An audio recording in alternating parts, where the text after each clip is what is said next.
But it's going to pick me up there for some reason, I think.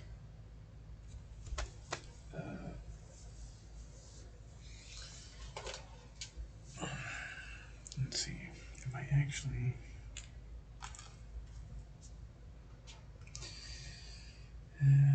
let's see if this will actually work. Stick an earbud in my ear. See if my actual stream is picking me up.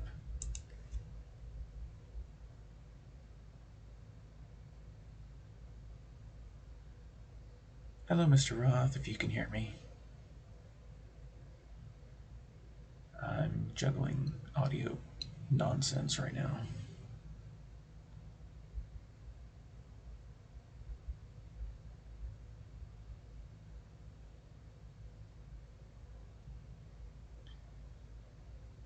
Okay, so I can't hear myself on stream now.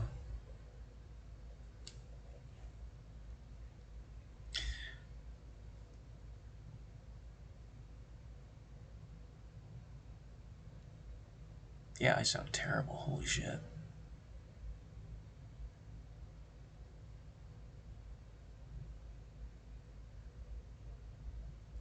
Why did this real tech nonsense screw up again?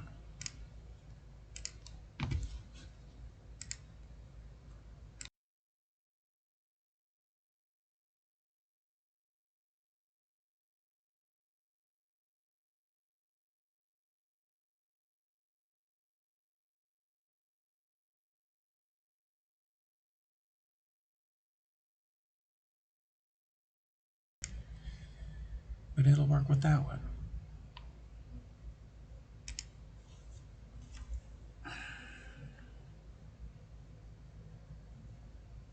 This shit gives me a headache.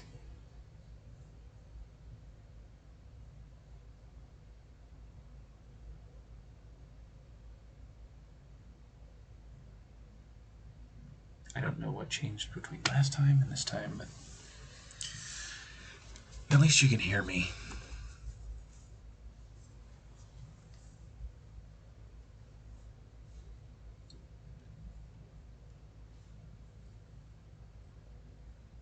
Hearing faint voice if I turn the volume all the way up.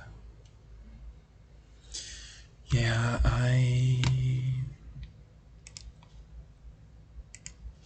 sound settings.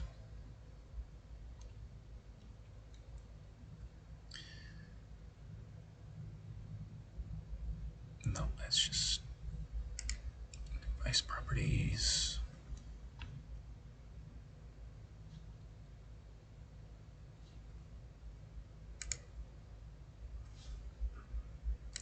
I thought we fixed this, but I guess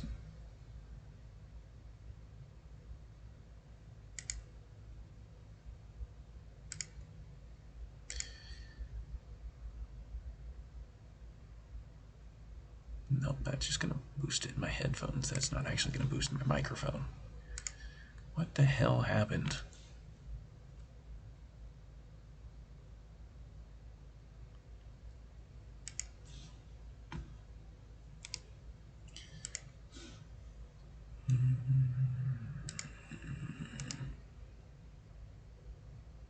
Properties.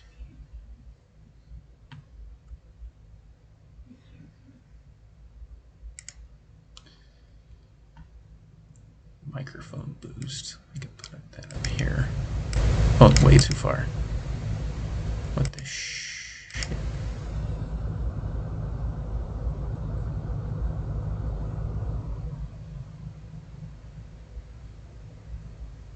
Okay, that even picks up on the air conditioning. We don't want that.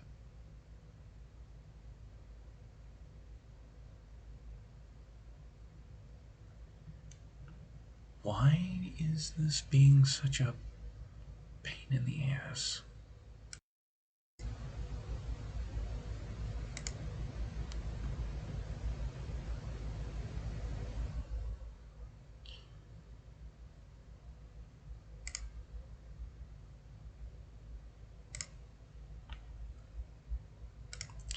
Properties.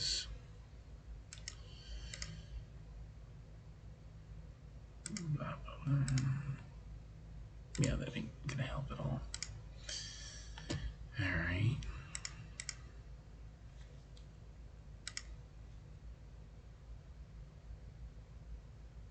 Maybe I won't stream. Stupid thing.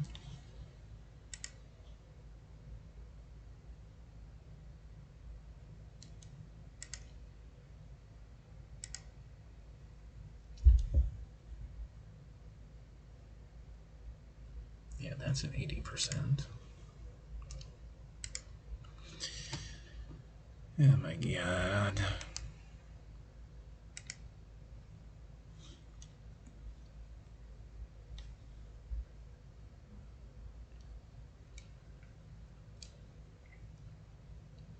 And I don't feel like yelling in a microphone either.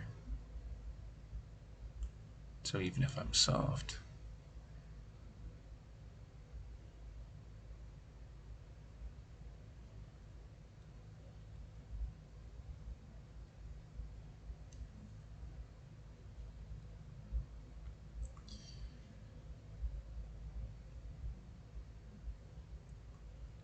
Windows toast process. What the fuck? Turn that shit off.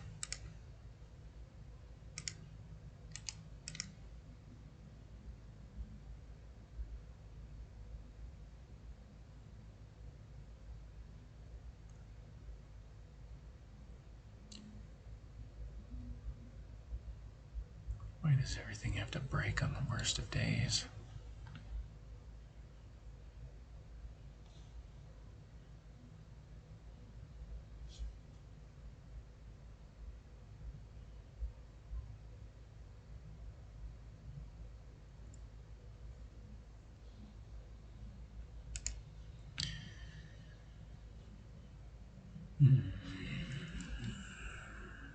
Alright, let's see. There's one last thing I'm going to try, and if it doesn't work, then I'm just going to end.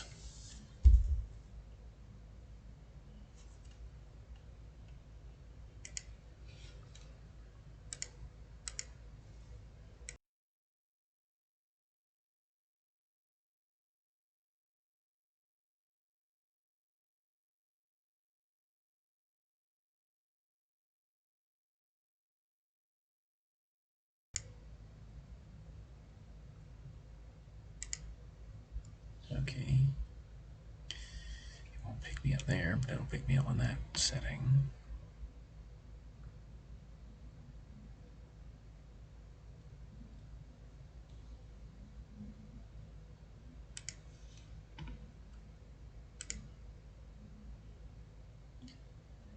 Discord. Yeah, the only two things that are running is Discord and this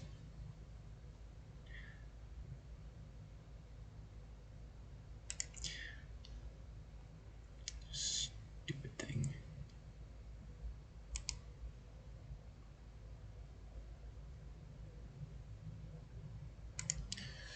Troubleshoot sound issues.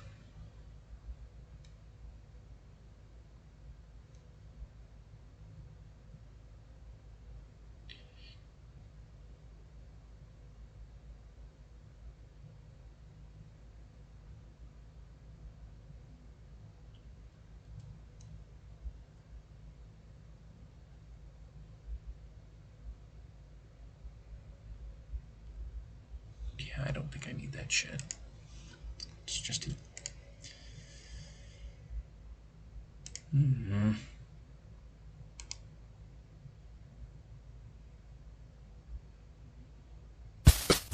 Oh, Jesus.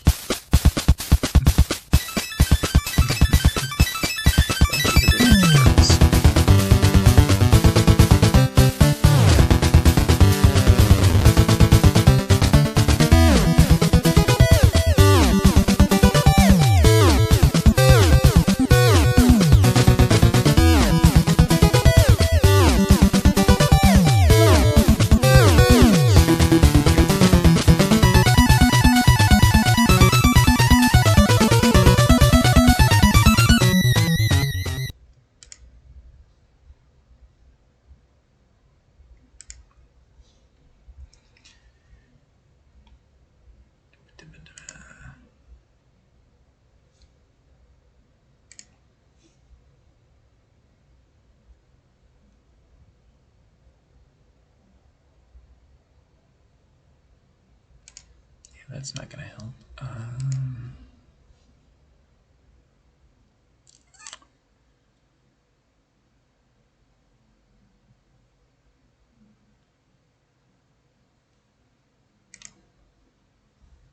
Okay, that's control panel.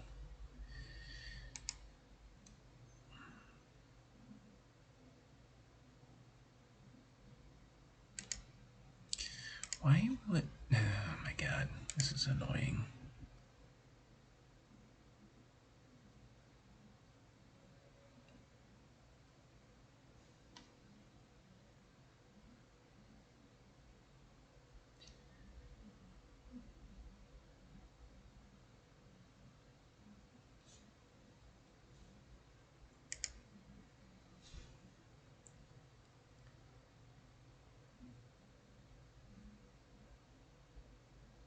It's not a Bluetooth fucking microphone, so it's just a plug-in.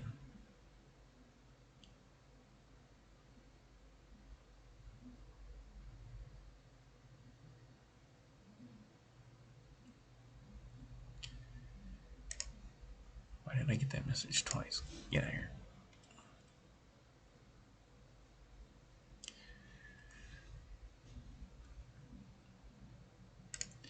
Device property. Yeah, that's. Everything looks to be correct, but everything is just not.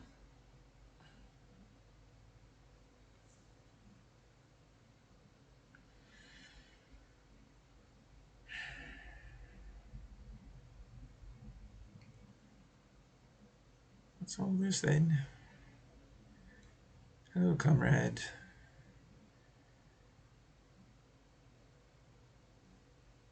It's a headache, is what it is. Trying to fix audio, and I thought.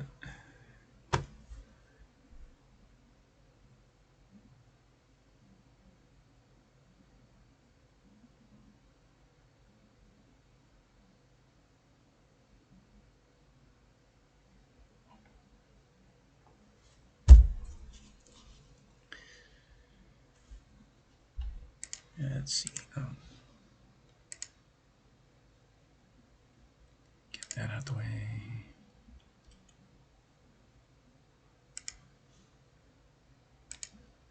I wonder if Discord even picks me up. Hang on. It looks like it. Discord shows that they can pick me up. Why can't this stupid thing pick me up?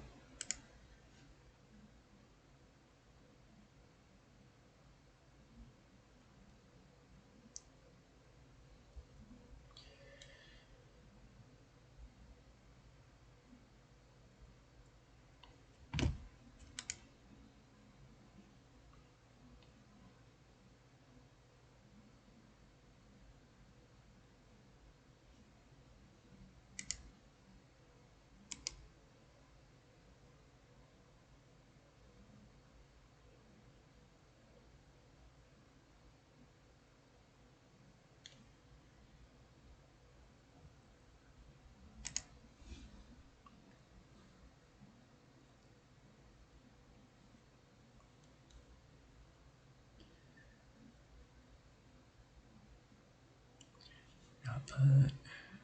Even a 10. Why is this not?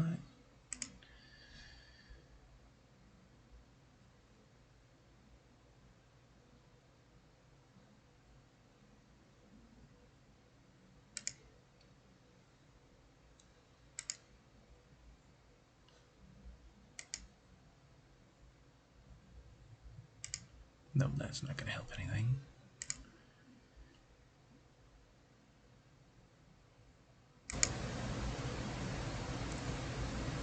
And if I do this, then it's just.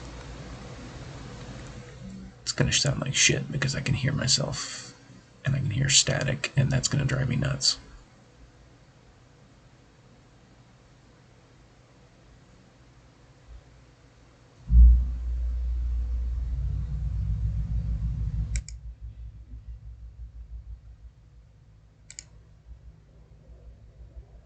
And it picks up on the air conditioning. It just kicked on.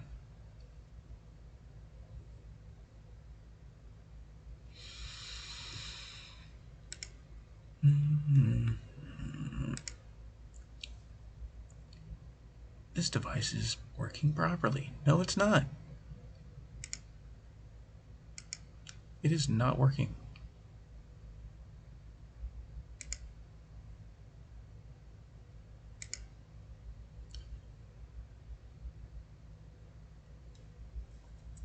Trying to figure it out. Apparently I started stream and I thought everything was working proper, and apparently nobody can hear me.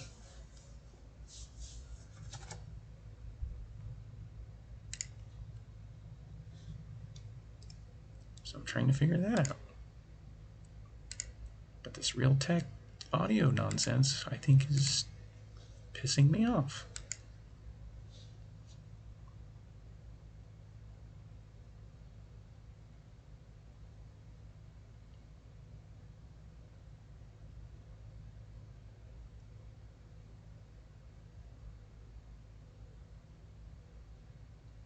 Just wanted to have a relaxing stream, but now I have a headache.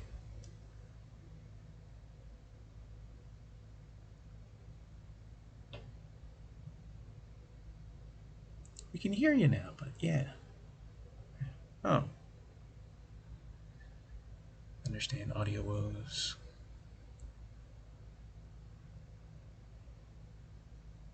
I thought I was just talking into the void. And the void says back, screw you.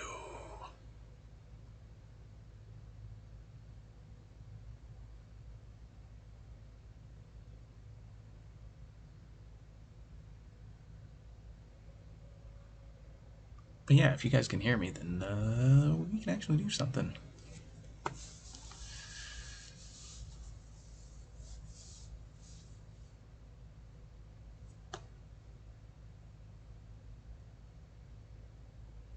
Okay, it works. I'm done fucking with it.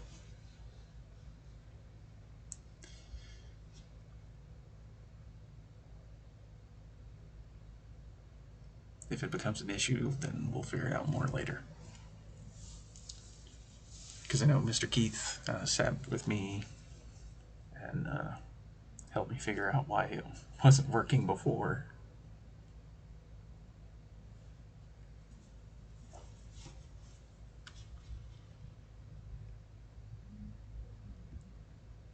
And it might just be Twitch Studios. I don't know if it likes this microphone or not. Or I might just have to buy a different microphone. But I can't afford that right now.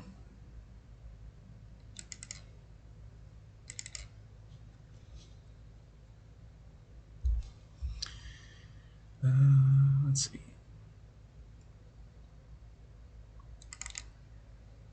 Let's see if this actually pulls up proper, or do I have to... Oh, no, it automatically recognized it.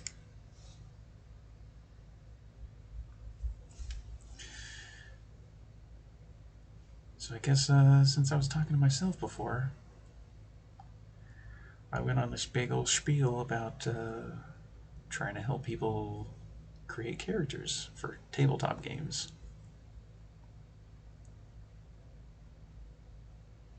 I need to take this earbud out of my ear. I can't stand listening to myself. I sound horrible.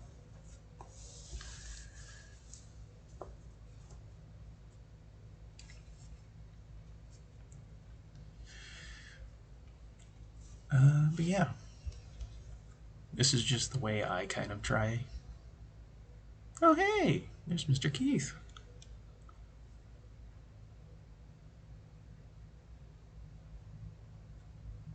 But yeah, when it comes to creating characters, I was just trying to explain my way of how I go about it. If it helps people, cool. If it doesn't, that's fine too. It's not the only way, and it's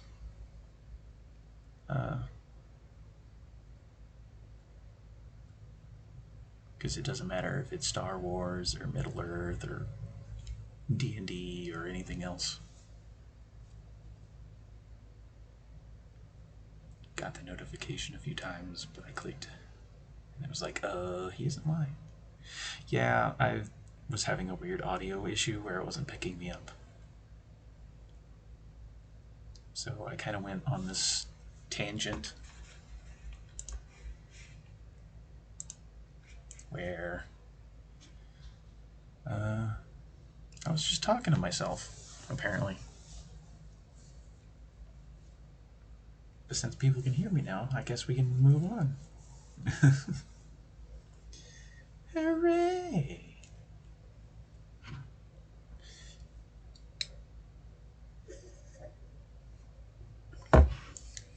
Ma'am, I'm a professional. It's okay.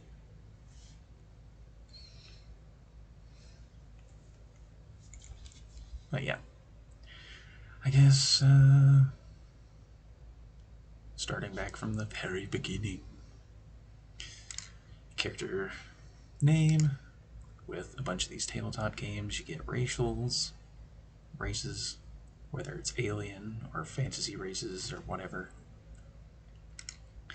And you don't particularly need a name right off the bat. If you have a cool name in mind, cool. If not, don't worry about it. Usually people have an idea what kind of race they want to play after they look through books or images or any sorts of thing. Age, I just kind of ballpark it. I don't ever write an exact age of a character in this category or in this thing to try and help organize my thoughts a little. Size and weight, it's same thing. I kind of ballpark it. Weapons, if there's usually some kind of weapon that I want the character to have, that I generally just I make a note of.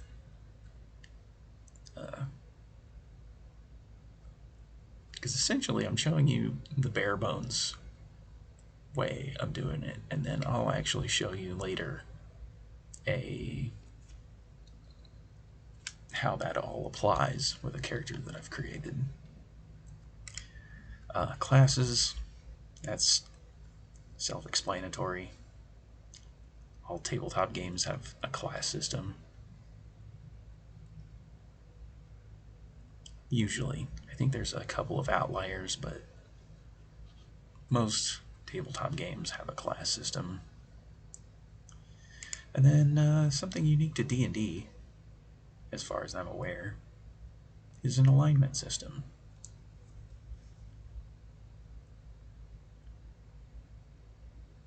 Which some people like it, and some people hate it. I'm kind of in between. Alignment has a time and a place where it kind of should be used, and how it can be used. I'm excited for this. Been wanting to see how my brain works. It's a mess. My brain is a mess.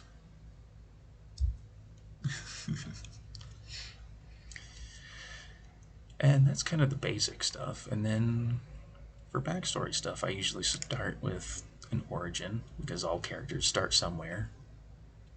And when I was talking to myself, I basically made the point of Luke Skywalker. Oh, he's just a farmer on a desert planet. And honestly, when you watch that movie for the first time, that's all you know. You don't know the rest of the other part of the origin, where his dad is the evil overlord of the universe, and how he came to be on this desert nonsense. But yeah, it all starts somewhere. So I always write this stuff out of origin, where everything starts. Context is basically you can better flavor everything. Just a simple farmer. One might say, a land farmer. Sorry, it's been a day. Oh, I feel that. I feel that in my soul, comrade.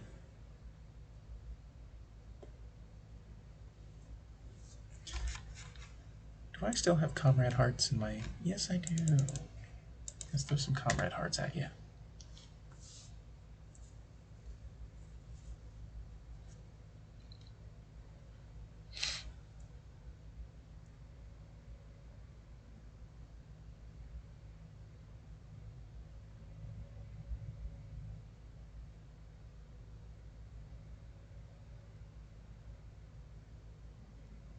Oh, wow. And Nova's pretty much nailed it.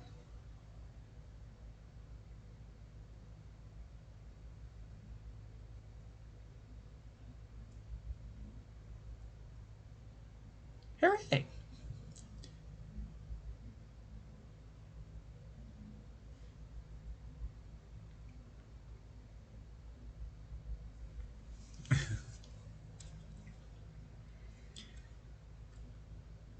Yeah, context is, if you want to flavor out your class, if you want to... Oh, why is my stream buffering?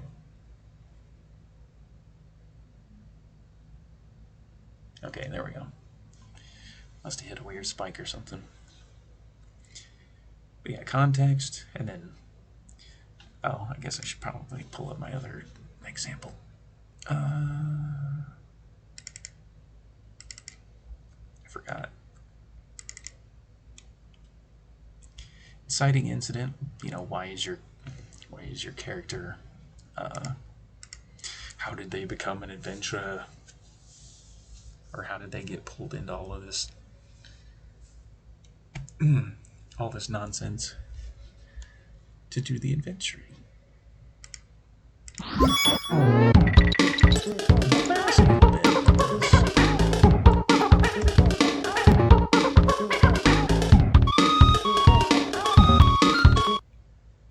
Hooray!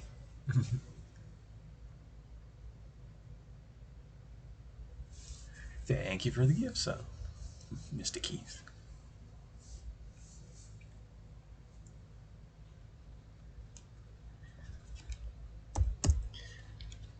And then, the last one, I always say,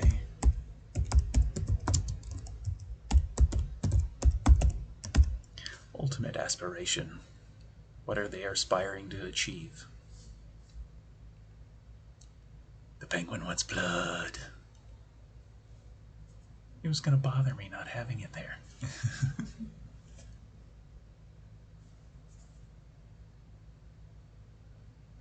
Oh, the DKC2 jamming out. Yeah, I put that in there as a fun little... I basically have all the alerts set to different things.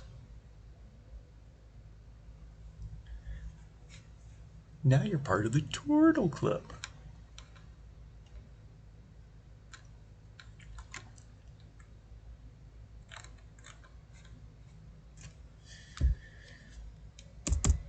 Yeah, and you can make, any of these, for me, I can make any one of these as big as I want to, as detailed, fleshed out, however, whatever makes sense to me when I'm applying it to a character. Let's see, do I have anything else to...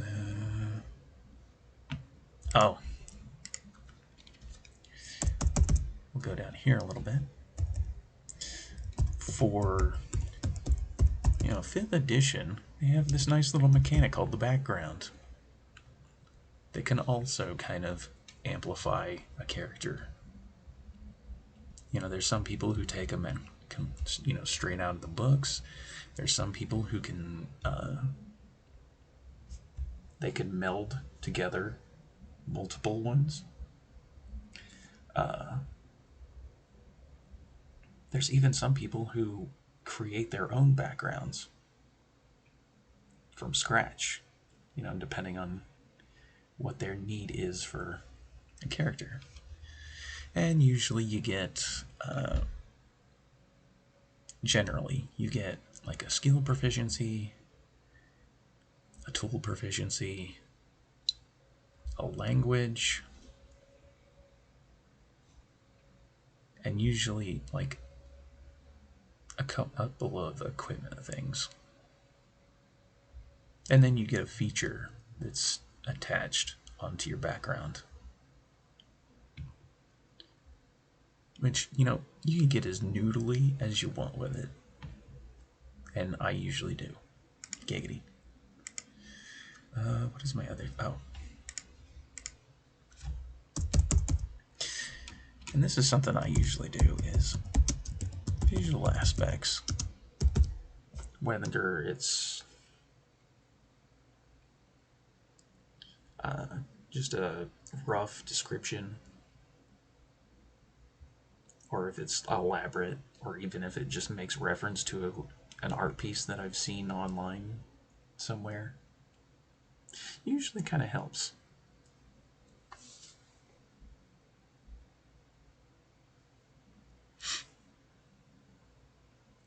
Dang, was listening to you talk, decided to grab the big mini of my character. When I picked it up, there was a pool of uncured resin under the base. Oh! That's not a good sign.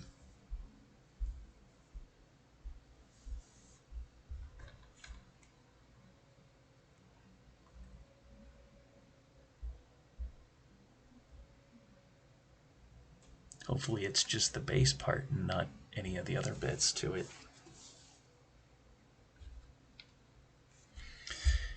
And I guess the last little bit here is, if I could spell, spells. If you're playing a spellcaster or have any aspirations toward being a spellcaster, I generally look through, well, with 5th edition anyway, I look through the spell lists. There's a...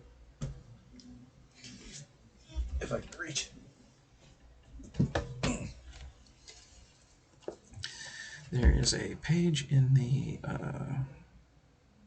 player's handbook, and it gives you kind of an overview of Chapter 11, Spells. And you can basically just look at an overview of the spells available to a class. And if there's any that apply. Might need to run another one. Oh no.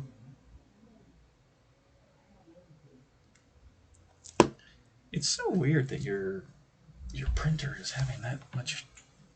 Oh, now I'm tangled in the damn cords.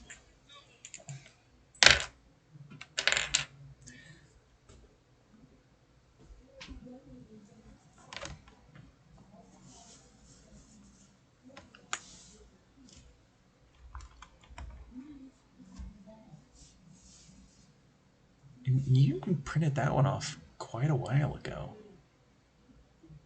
if I remember right.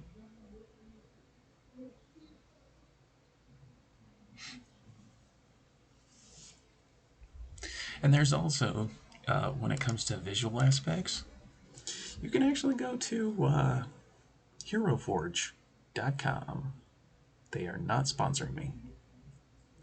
But if you ever want to just randomize and try and think of characters in a visual aspect, you can generally go there, play around with their editor, see what you like, and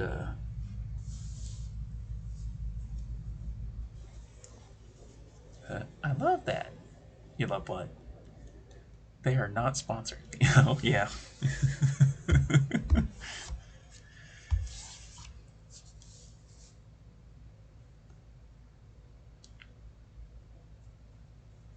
Because even with... actually, do I have that picture on this laptop? I don't. But anyway, you can look at my little Twitch icon, and that was made in HeroForge. I thought about changing it, but Yep, still hadn't painted it, luckily. I'm here for that. If they want to sponsor me, we'd have to talk about it. But as it stands, no, I'm not. I know there's a couple other websites where they have character editors, even monster editors. So, it is the internet, but do be careful going and looking for stuff like that. It's just Hero Forge is kind of the easiest one to, point people at.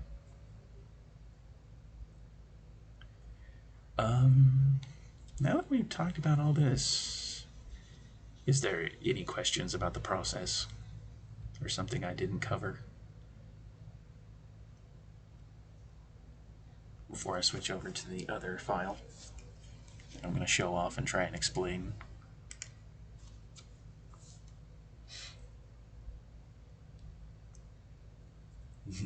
Looks at camera. Hero Forge, hit me up. Wink. There is actually a camera in this laptop, but I turned it off because I don't think anybody wants to look at me.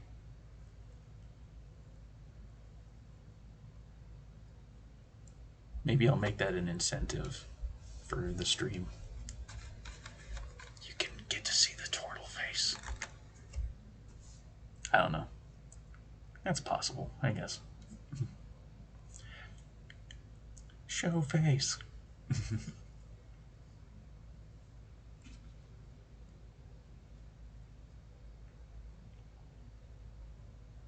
There you go, cam stream.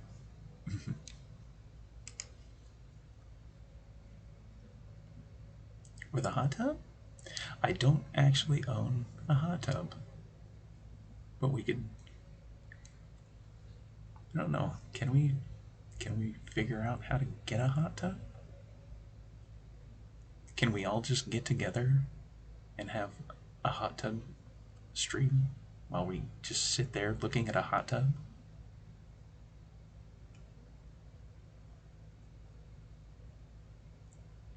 We're just all there at family leisure, just looking at a hot tub, standing around it. Everybody else in the store is just kind of like, what the hell are these people doing? Instant tier 3. 1 million channel points.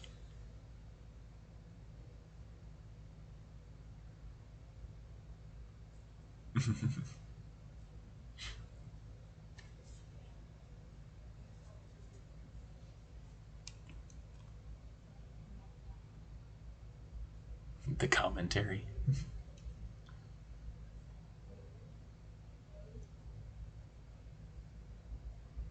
Oh yeah, hot tub stream. Keep walking. Nothing to see here. Nothing to see here. And you're kind of blocking everybody's view. Nothing to see here.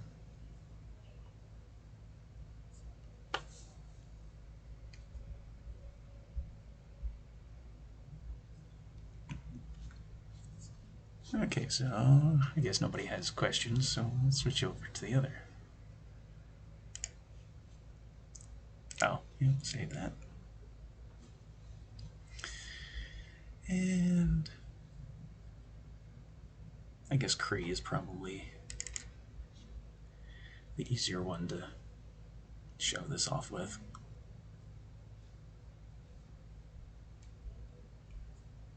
Oh yeah, I forgot I'm on a delay. I can't see myself on the big screen. But yeah, this is basically everything put into actual practice. His name is Cree.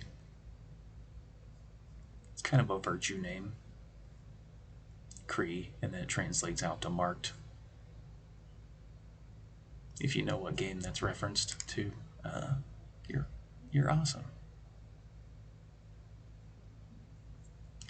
But he's a tiefling, 30-ish, kind of a football size, I guess. And he runs around with a big old scythe, which in 5th edition, they don't have stats for a scythe. So I'd either have to ask a DM, do we use a warhammer? Do we use a great axe?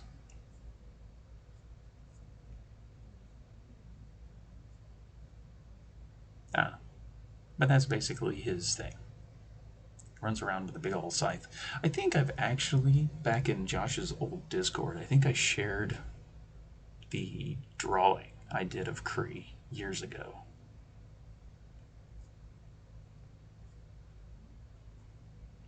I don't know, maybe I'll find that again and see if I can't pull that up. He's a Dark Knight. He's an Eldritch Knight, but I just like calling it something a little more flavorful instead of just running around saying Eldritch Knight. And I even put in, hang on.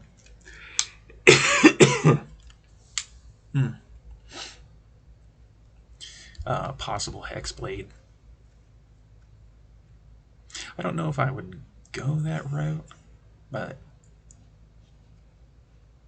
I think I would probably just stick to Eldritch Knight and just kind of fill that out. But I had left myself the opportunity if I wanted to dip into like a Hexblade or a Warlock. Just a note to kind of remind myself. He's lawful evil as fuck.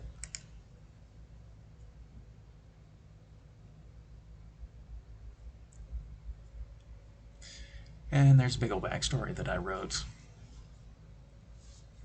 And one of the things I do with backstory creation, especially for like a 5th edition or so, is there's sometimes DMs will have their own version of something. So there's a lot of times I put things in parentheses to, you know, this is just how it would apply, because Clawless Loss is actually a city in my own campaign setting. But a DM might have, you know, their own different world, their own different ideas of what a grand capital city is somewhere. So I always leave that kind of in parentheses to, if I need to change it, it's easy enough to do.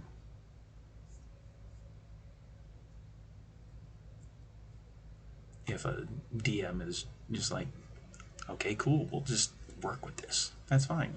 If not, and basically Kree is an orphan, as most tieflings generally are in my campaign setting.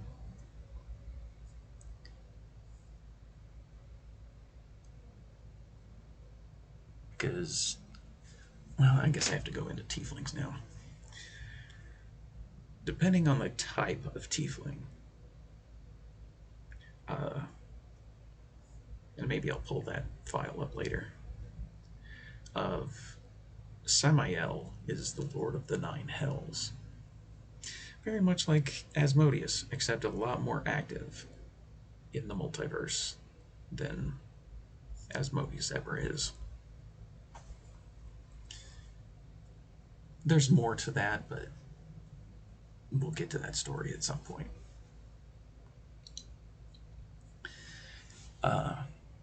Most, even in part of the story here, life for tieflings in general is a harsh one.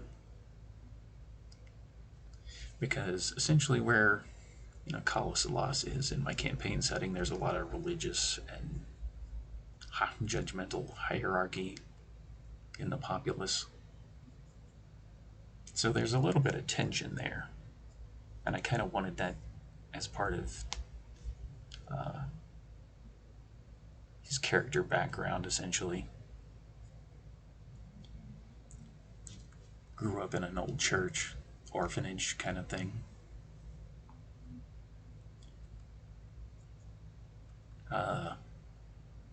There's context where he started he kind of contained himself, and then the one time he kind of said, fuck it, I'm going for it.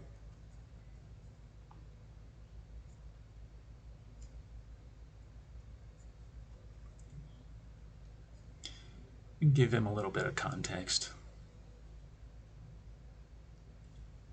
And then essentially, oh, I guess I should mention that Kree is a white-skinned tiefling. You know, most tieflings in, say, Forgotten Realms are usually red or black. I basically allow tieflings in my own campaign setting to be whatever color of the rainbow that they want to be. And depending on the color of their skin, they originate from one of, well, their ancestry kind of ties back to one of the 9 hells. Because, like, a green tiefling, oh my god, what is it? Do I still have the Yes, I still have the DMG here. I was looking at it earlier.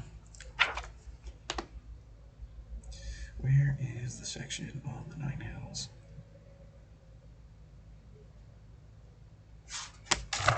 Probably help if I just looked in the contents.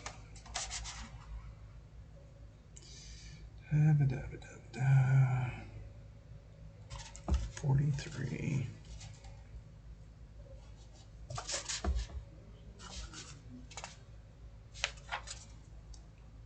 Nope, that's not what I was looking for, but we're at least in the right chapter. Astral Sea, Ethereal Plane, Feywild, Shadowfell, Plane, Elemental Planes, the Outer Planes.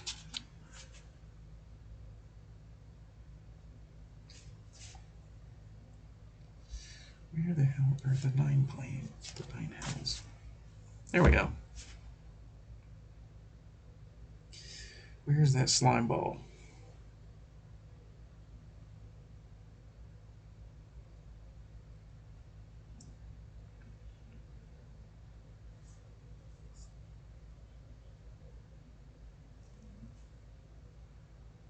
Nope, that's Minaros. Nope, that's Belial's. That's Levistus.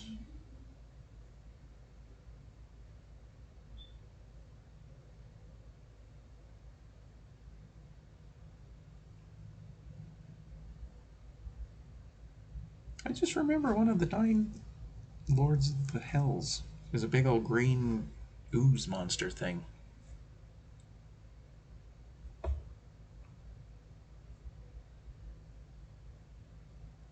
Oh well, you get my point. You know, green tieflings would trace their lineage back to whatever that realm is. Actually, I could probably just Google it.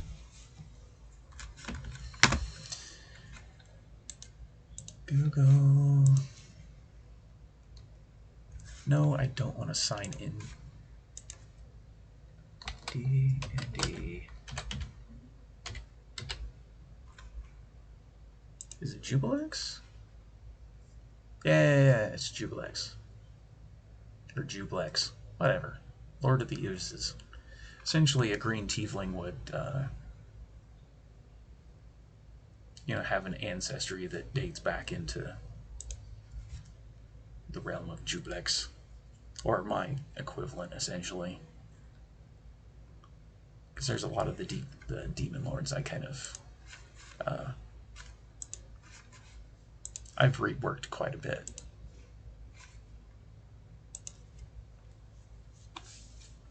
But anyway, you've probably read the entire backstory by the time I finished trying to figure that out. Anyway,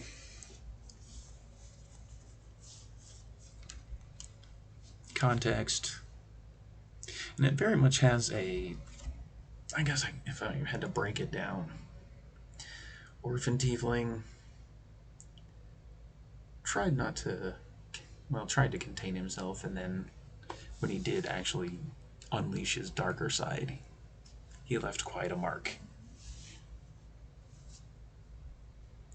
And then he got approached And I just thought of this. It basically feels like Persona with, oh my god, the investigator lady. Oh my god, what is. Makoto's sister. Jesus. I didn't think of that till just now. She basically got him out of that prison cell and taught him how to be a warrior. Say, Nijima, I got you, boo. Yeah.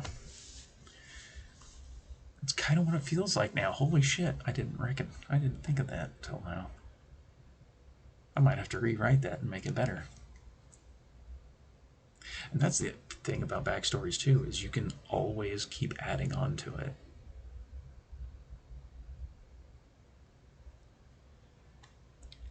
But essentially, she worked for her kind of like a peacekeeping order. And then, suddenly she becomes afflicted with a strange illness. And honestly, the example that I was pulling from when I wrote this character was Mr. Freeze and Nora Freeze. She gets sick, and then he becomes this not quite evil, but he has his purpose. And all he wants to do is essentially cure her illness. And he's willing to go to any length to do it.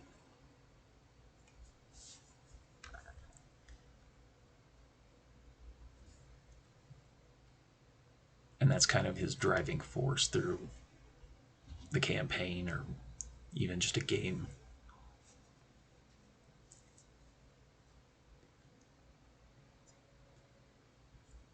And again, maybe a DM would have a faction name, an order that he would be working for. Kind of half-ass working for, because he decides to just go AWOL. Because he cares more about curing her illness than he does about duty.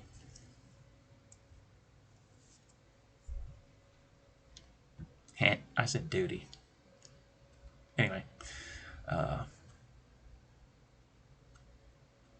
And that's kind of his thing.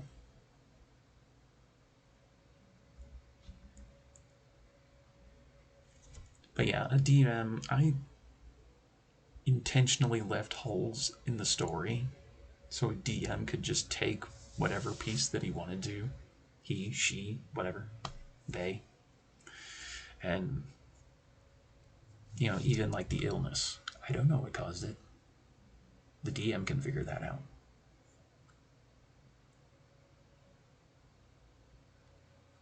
There was even a thought I had of, I think it's even here.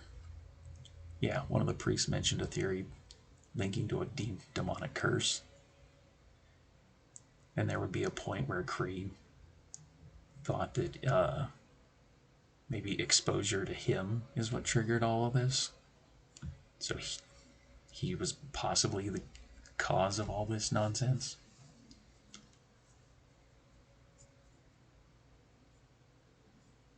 The DM can figure that out. Well, just like Mercer, since you guys know so much about Critical Role, I can even make that reference of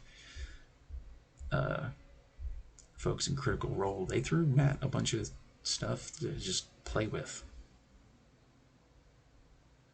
And he enjoyed very much delving into that sort of thing, and I like doing that too. I'm not gonna lie.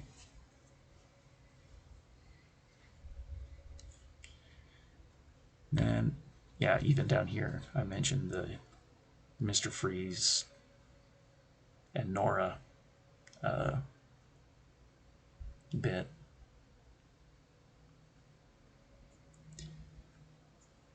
I even mentioned his name means Mart.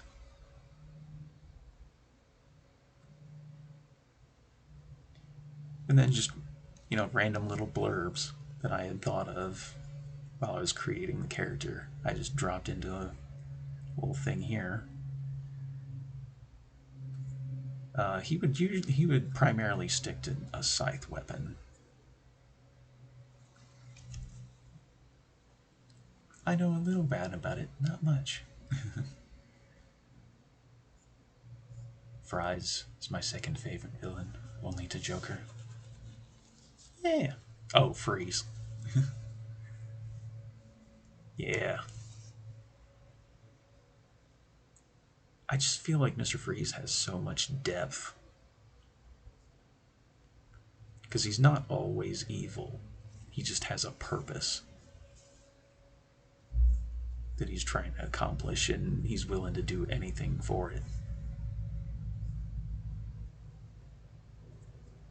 And I feel like Joker is kind of like the ultimate villain.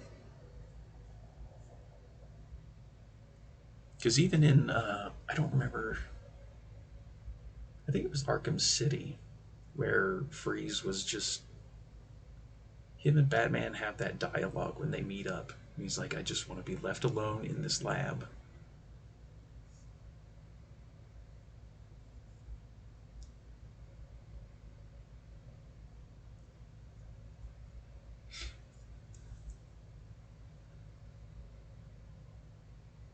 Doesn't want to do harm, but isn't. Yeah, exactly. He's doing all this for Nora instead of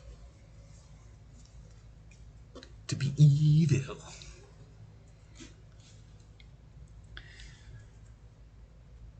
His background is a soldier,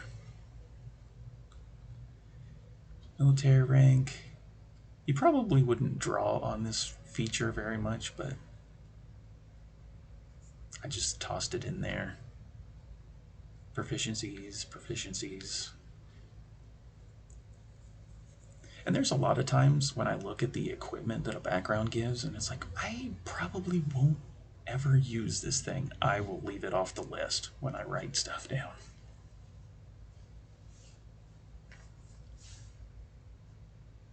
It's very much like Vasily, another character I've been writing one recently. That he wouldn't carry around a belaying pin.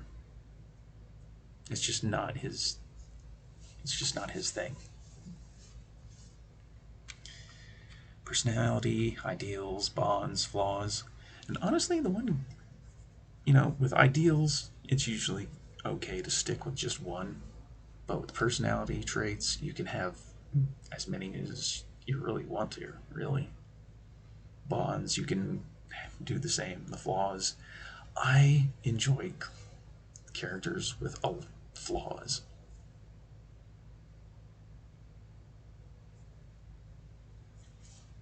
I just enjoy writing characters with flaws because it's. I don't know. Maybe I'm just weird. Because most people in tabletop games will create idolized versions of themselves.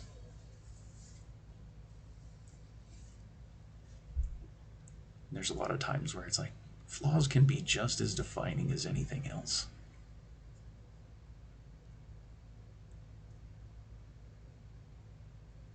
That's why I enjoy Grog so much. Yeah, exactly.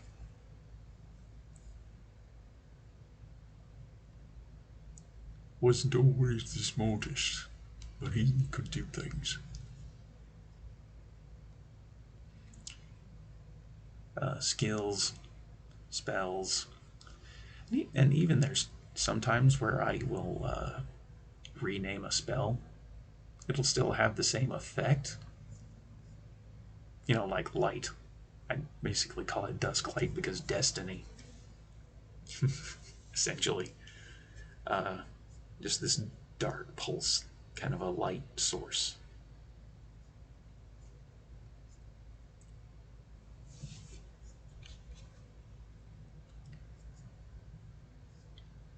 And one of the other things with feats, there's a lot of DMs who don't allow feats, which is fine. There's some of them that are problematic, and then there's some of them that are, I feel like they're enhancers. They can really enhance a concept. But like the Weapon Master and Sharpshooter feats, they can sometimes be a problem mechanically.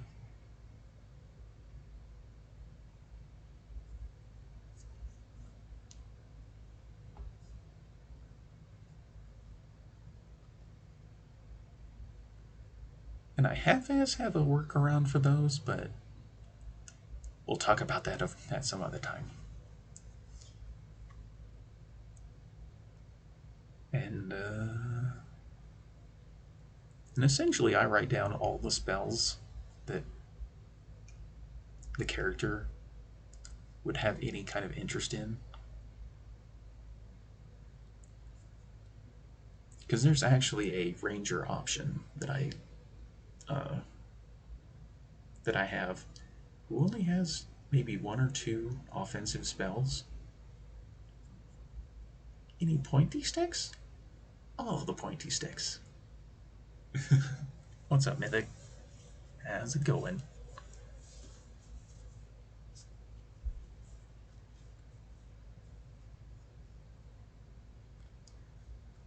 Yeah, because even something as simple as Mordenkainen's Faithful Hound,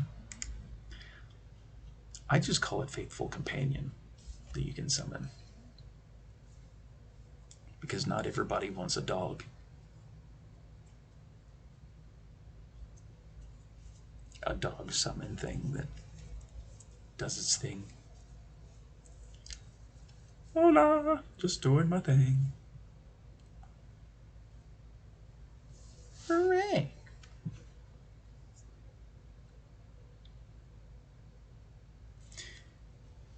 I guess I could show that off. Hang on. Huxley.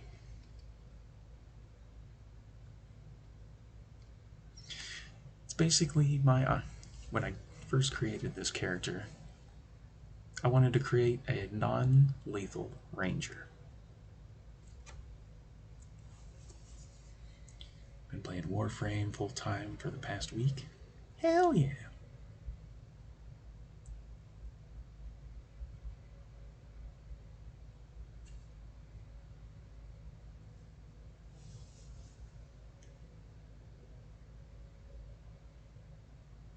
Yeah, I always get tempted by Warframe because Steam really wants to put that in my recommended.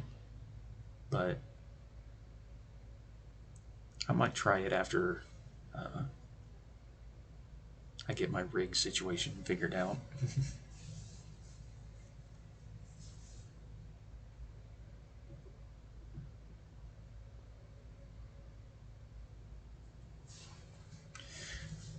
But yeah, he's just a little forest gnome ranger, and he's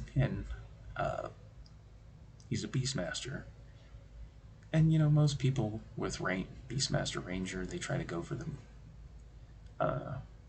more bigger animals. Like Laura Bailey in Critical Role, she ran around with a big ass bear. Trinket. But yeah, I just thought of a little forest gnome with a flying squirrel friend. He runs around with a slingshot. And even though I put down that he has a hand axe here, he really wouldn't use it for combat unless he absolutely had to.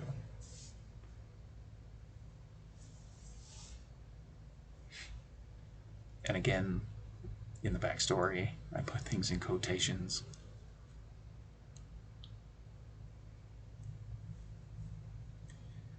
Very chill game to grind to. Never played it seriously. No, I have to decided to take a break from Destiny until the next season. That's honestly fair.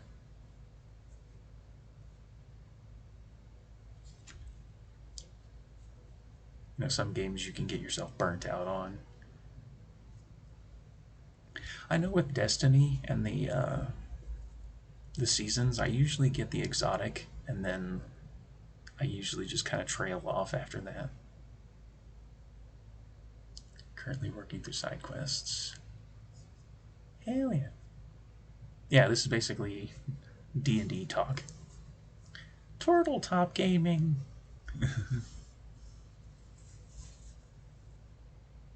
Because sometime in the future, and honestly, on that point, before we get too far, is honestly, I just need to find. I need to look through my flash drives again and see if I can't find my battle maps that I had saved and load them into Roll20. And then essentially I'll do the contact stuff for Roll20 because I have a game that I'm going to be running in the future. Hopefully, this foreseeable future of Comrade, Court, Roth, and Fox. And we'll see how far they get. And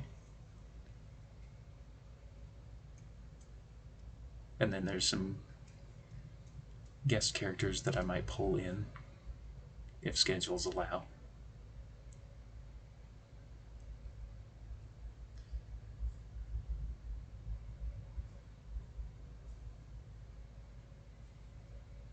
Kuva Lich is fun. Still have a few weapons to get from them.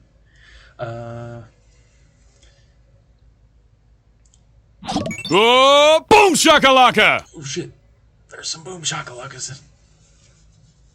Thanks for the follow, Mythic. I think. Oh, that's delayed. I forgot. I was like, why the hell did I hear that twice?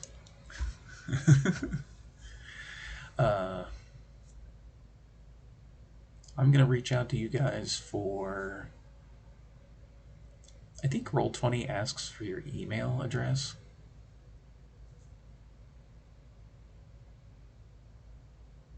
Which we can sort that out. That's easy enough.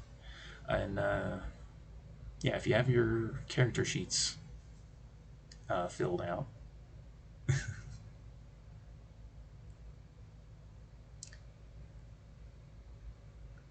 then we can do that. Roth and I were just talking about nailing down some details the other day. I need to touch base with Court because there's a couple of things I want to ask him.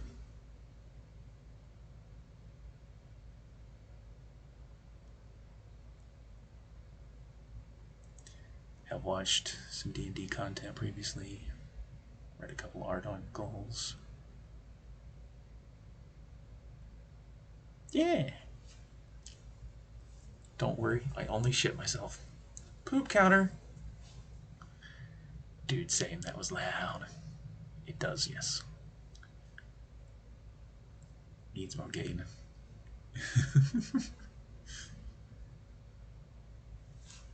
I don't know, can I bump up the volume of that when I'm actually streaming? Hang on.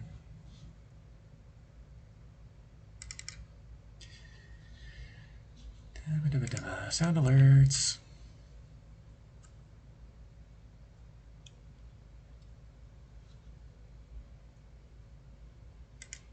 Other alerts. There we go.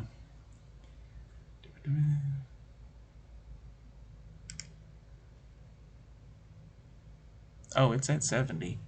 That's still pretty high. We'll put it up to 80 just for you.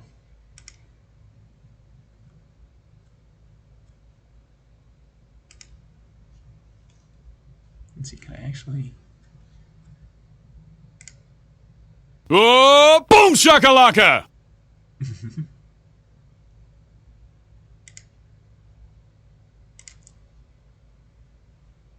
Oh, boom shakalaka! There we go. I forgot I'm on a delay too. Okay, cool. Oh, boom shakalaka!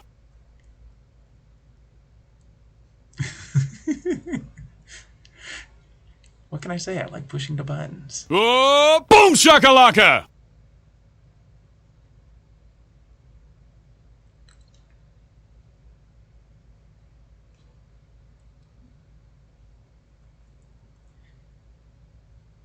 Let's see. Oh, I guess when people subscribe, they get this one. But am I not turtly enough for the Turtle Club?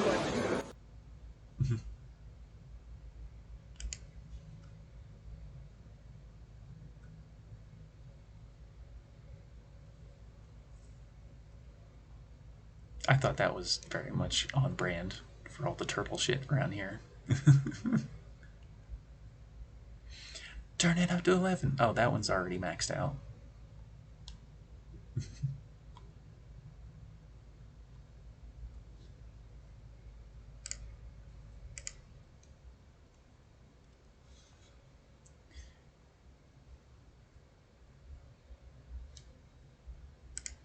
Oh, yeah.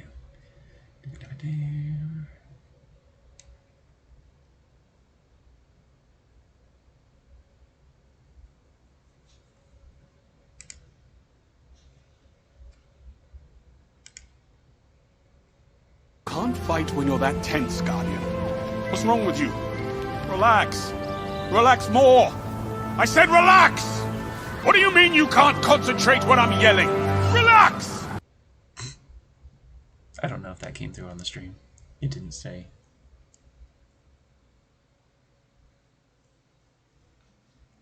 Anyway, I need to stop playing with those buttons.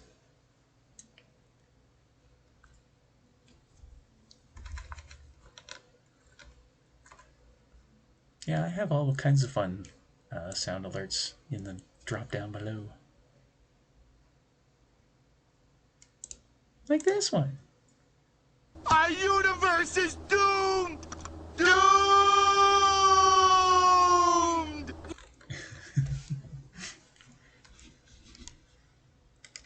I usually play with my own buttons. Giggity.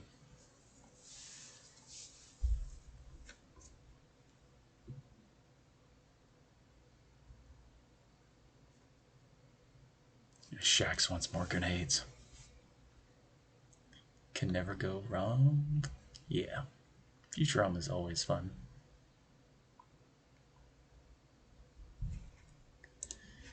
And we have to have a saxophone, right?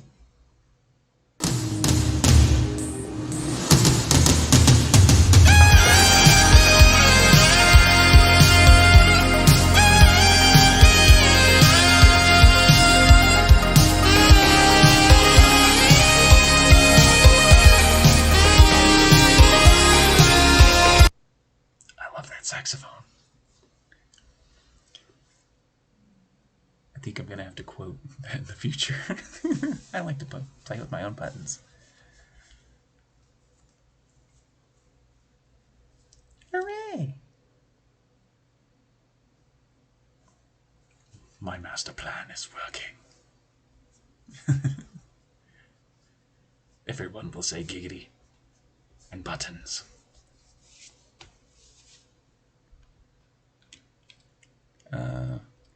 But yeah, backstory stuff.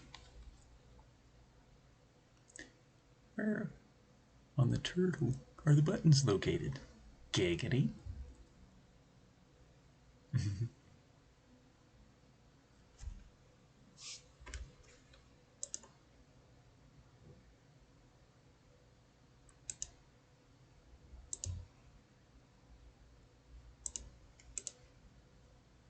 Our shenanigans are cheeky and fun. Yeah, I mean, his shenanigans are cruel and tragic. Which makes them not shenanigans at all, really. Evil shenanigans. I swear to God, I'll pistol whip the next guy that says shenanigans. Hey, Farva. Hey, Farva. What's the name of that restaurant you like with all the goofy shit on the walls and the mozzarella sticks? You mean shenanigans? Oh! You're talking about shenanigans, right? Put those away!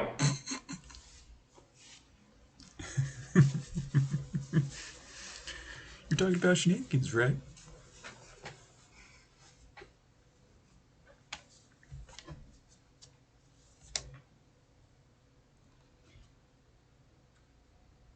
But yeah, as far as what was I gonna do? I had it on backstory or something I was gonna say about it.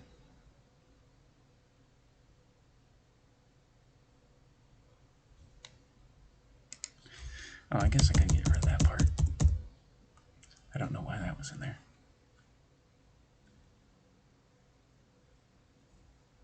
But yeah, this is basically a forest gnome that I could fit into any campaign setting.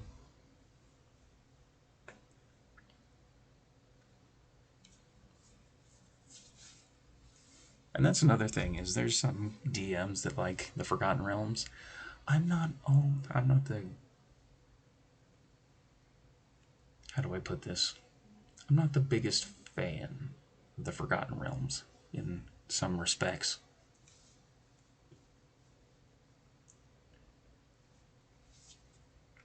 So there's a lot of times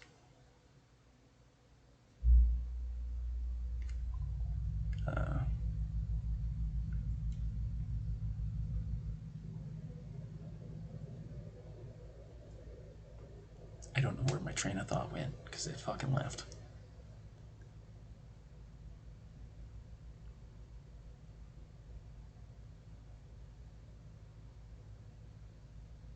There's some things I like about the Forgotten Realms, and there's a lot of things I don't.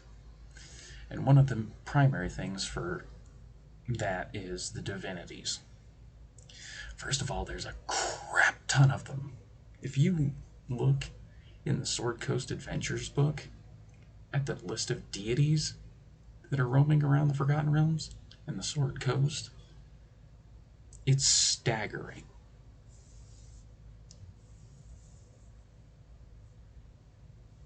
It's almost like divinity overload.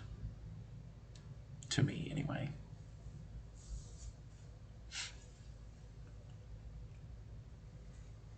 Sniper Piotr.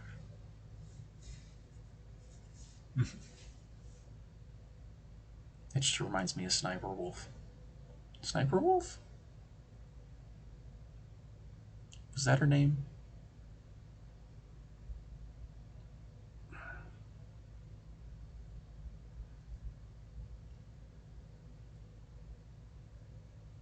Metal Gear Solid, I think.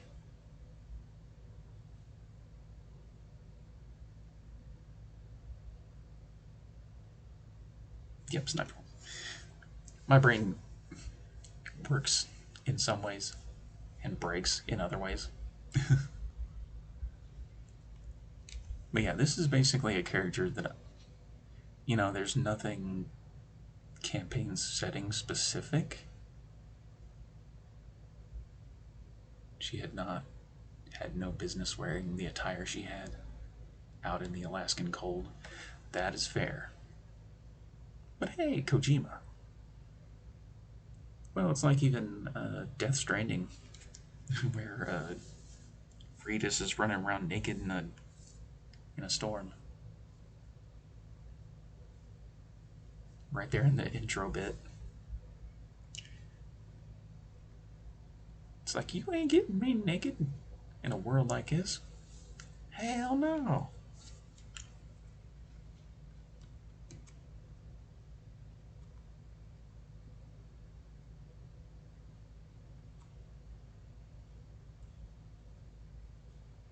But yeah, Huxley is very much a character that I could make fit on into any kind of game.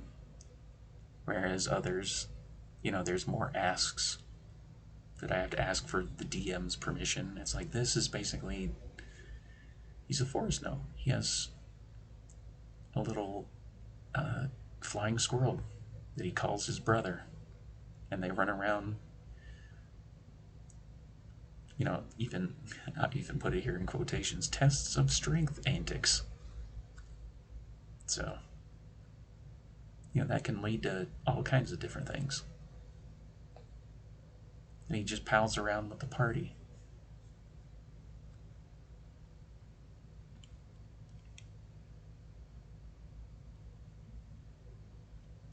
And even one of the things I made down here in the aspirations, I should have put that, I think I wanted to write it into the backstory, but then I just made this section down here of aspirations. Just run around making armors and stuff out of materials that they find. Their challenges that they do. Hell, even try to draw other party members into their antics and shit. It's very much like a character that can cling on. Cling on, not Klingons.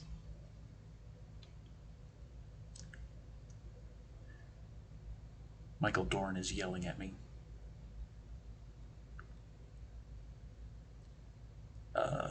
Outlander background, because I felt like that just made sense. He's more of a survivalist kind of a character. And he's pretty much non-lethal. He's a non-lethal ranger. And a lot of my spell selections reflect that. I think, yeah, I think Thorn Whip, Vine Rope. I think if you use Thorn Whip, you can actually do damage. But I would probably, and that's why I wrote Vine Whip here, is because I would ask the DM if I could cast it in a way that didn't do damage. I could just essentially just lasso people.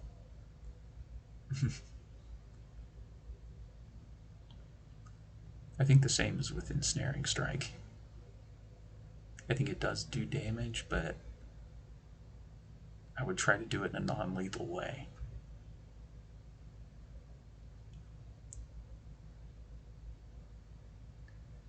And then Lightning Shot is basically one of the only damage spells that I put on this list. Which instead of Lightning Arrow, it's just a Lightning Shot. I feel like that's an easy thing to just kind of pitch to a DM. You know, it has the same effect of Lightning Arrow. It just, I call it something different because he's running around with a slingshot instead of a bow.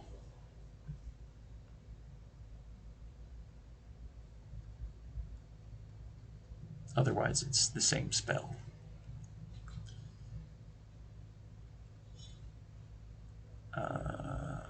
I don't think Grasping Vine does damage. I think it just restricts people. If I remember right. And then there's other little ideas I had for development for my little flying squirrel friend.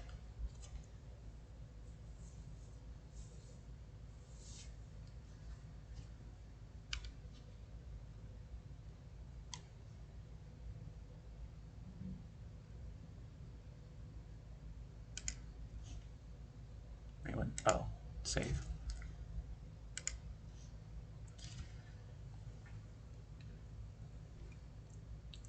Mr. Keith, you were asking about picking my brain about learning how my brain works. Is there any questions anybody has about character shit?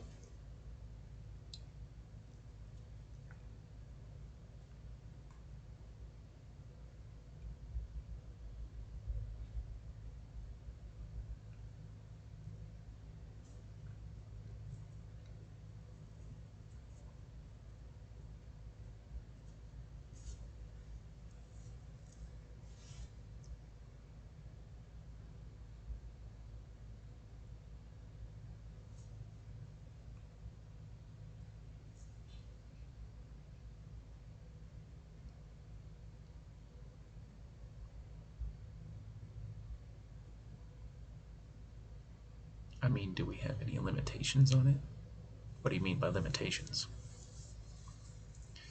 What are the rules for making a character for D&D? Right now, I'm not accepting any more characters into the campaign that I'm going to be running. At least until I get it going.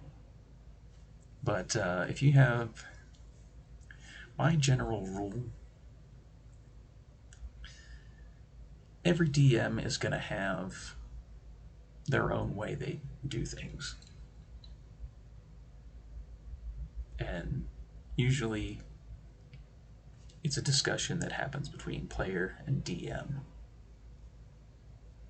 I think the only restrictions that I have put in, well, actually I can pull that up while we're talking. The only restriction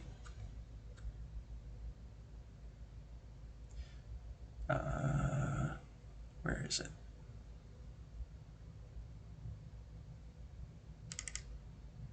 Okay, here we go. The only restriction, so to speak, that I ask my players to consider is no artificer and no warforged.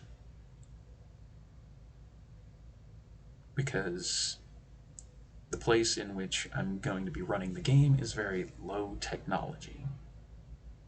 So the artificer and the warforged are just, they wouldn't really work within the theme of things.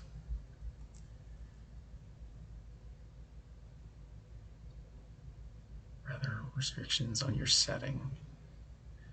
Oh, in different parts of my setting, I'm not as restrictive. It's just in Varuna itself, which is a continent in my campaign setting. Oh, did I capture? Okay, yeah. This is the file that I sent my players. It's basically a summary. There's a little bit of story bit here that explains some of the history.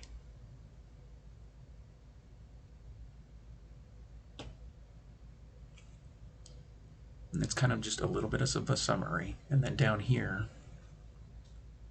there's a little more context. And then every DM is Dungeon Master, the guy who runs the game, or girl in some cases. They will all, every DM finds their own way. Very, very much like the Critical Role example of Mercer is very much a storyteller. He is a storyteller DM. And that's what he decided for himself. Lights on the camera. Okay.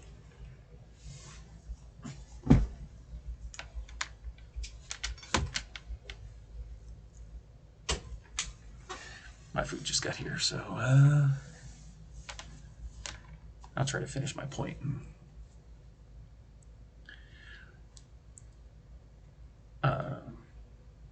Mercer is very much a storyteller DM. And a lot of what I put here is kind of a breakdown of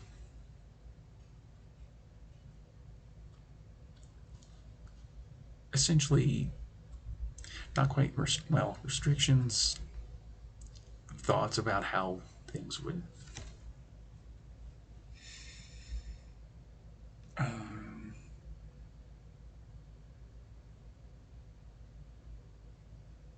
I don't know, some basic information. Because, I wrote Sandbox here, there's a lot of DMs who play a very linear game. I very much essentially told my players, after the first little, kind of like an intro bit, their intro quest essentially, after they've gotten through that little prepared content, it's like, you guys can find whatever the hell you guys want to get it mixed up in. There are plenty of threads in the world that they can pursue, even if it's their own personal character threads from their backstories. If that's what they want to do, that's up to them to work out. Where do we want to go to first, kind of a thing. Is that's the party's decision, essentially. My politics level is moderate because there are some political threads in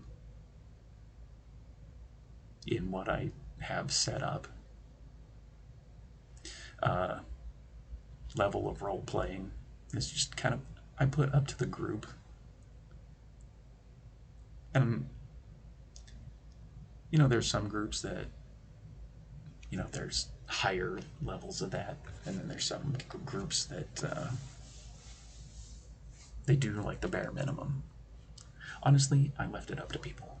I will talk to them in NPC voices, and if they don't respond, I'm not gonna bash them over the head with a player's handbook or something. There's some DMs who will actually do that.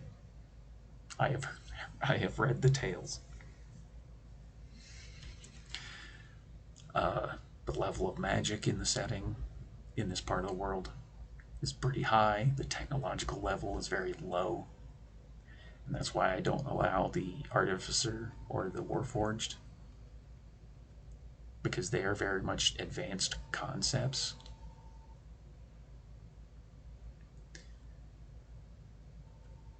And very much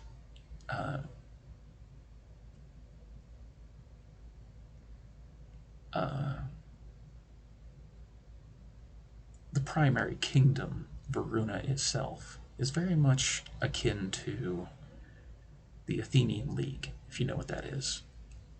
The Greeks, the Romans, the Spartans, the Athenian League. Generally, they're very, peaceful, but they do have a military that can hold their own. I feel like your approach is a better one to make everyone comfortable. I try to.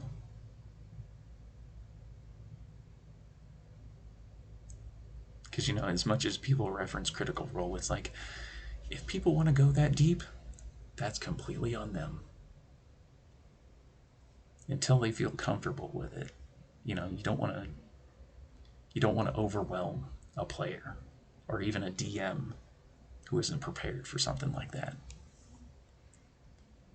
And then since we're going to be playing the game through Roll20, I added tactics level, which I consider to be moderate, since everything's going to be on a battle map, essentially, as far as combat is concerned. Dungeon maps I'm not really keen on using, but I do definitely want battle maps. Hence why I have to find my flash drive with those on it.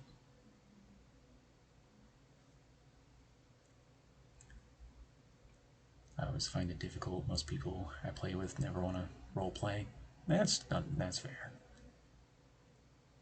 Every group and everything is going to be different. Every table is going to be different, I should say.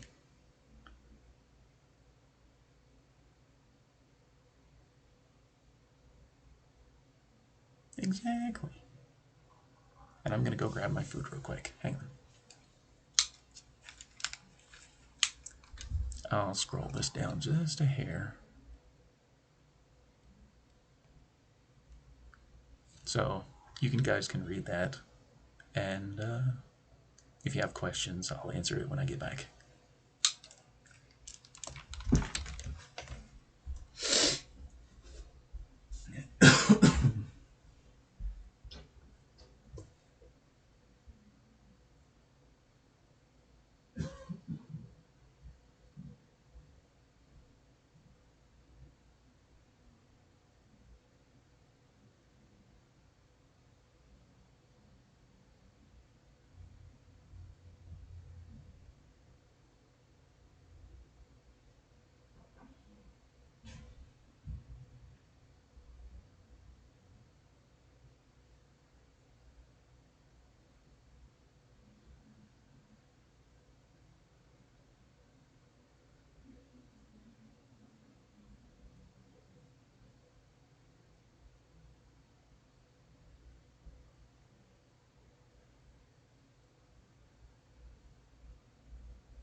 heck? Let's see, catch up on the chat.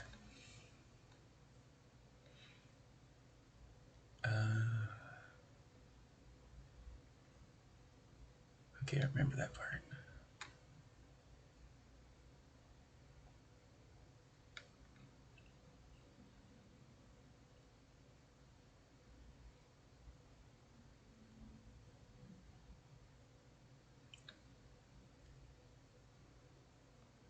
And then Comrade Thugs for dinner. Yeah. What Rod said. Thank you, thank you.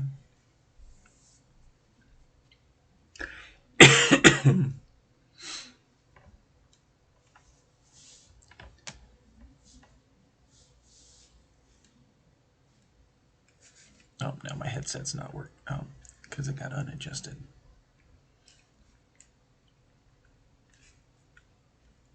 My big ass head in this weird headset.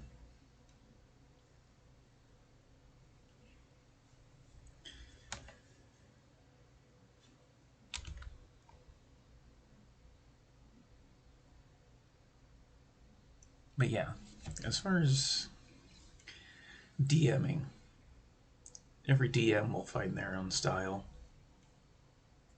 and every DM will run their games differently.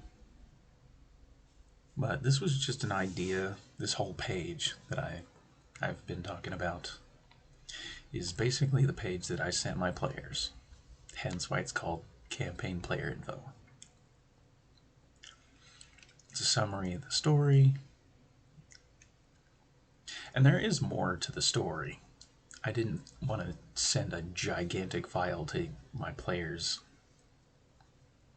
If they were interested in reading the entire thing, you know, I could send it to them, but I tried to condense enough of it down that oh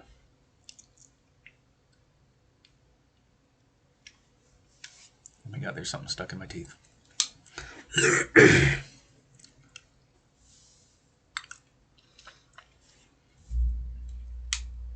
There we go. I tried to condense down enough elements, and if... Oh wait, I just saw... That is not supposed to be an S. Anyway, I tried to condense things down, and then my players basically sent me their character ideas. And then there's discussions back and forth about, you know, what their ideas are, what your ideas are. And I don't know about anybody else, but I love the alchemy that happens when both sides' ideas kind of start merging.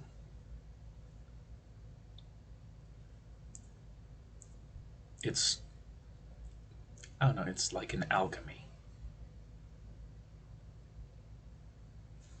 And I basically sat down. I sat down with each of my players, whether in DMs or even in voice chat, and talked out a bunch of ideas. And then I basically compile it all. And then I figure out, as a DM, how to apply that to the game. And I know Wizards of the Coast, their modules, the way that they're written, are very much... I don't want to say linear, but they're very much... They talk in a lot of absolutes. And if anyone here knows about Sith, absolutes can sometimes be a bad thing.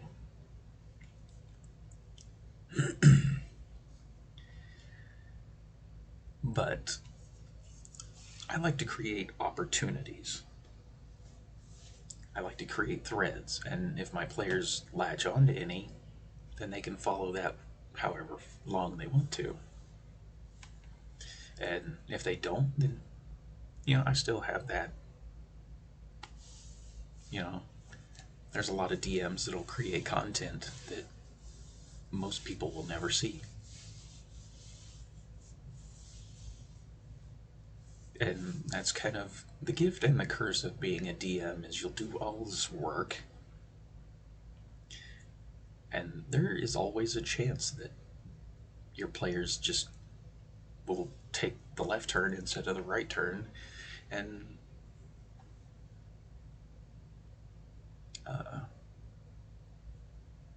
you know, it would just be the opportunity that was lost, kind of thing.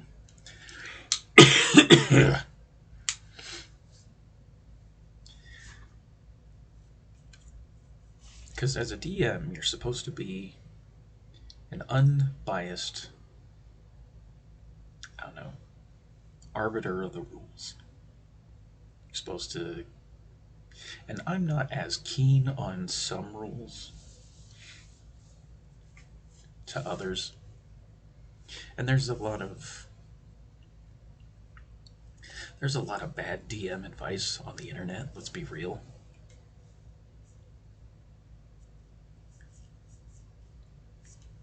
And even Wizards of the Coast, they published a book called Avernus, where, and this is one of the dumbest things that they have ever done, there's a section in that book that says if your players don't go on the adventure, just kill them.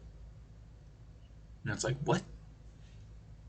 Why would you even say that, much less print that in a book? And that book gets a lot of flack for that and a few other things. But,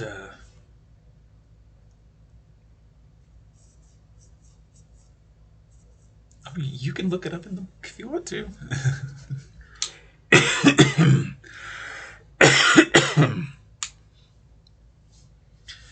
And, honestly, if my players just veer off and they go wandering off on their own, that's completely fine too.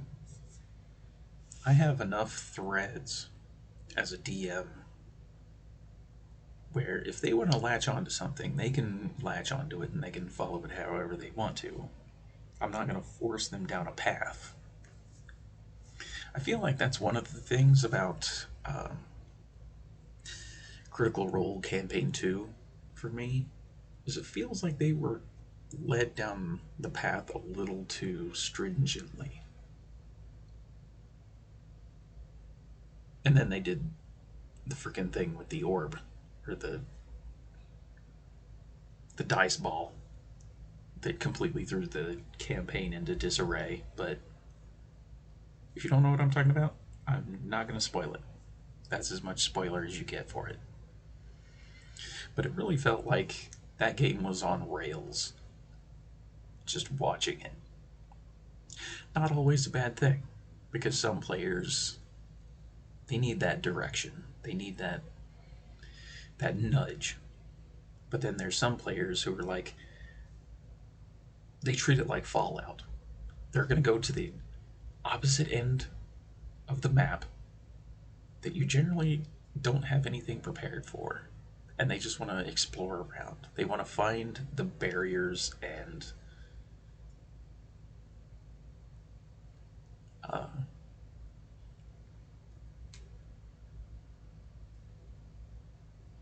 very much like me in MMOs. I used to wander around just like, ooh, what's this?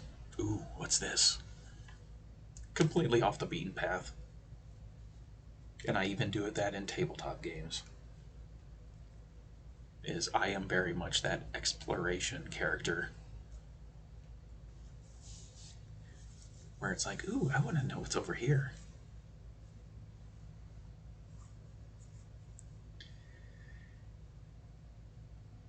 And it might piss off a DM, but it's like, I kind of want to know what's over here. Oh, you tempted me with it, and now I'm here. Lay it on me. Kind of a deal.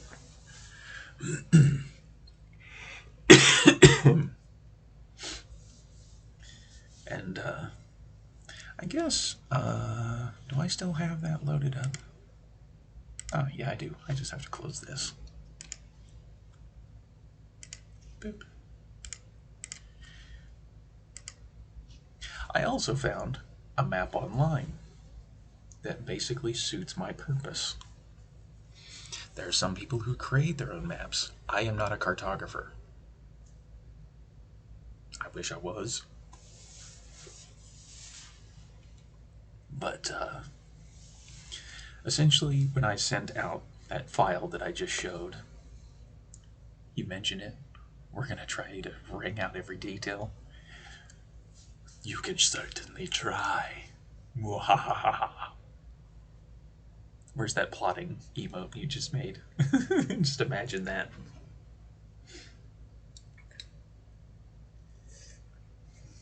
I'm scheming. But yeah, I essentially sent this image along with that file that I just got done talking about to my players. And, you know, yeah, it's a little bigger on the stream than it is in my viewing window, but essentially there are a number of circles around the map. If they ever wanted to ask questions about a certain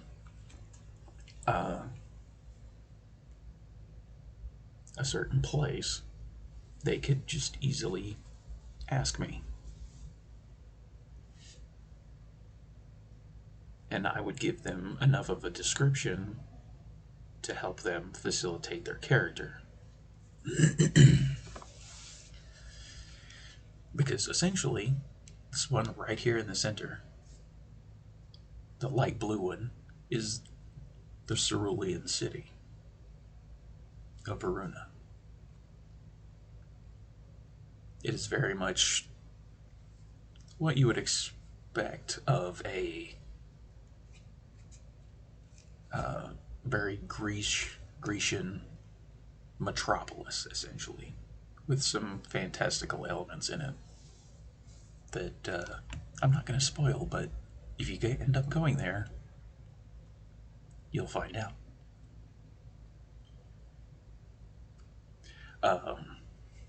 Little green dot up here. Why is my mouse not on screen? Is there...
Did it cut out again?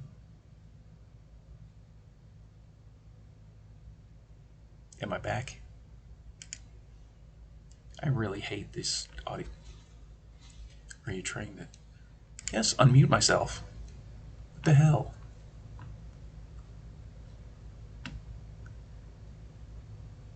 Okay, there we go. That is weird. You're back. My polymers crack? Giggity. Anyway, how long was I muted?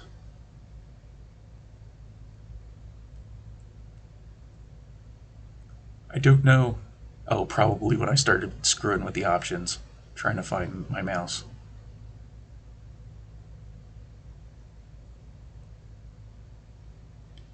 Yeah, I probably screwed things up by trying to look into the options. Anyway. green dot, then a few clicks, and it went out. Oh, okay. Tiny green dot up here is basically Vidan. It's essentially where I'm starting the game.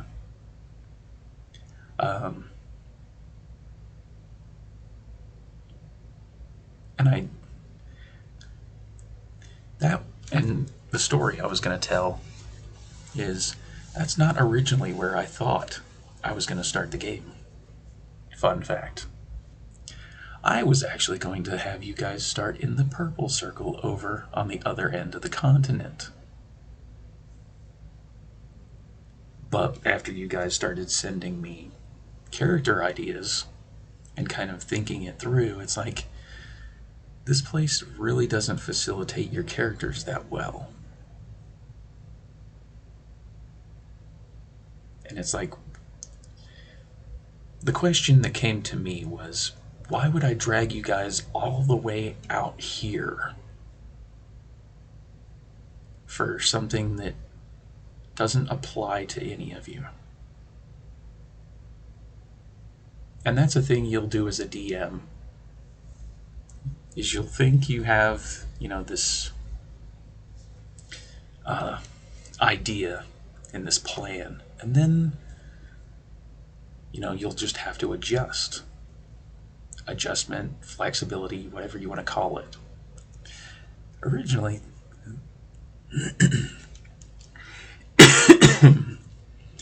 I bet you're asking, we got ourselves into this. Well, that's quite a story.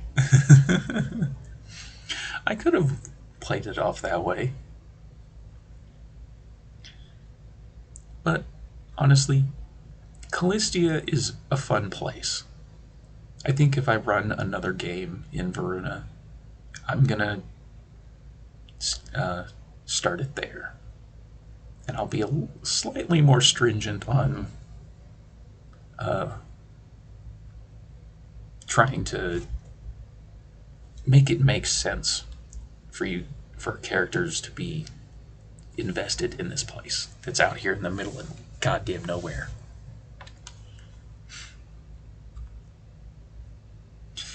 But essentially, after a bunch of people, because at that time it was 7 characters, I had 7 players when this game was initially incarnated.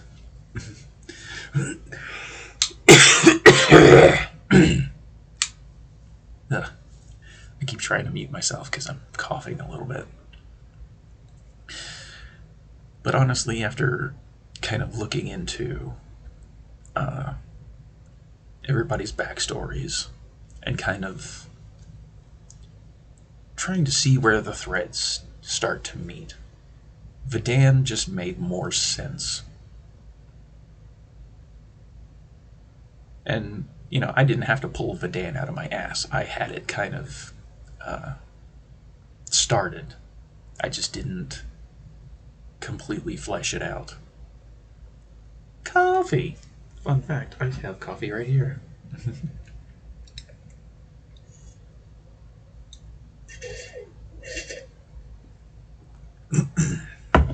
Now I don't have any more coffee because I drank it all.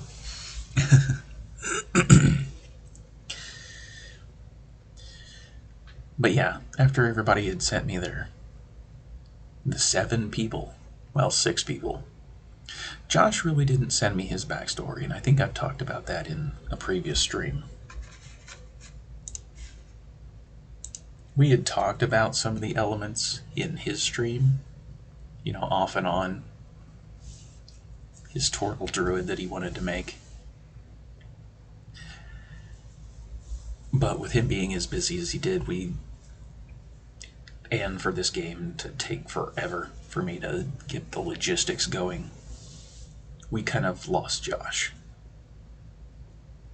And I kept hoping that we could draw him back in, but with as busy as that man always is, and yeah, I think everybody knows the rest of that story. Eventually, I would love to pull him back into a game, but as far as this campaign, I don't see it happening.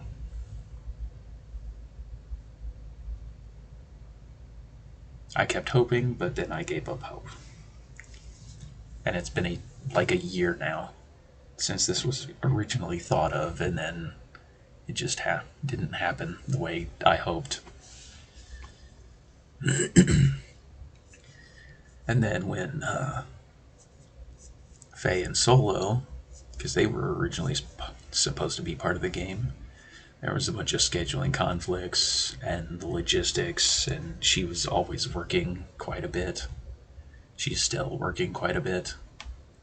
I kind of shifted them from primary characters to guest characters until they could come back in as primary characters. And honestly, if you guys TPK before they get back into the game, then, you know, I may just run a game with them that kind of runs adjacent to everything that you guys end up doing.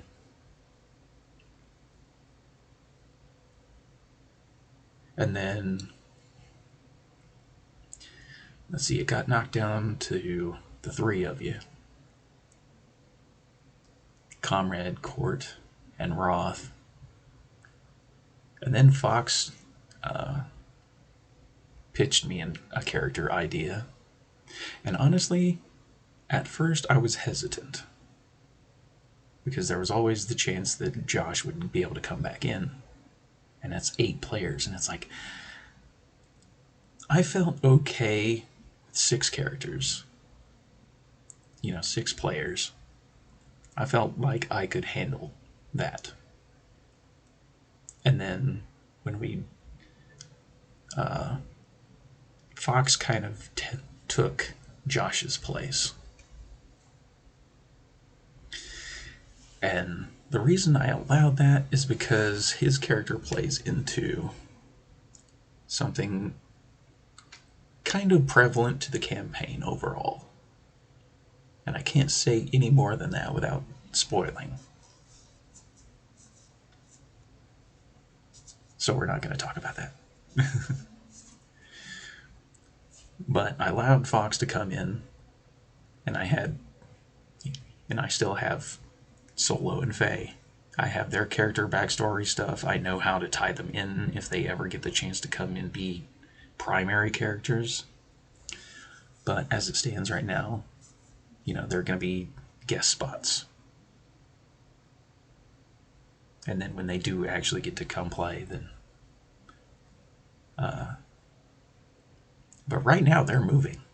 So it might be a while before they get situated enough to... And then... and I think even we had this conversation, Roth. And I think this is why it got brought back up again, because at that point when we lost Josh, we lost Solo and Faye, I got a little bit down in the dumps, and then scheduling, juggling life as I have been doing, kind of put a hamper on things. I got really down in the dumps about trying to get the game going. And then I think it was a conversation you brought up where something to the effect of having a dream about the campaign and me running it. It's like, oh, people are still thinking about that. And then just mentioning it to Comrade and Court, and that kind of re-energized the idea. Instead of being depressed about it not working out the way I originally set it up. Because essentially, I've had to rewrite this campaign 3 times.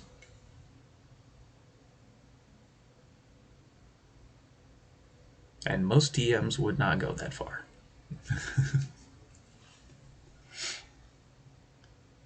Trying to make everything fit and trying to, you know, get everybody who wanted to be involved in it.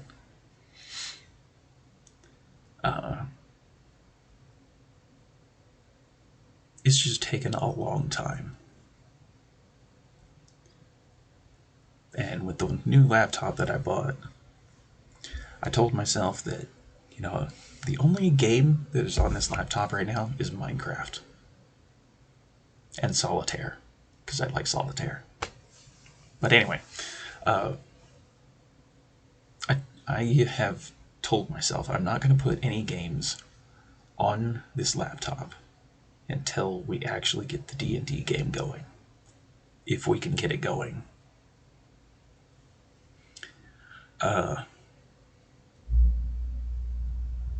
I think it was a couple of days ago or the day before Mr. Keith helped me with my audio issue. I was looking through the tutorial for Roll20 again and trying to refresh myself with it.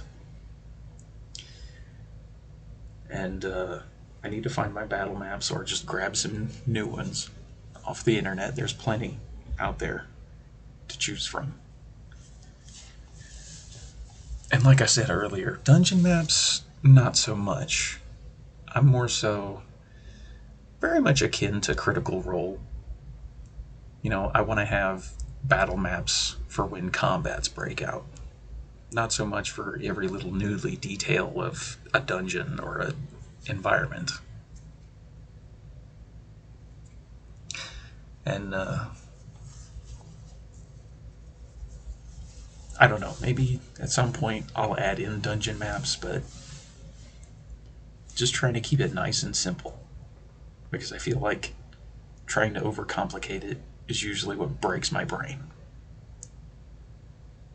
And I just don't have the capacity for that right now.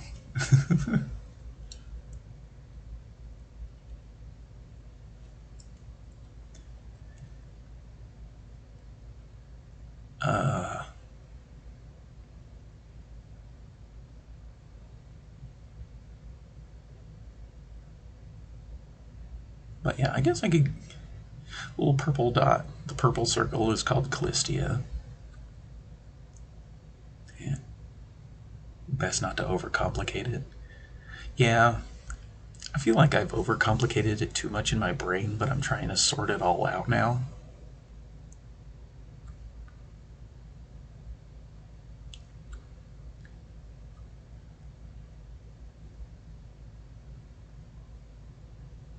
But yeah, the purple circle, the purple ring over here on the other side.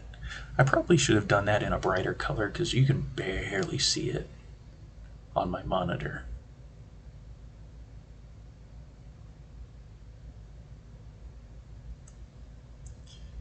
I don't know if this is going to mess up the screen or not, but I'm going to click.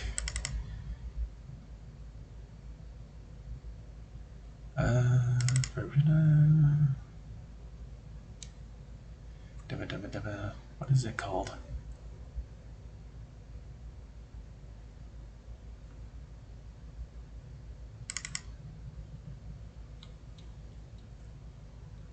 Quelferalis. In the Verisian wildlands down there. Okay, we can close that now. But yeah, the little, oh yeah, I'm on the delay. Go back to the map.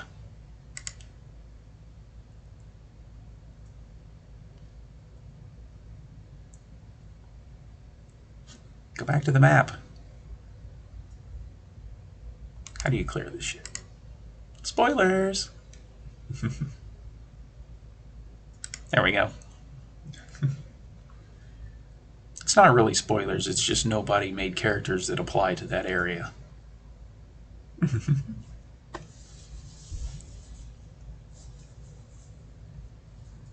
But yeah, the little yellow circle down here in the green,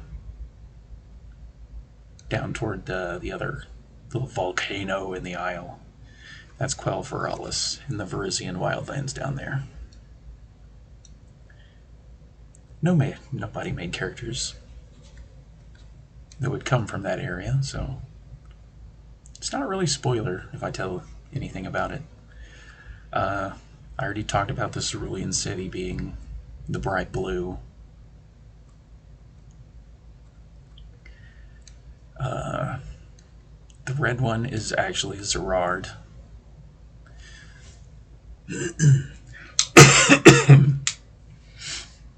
Which, I guess is not too much of a spoiler, I guess. But imagine the combination of Vegas and Venice smashed together. It's basically a city that's parted on both sides of a river that runs through there. You'll never find a bigger hive of scum and villainy. And that's all I'm going to say about that.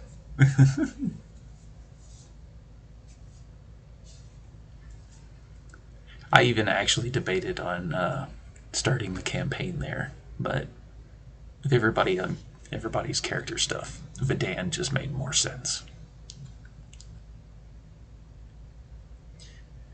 And then the kind of grayish silver circle out here on the island, that's basically Kohai. That's basically Goblinoid Central.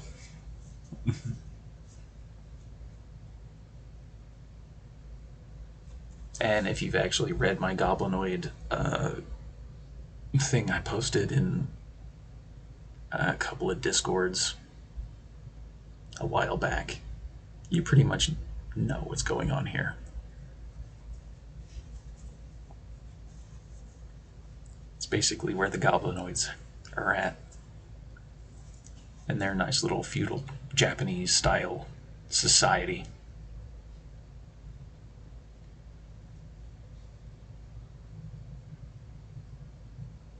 And there's a couple other places I could mention, but I feel like that's... Actually, I probably could mention one more. That's not really in a circle, but... all of this white area toward the northern part of the northern portion of Verona. You would think maybe snow? Nope, it's called the Ashlands.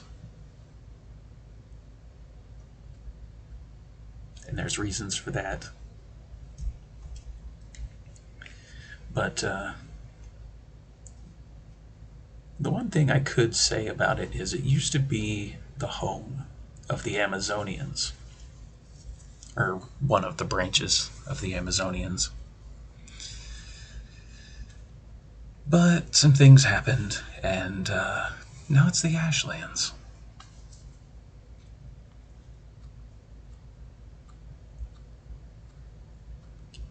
And I don't think I can say much more than that. Yet, anyway.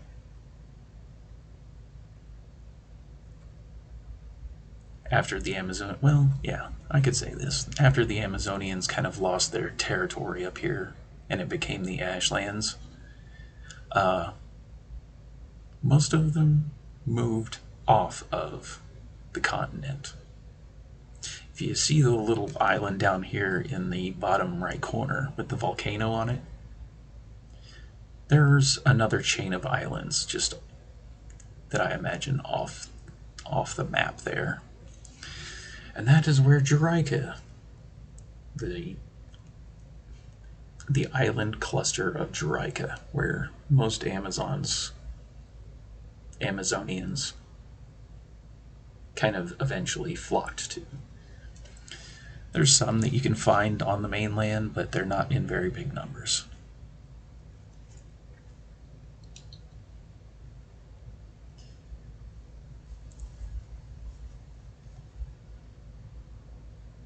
Interesting. Yeah.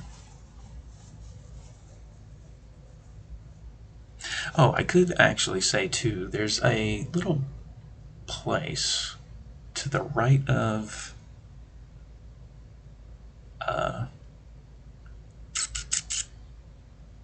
to the right side of where the cerulean city is, there's a little dimple right there. I just pointed at the screen like you guys can see what I was. God, I'm so dumb. There is a kind of a city there, but it's kind of in ruins right now. So I think that's why I didn't put it on the mark, or put a mark on it, a mark on the map. Oh my God, brain.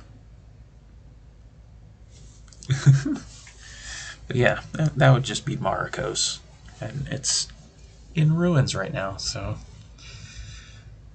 if you want to know the reason, you have to figure it out yourself.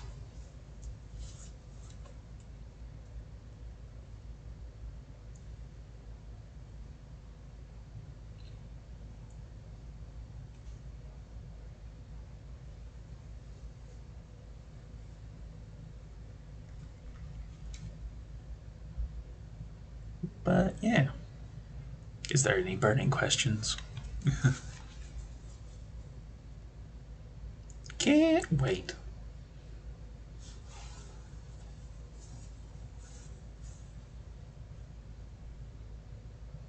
Yeah, honestly, after this stream, I'm gonna go look for my flash drives and see if my battle maps are on it. If not, then I'll spend a lot of time looking at battle maps and grabbing them off the internet and loading them into Roll20.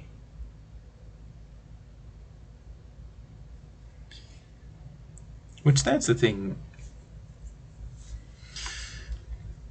There is this conception on the internet of any image that you rip off of the internet that you're stealing it, only if you're making money off of it, in my opinion. If you're using it for a D&D game like this,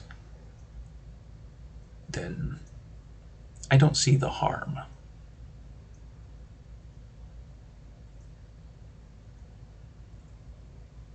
Because if you want to know a fun fact about this map you're looking at, it's the map of Vana'diel. It's essentially the world from Final Fantasy XI. It's honestly my favorite RPG of all time. But it's basically the closest representation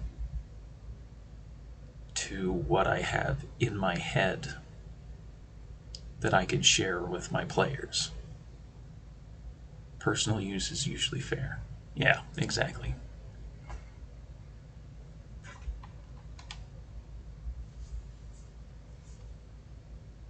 And even if, there was an artist that approached me and said, hey, you're using my shit, one thing about Google that I hate is they don't, when you look up Google Images, for example, they don't tell you who the artist is. I hate that because I love knowing who makes what. Even very much like in TV shows and movies, I like watching the credits. Most people hate watching the credits, but I like watching the credits and knowing who did what and where and when, and this, that, and the other. And you've probably seen when I do my gaming streams, I let the credits run because of that reason. And I always try to make mental notes of every name that I see. And I try to give it, that proper respect that they created this thing. Attribution has always been a problem. Yeah. And then we get into that dirty word that Josh likes to bring up, that he slapped on that sticker. And that's its own can of worms that just makes the problem even worse.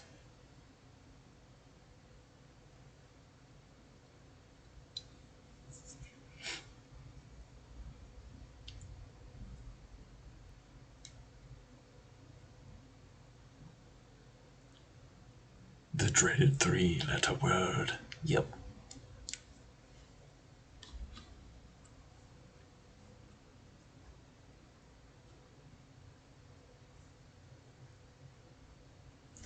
And I guess since we're on the topic of DMing, let's minimize that for a minute so I can look for...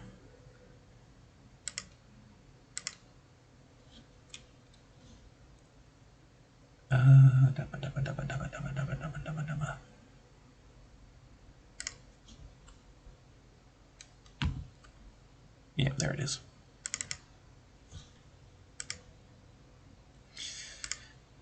We've kind of talked out player discussional things. How about we talk about the DM side of things? Without spoiling anything, obviously. But to go through my process of how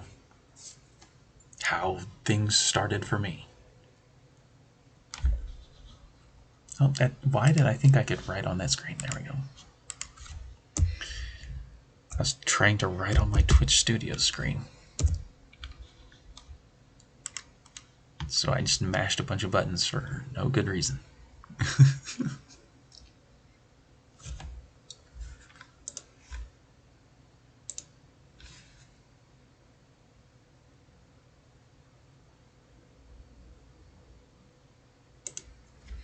Because I know there's been a few people that have said, oh, hey, they want to be DMs. DMs, GMs, whatever. Dungeon Master, Game Master. Every game has a different term.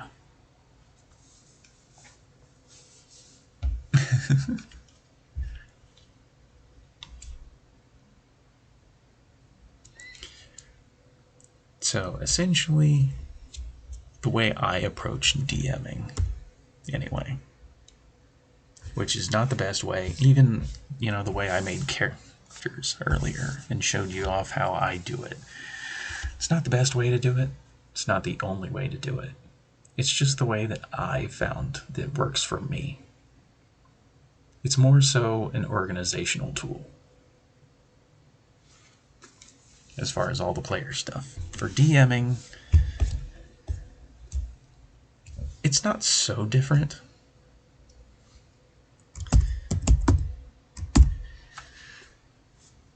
First of all, you'll need a name for your town.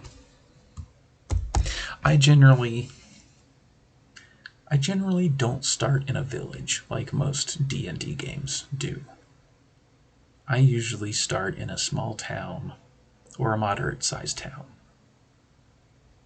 Something with enough opportunities for the players to draw from or to get involved in. Completely fine. And if you don't have a town name right off the bat, don't worry about it. It is not the most important thing right out of the gate. Later on, yes, you will want a name for it.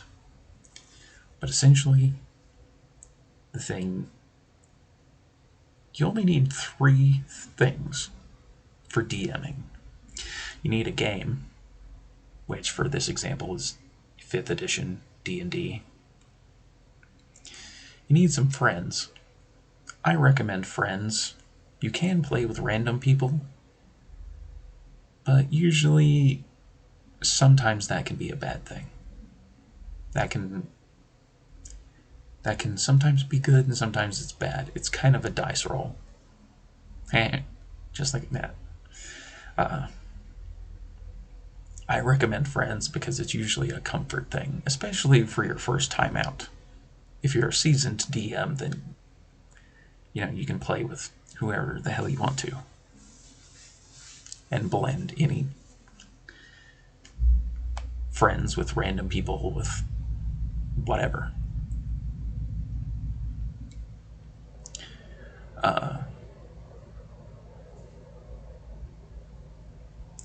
Which I guess for that first point, well, I should just write this down while I'm talking about it.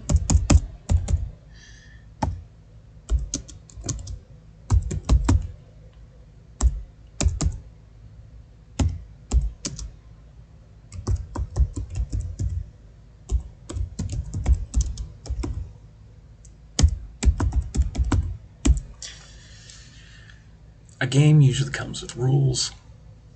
that's kind of self-explanatory, and essentially dice as well.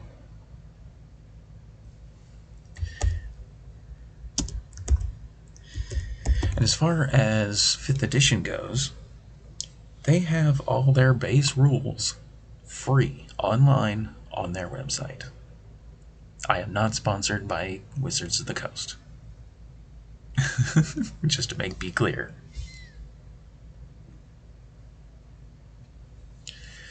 But, and usually you can get the rules, like I said, free online for 5th edition. I believe in some places of the internet you can actually get rules for 3rd edition and 4th edition as well. I don't remember if 1st edition and 2nd are available. I think you still have to buy the books for that, or buy some kind of PDF.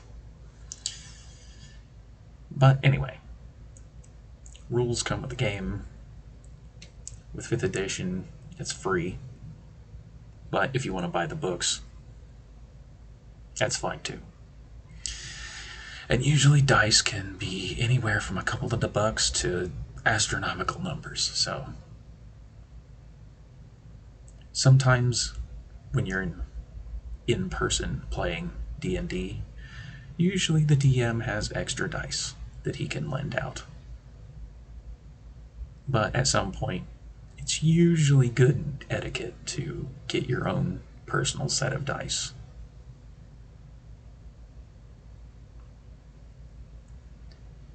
Because I know that's what happened with the Vampire Dark Ages game I played in. I didn't have dice, but my DM, my ex-girlfriend, she had a big old bucket of dice because she had been playing tabletop games for a long time and accumulated a lot of frickin' dice.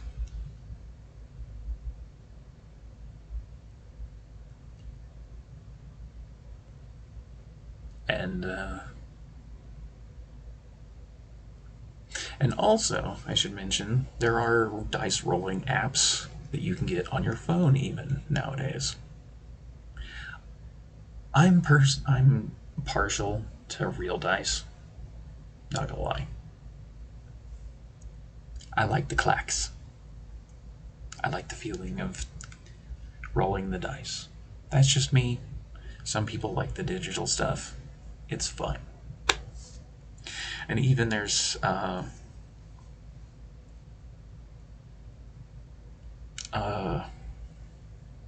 my god, what is it called?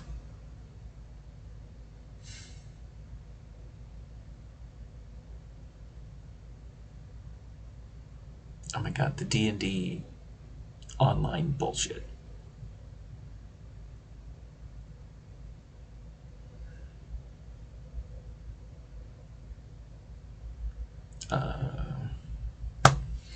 It's the program, not their website. What the hell is it called?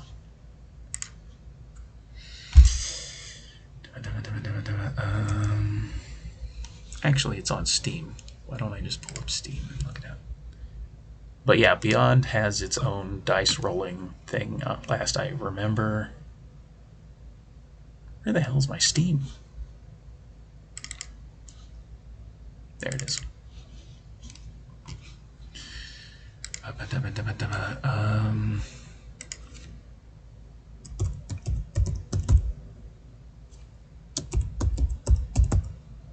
Fantasy Grounds. Fantasy Grounds, which is exceptionally expensive. I do not recommend it unless you are dedicated to playing a lot of games through it. Fantasy Grounds has its own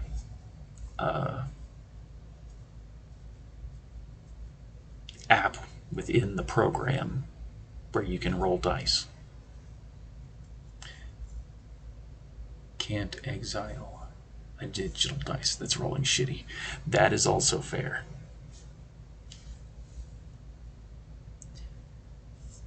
But yeah, Fantasy Grounds has its own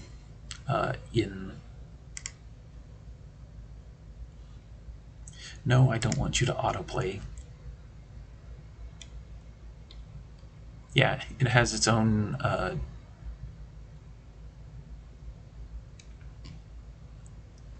and they even have dice macros as well. So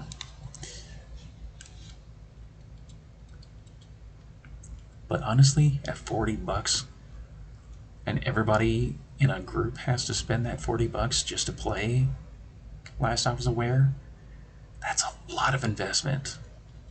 Money investment right out the gate. I don't recommend it. If you're going to play through, like I said, if you're going to play a lot of games through Fantasy Grounds, you know, build it up over time. And I think there's also a licensing thing that comes back at you for, it's almost like a subscription price that comes back at you every so often, last I remember.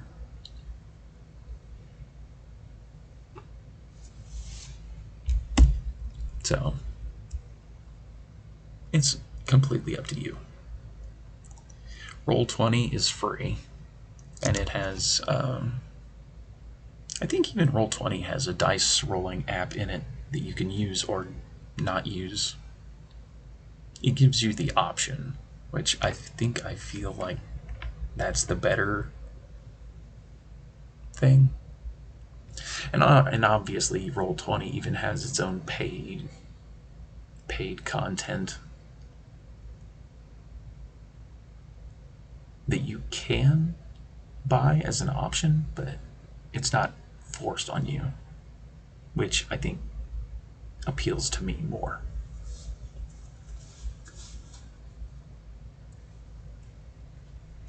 Yeah, I very much intend to use physical dice as well, Roth, even DMing.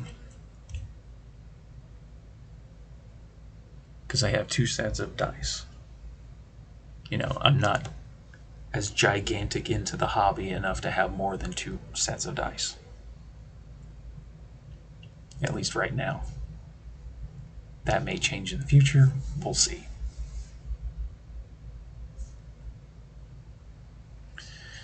Let's see. Rolls, dice.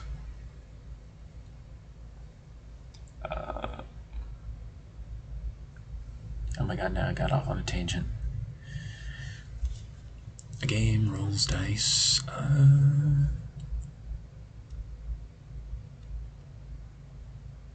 poked around in it. Demo didn't show the dice roll. Just a thing in the text window that showed the result. Oh. Well, shit.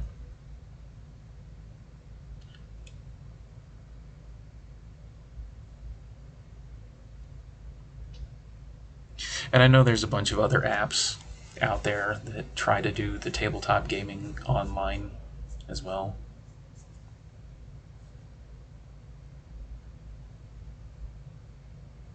I don't know. I'm just very partial to physical dice. Makes me feel like I'm at a table instead of staring at a screen. I know there was a third thing, but I can't remember what it was now.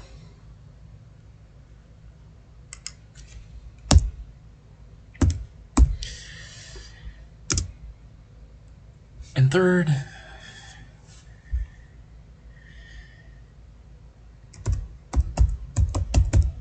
content.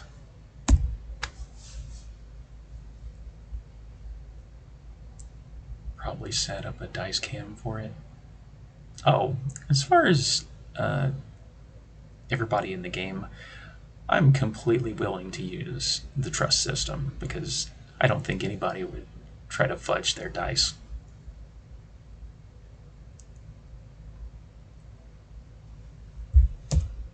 Actually, let's change content to adventure.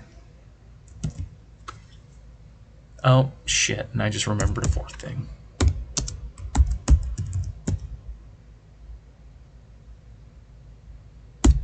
There we go.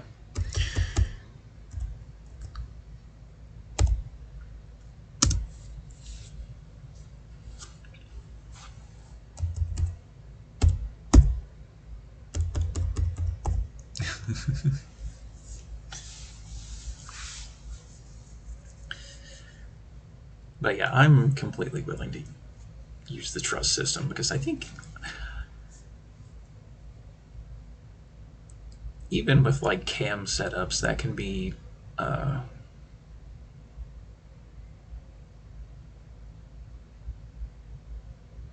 and everybody kind of wants to just roll the dice and see where they land anyway, so it really doesn't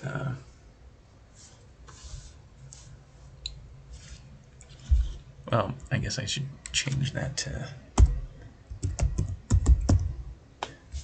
pizza and snacks. Pizza and snacks are always part of a tabletop game somewhere along the line.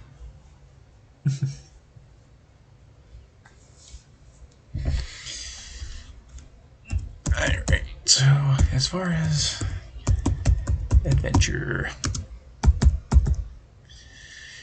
town name, you can name your if you have a cool name for a town, cool. If you don't worry about it. It's not prevalent right out of the gate. Like I said during the player section, it's, you know, being flexible is exceptionally helpful. One thing I like to do is before I name a town, just think about the environment around the town. You know, I realize a lot of the internet likes to bitch and moan about the stereotypical town on the edge of a forest that's been overused, but honestly, I'm completely cool with it. You know, you just change up the theme of it a little bit here or there, and you make it your own. It can still work. You don't have to be beholden to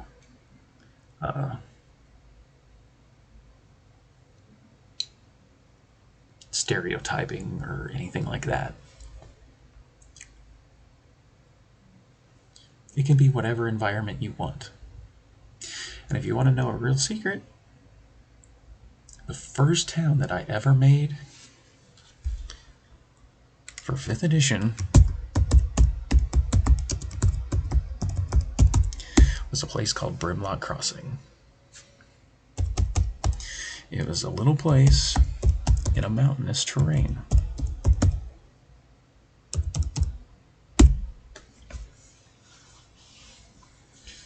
It was a dwarven fortress. Well, and this will lead into the next point I'm going to try to make. I didn't come up with the name Brimlock Crossing right away. I thought about, okay, what do I want my terrain to look like around it? Mountains sound kind of fun. You can have a lot of fun in mountains. There's caves underneath, there's cavernous spaces in various places. Hell, why don't we even throw a volcano in somewhere close? That completely works. It's fine. Just Dante's Peak that shit.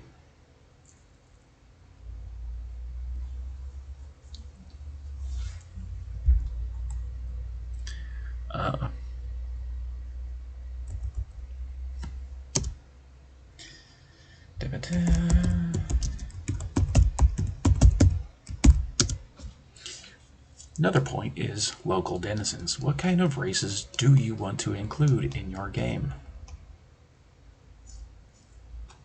Oh, I guess I should say size as well.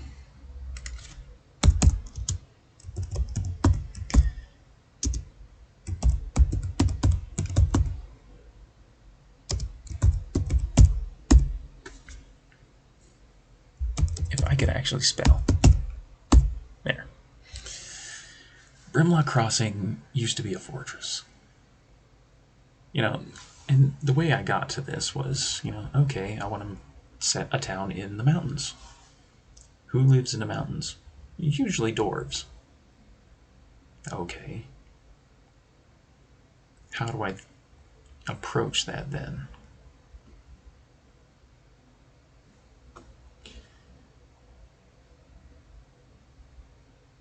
There is I believe it's Baldur's Gate Dark Alliance 1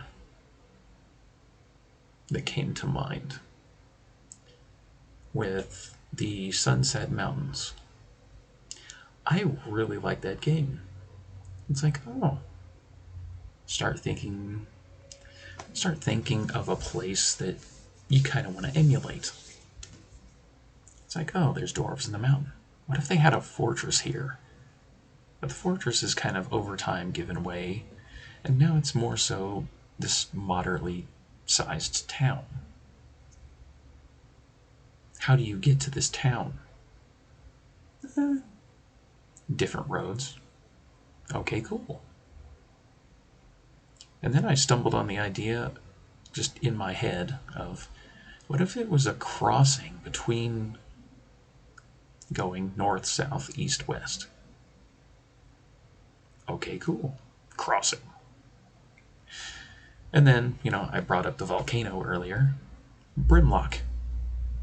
I like it. Put the two together and boom. It can be that simple. There's some people who like to be, extravagant, and they go a little crazy with the detail. Because I feel like that was one of the things about, going back to Critical Role, of Trostenwald, whatever. That first town they start in with Campaign 2.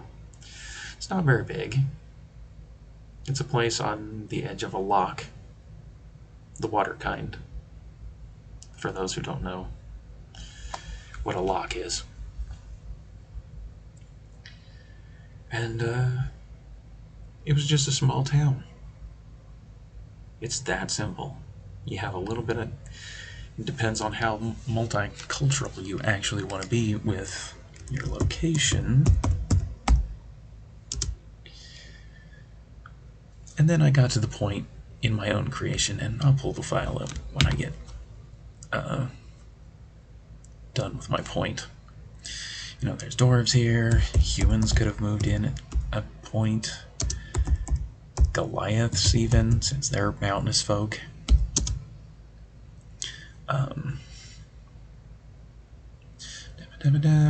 Trying to think of who else in the town. There's a couple halflings, but not enough to really say they're native denizens anyway.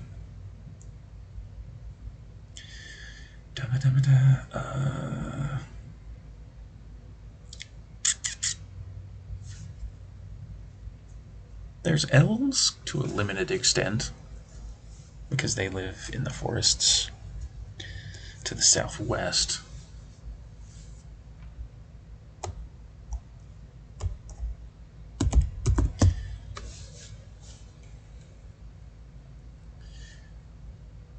They pretty much stick to the forests. They don't really like the mountains that much, but there are elves that can be in the area. Natively, I should say. And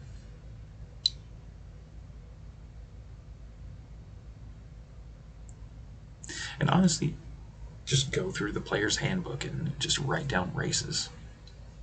Whatever strikes your fancy of what you want to put in this town. Because there's even a place in my campaign setting called Steellock City. It's basically a bunch of rock gnomes and dwarves. There's very few humans. There's very few of anything else. And if you want to be that generalizing, it's completely fine. You make things that make sense to you and what you're trying to facilitate there.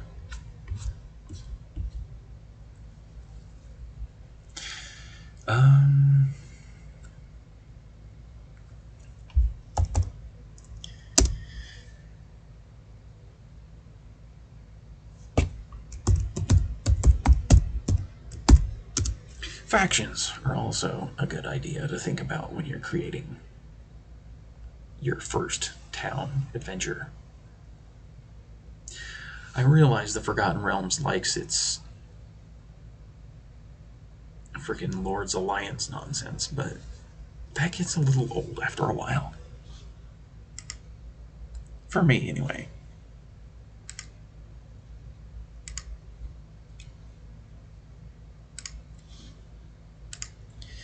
But I usually like to start with 3. Just 3 simple factions that are just, you know, one is a local group, one is maybe like a newcomer. Or you can just go the, you know, this is a lawful good group, this is a neutral group, and this is a chaotic evil group. Or any variety of in between. You know, it's basically up to you. In Brimlock, there's primarily, there's actually 4 groups, but essentially I can't talk about one of them because it's too much of a spoiler. But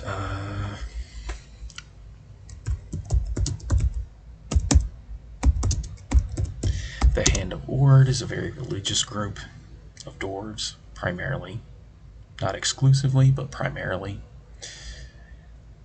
The Hand of Ord is kind of the old guard that still call this place home.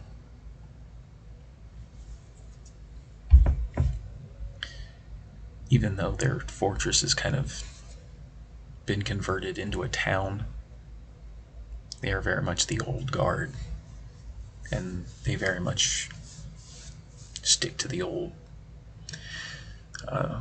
dwarven ways, usually. And that's one thing about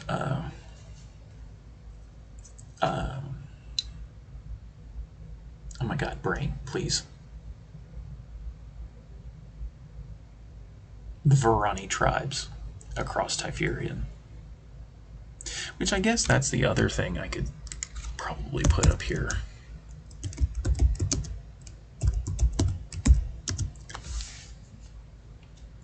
My campaign setting, in general, across the board, is called Typherian. If you're creating your own world, then you know you name this whatever you like. It can be anything you like. But that's just what I named it. And the reason I came up with Typherian was years ago. Nice little history trip, I guess, or a history story. I guess I was, I don't know, 14, 15 years old when I wanted to create my first game, inspired by Final Fantasy and all the RPGs of the past, Chrono Trigger, Evermore, etc. Typherian was the name. I wanted to call it Typherian Chronicles. And I did all this, you know, video game design work for it, and never really went that far with it. You know, I did all this design work for it and then just never made it. I could easily have done it in something like RPG Maker. But I just never got to that point. Well, when Critical Role first came into my perspective, I was like, damn, they're in their own homebrewed universe, doing their own thing. I could do that too. And it was almost like a light bulb went off.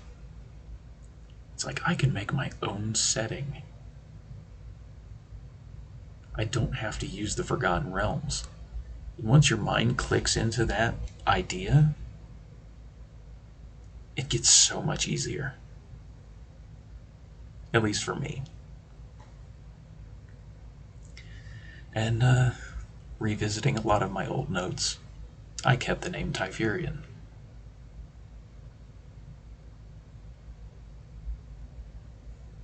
And even a lot of the different adventure-y stuff that I would later bake into questing content was basically ideas I had as a 14, 15-year-old kid.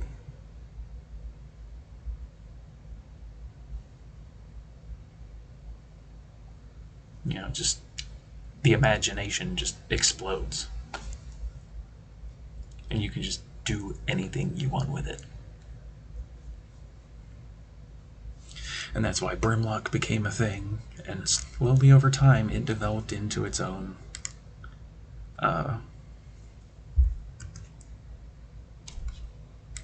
actually, I need to check that file before I pull it up on stream.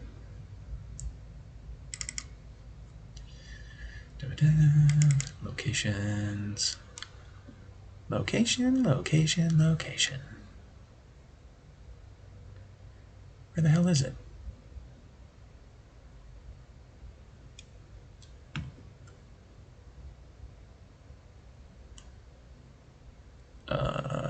Oh. I went right by it like an idiot.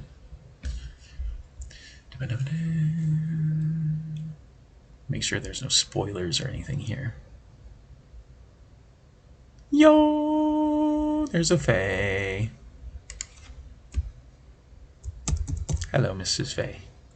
How are you?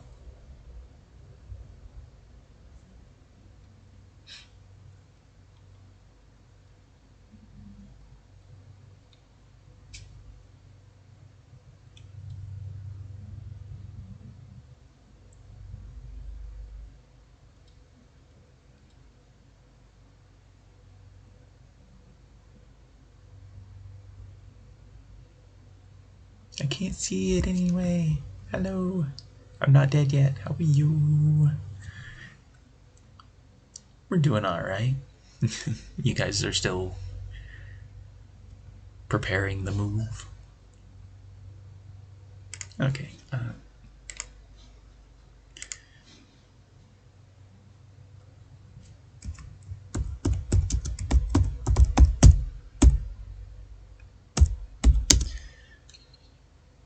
And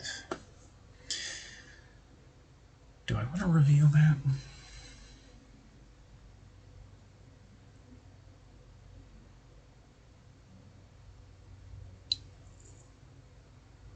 Yeah, what the hell?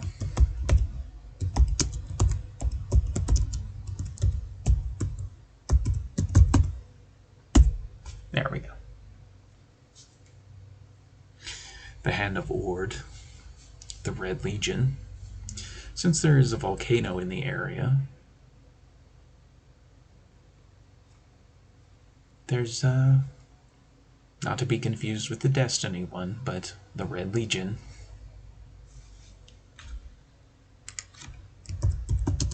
Is one of the... Oh, did not mean to hit the microphone.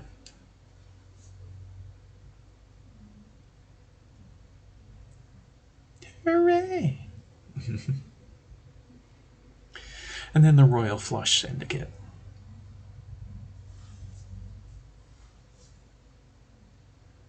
Which honestly, I've already probably tipped my hand as far as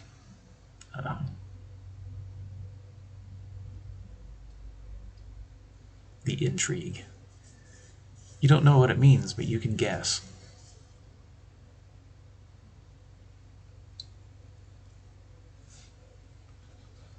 And you would most likely be correct.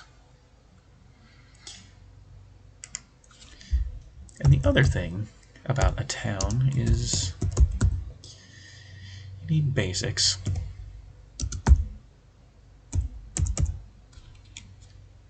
And these are basically not categories, but just a way to help think. You have your basic amenities around the town. Whether it's, oh hey, there's a temple here.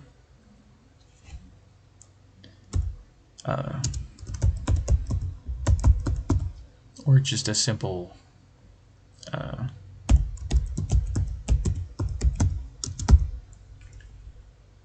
moving is going slow, so much work still to do. Yeah, I heard Val was taking a nap.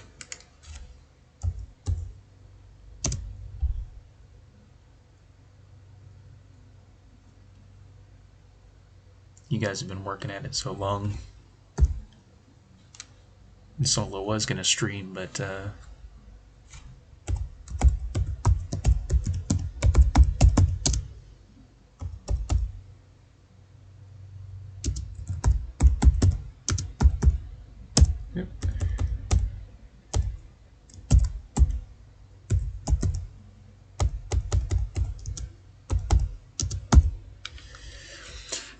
And I just kind of freehand this part that I've been typing out here. Basics, structure and landmarks, organizations, which is basically up here with factions. It's the same thing. Shops around your little town. And then prominent NPCs. You don't have to detail out every single frickin' PC in the town. Unless you want to. I generally don't do that. I make enough to serve the purpose, but I only write down the more prominent ones.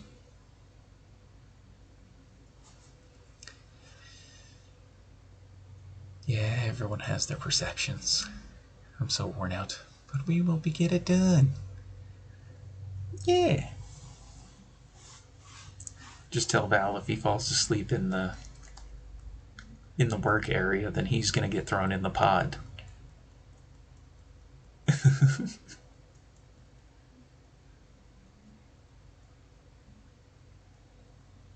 We had to move this thing and you were on it, so.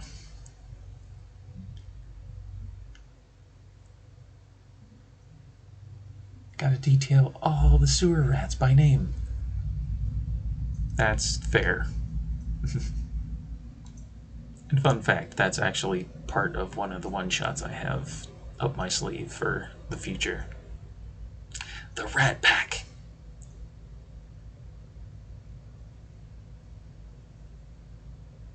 Solo told him that. You fall asleep in the work area, you're getting thrown in the pod.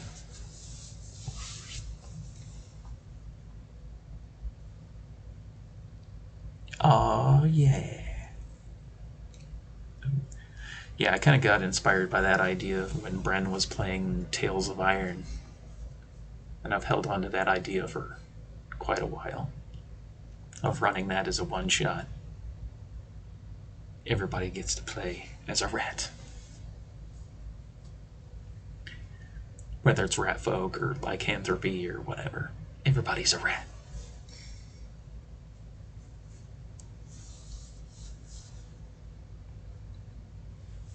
But anyway, we'll talk about one-shots in another time.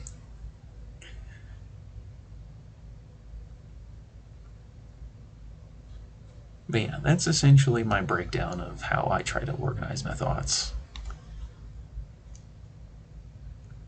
If you're using a pre-existing world, some of this will be done for you already. But if you're creating it yourself, because I know Comrade has even mentioned this a couple of times in the past of he wants to run a game in Taldore, which is the Critical Role setting. And then he's even talked about wanting to create his own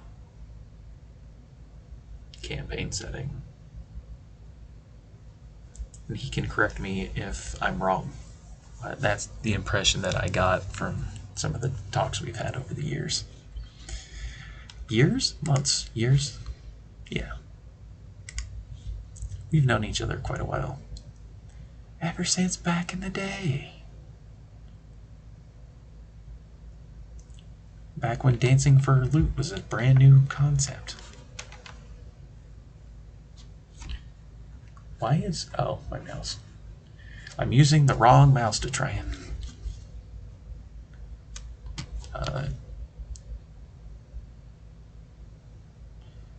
but yeah, now that you see all of this kind of laid out, let's go ahead and save that.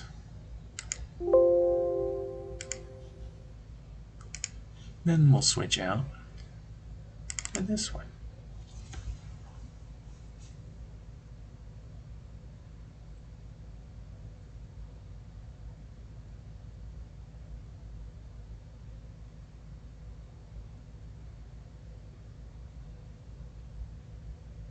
And let capture get caught up. There we go. There's a little bit of a story piece that I wrote for the town. I'm not going to read the entire thing, but essentially it's a small dwarven settlement on the borderlands of Arcturian, which is the primary continent that, in my campaign setting.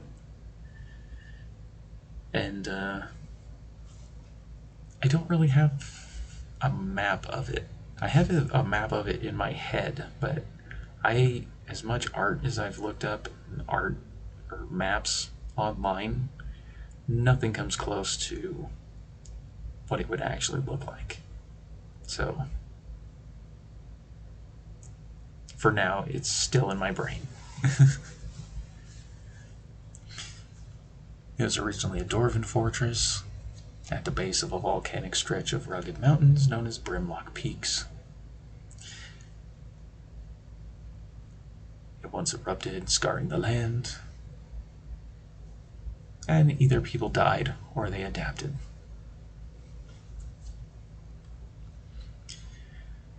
And even though it's in a dormant state now, trying to... Yeah, after the demonic invasion that happened in my campaign setting, because there's always a demonic invasion. It's just one of the things that's kind of a staple of a lot of fantasy, and I tried to think of something better, but I just couldn't, so I just stuck with it. The Dwarven hold that held the most power here changed from a militant fortress to a small city of sorts, as they established trade routes with the other nations and neighboring towns. More so on the plains that are to the west. Essentially, Brimlock Crossing is essentially the last piece of civilization before you get into Spargus, and on the other side of the straits is Urai, which is a giant desert, which is its own continent.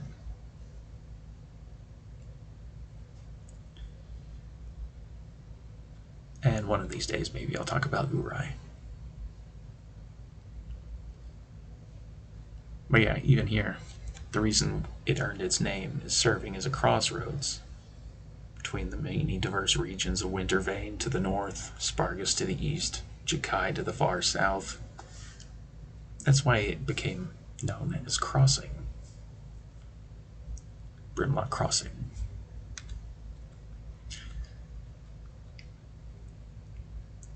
And it's very much kind of like this nexus point of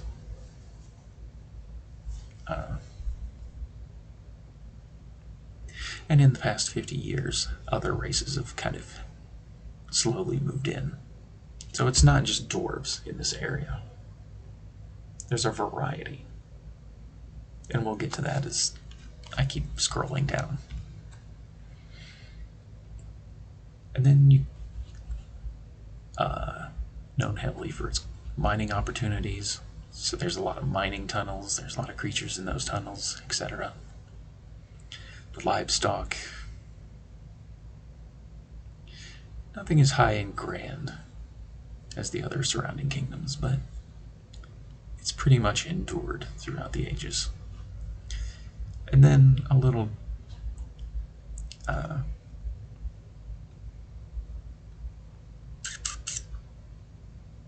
enticement, I guess, for I know what this means, but you guys don't. Okay? As of late, the town has had its share of problems, troubles, and that's essentially what can draw your players into Brimlock Crossing. You create a tension, something going on in the area or even in the town. And you don't tell your players straight out what that is, but let them discover it.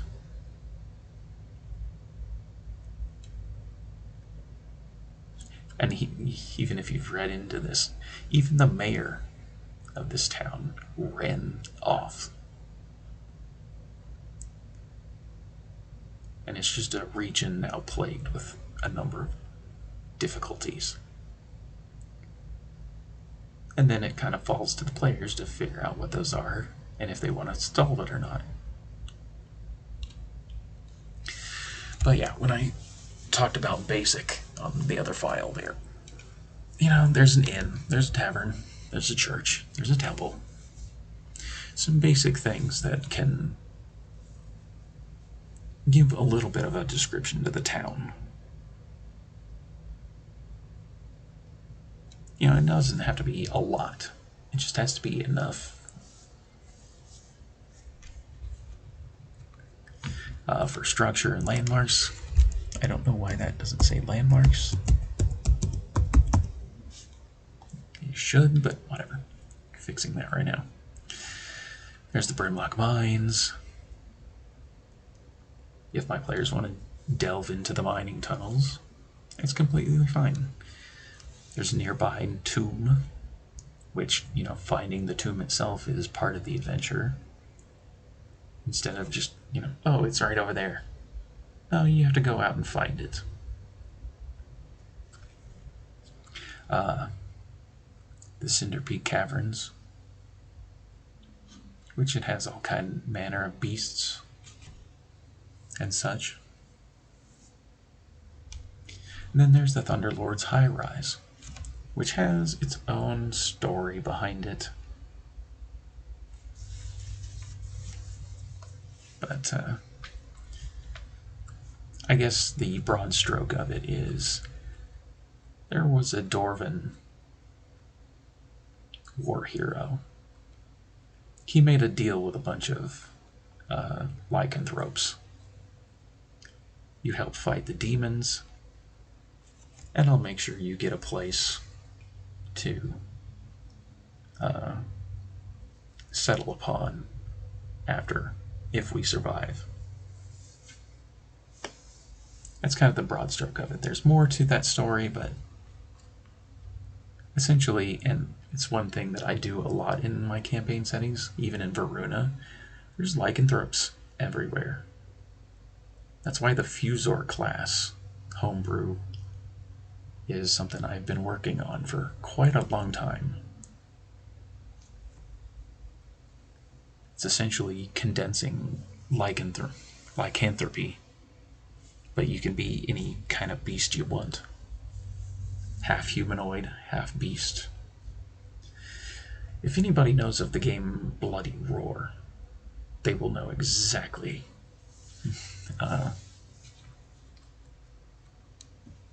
the kind of theme I was trying to go for there with the Fusor.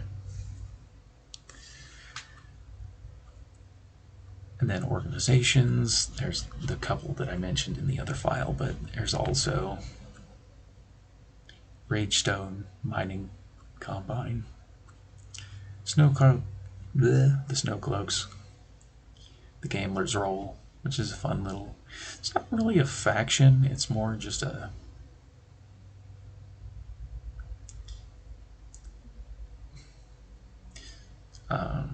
it's just an extra little thing that I threw in because of oh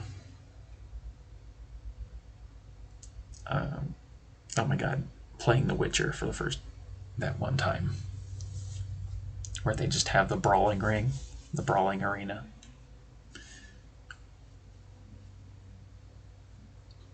And I wanted to stick that in my game, so it's like I did.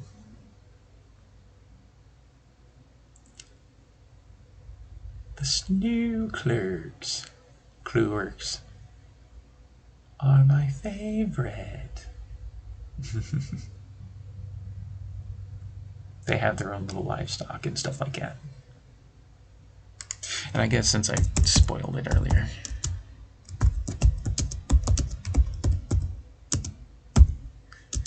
the Hand of Ord. Oops, wrong way.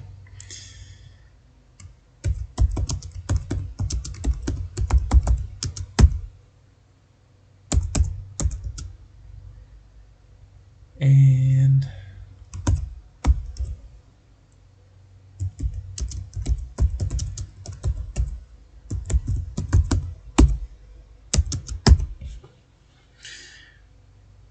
I basically have, I think that's probably what it is. I have two versions of this file. One of them is DM notes and the other one is what I would give to players. Anyway, since I'm describing all this stuff, it kind of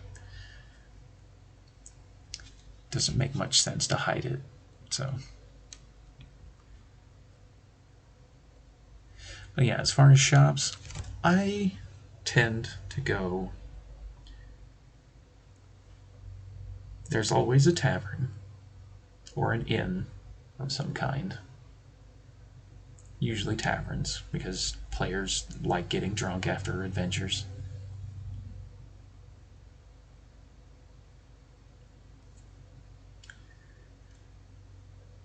I'll forget tomorrow anyway.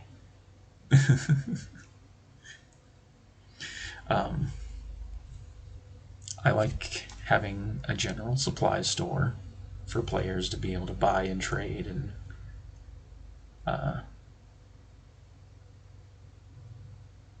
for a lot of the simple equipment, a place for them to get that kind of thing. Silver Strider Inn, and she does some trading and whatnot. Brackus, he's a forge smith. Basically, he's a blacksmith in the town. You know, if you think about even in something as simple as Diablo 1, you need an inn, you need a blacksmith, you need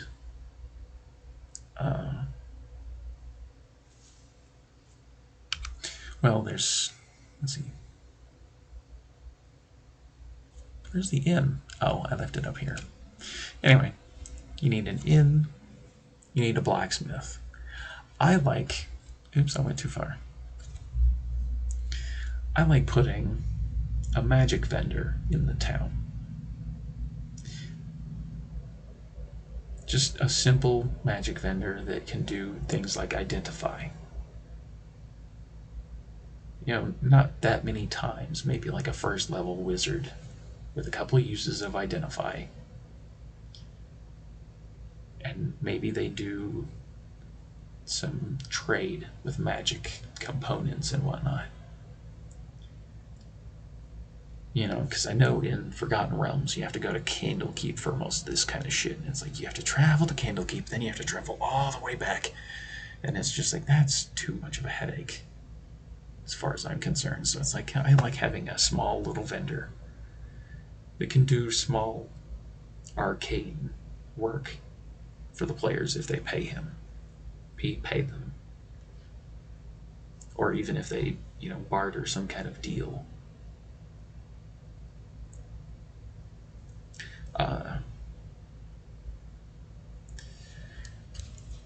Let's see.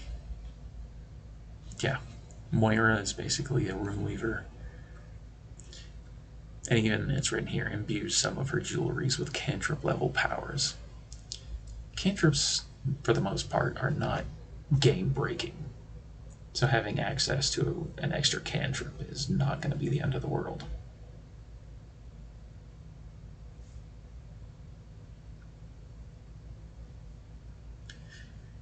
And it'll all come down to cost and negotiation if the player actually wants something like this. And then I usually like to have a monk or a priest that can cleanse, heal, etc. But since I have 2 clerics in my Varuna game, I don't have to worry about that. They do.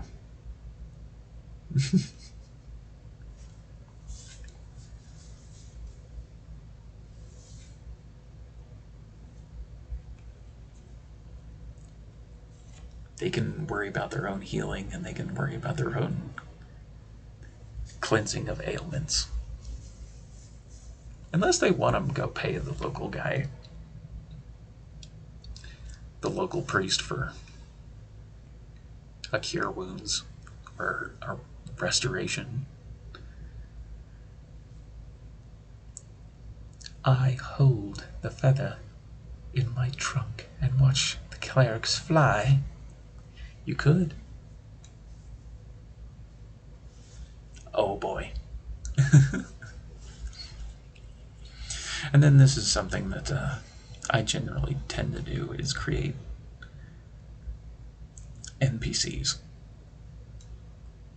Which everybody creates NPCs differently. So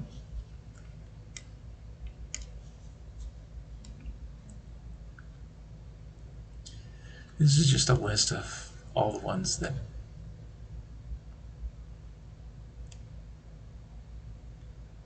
and they all have their little quirks and their little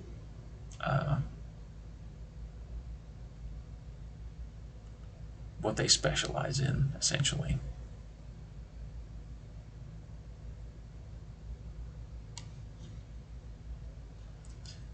Hell, even the 3 guys that you have fist fights with in the Gambler's Roll,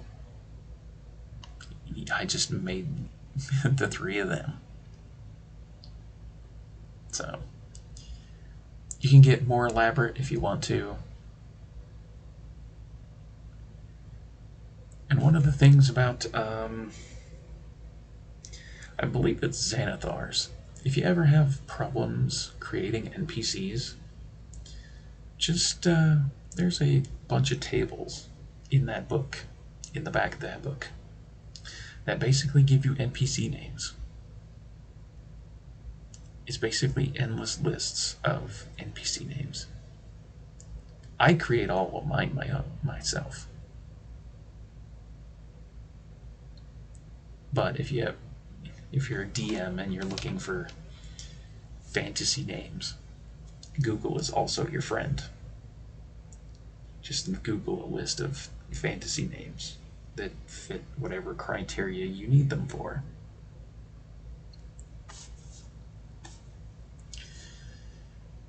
Because humans are all over the place. Elves, you can generally create names that sound very graceful. For the most part, dwarves, very rough, and even incorporating like Colbrand, for example. It's just, I don't know, it just fits.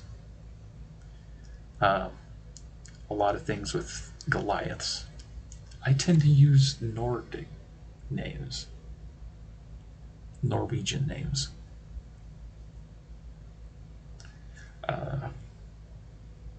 For Genasi, for example, I use a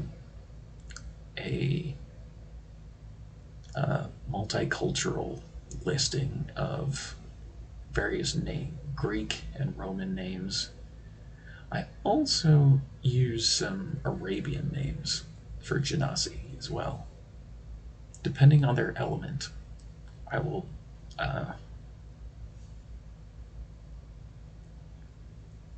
use different names. It's like an Earth Genasi. I would very much pick a Roman style name. For Fire Genasi, I would very much pick a Persian or an Arabian style name. Water Genasi, I don't know. I would think of something that had an extra meaning that tied to aquatic elements.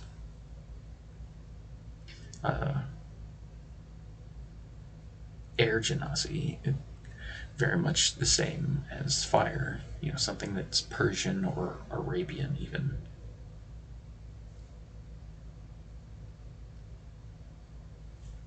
And I have a lot of lists of those kinds of names.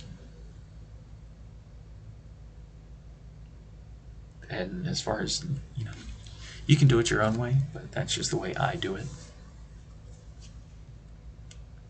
Because sometimes you can get away with the naming convention of bleh, 2 words, smash them together. But sometimes that doesn't always work.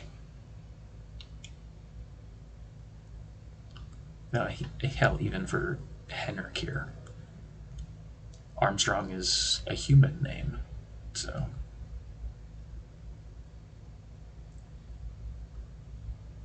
Well, a human-centric kind of name. You can go your own way. You can go your own way. Anyway, you can do whatever you like with it.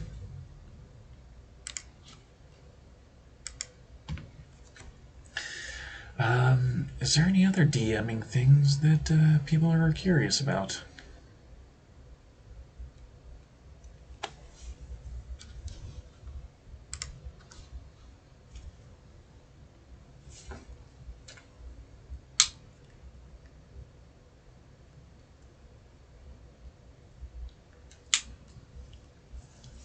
Any questions?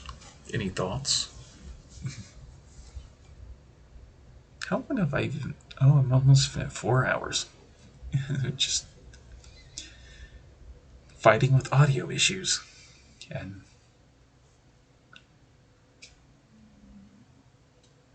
talking about out my ass about fantasy stuff.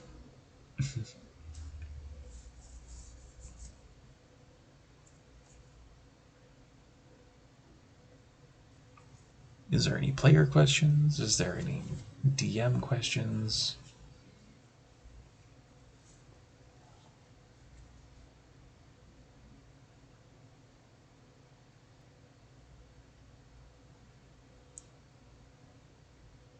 And also, I guess on that same point of, I had something earlier, but I already forgot what it was. I do that so much, Roth. It's like, oh, it's on the tip of my head. Oh shit, where'd it go?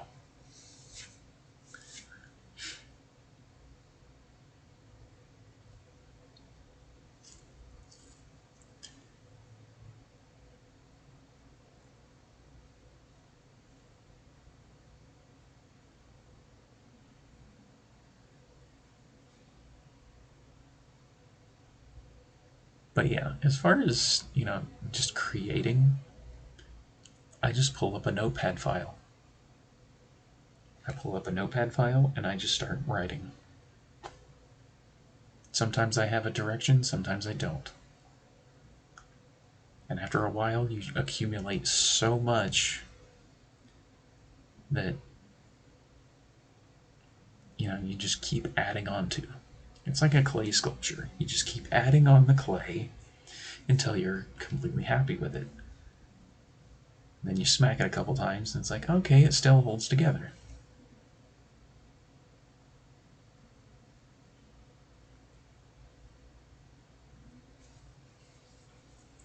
And I know there's a lot of D&D YouTubers out there that, you know, some people find advice with and some people don't. Honestly, I recommend Matt Colville as far as DMing. And even if you want to know just some fun things about character development, he has some interesting videos.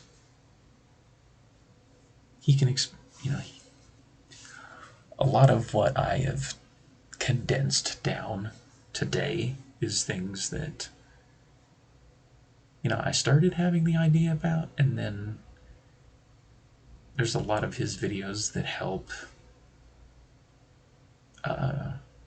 solidify the idea.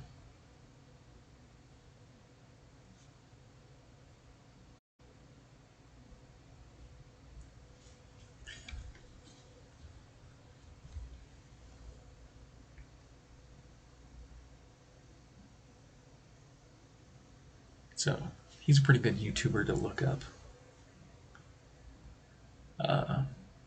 I know Court likes to bring up Dale Kingsman. I've watched a few of her videos, and I feel like there's things to be gained there, but there's a lot of times she confuses the shit out of me. Not gonna lie. I don't know if it's just her presentation style or what, but I always feel confused.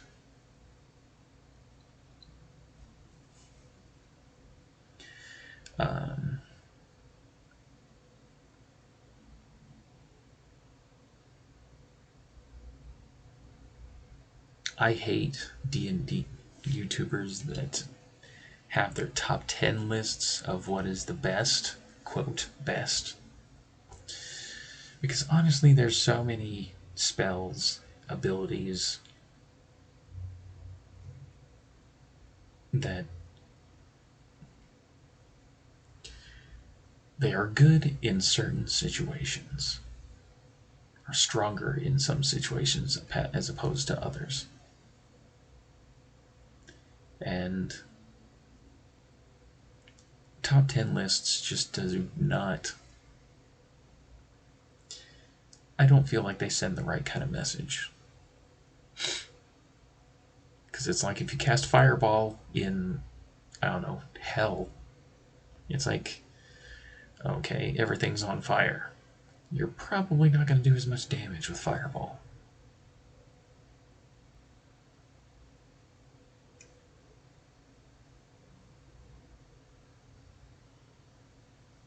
You know, Fireball is a good spell, but if you're in the middle of Hell and Diablo is chasing you,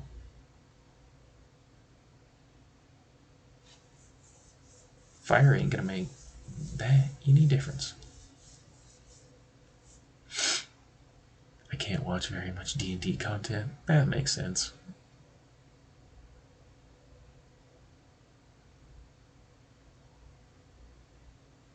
And as a DM, there's a big misconception about DMs versus players as they're playing, where, you know, the DM is always supposed to, you know, be after the players 24/7, almost in an antagonizing kind of way, and it's like, no, that's not it. For me, I like presenting challenge. And it's like, if they fail, you know, the old style of save or die, I don't like that idea. I like the idea of, oh hey, there's a comrade. He just went live.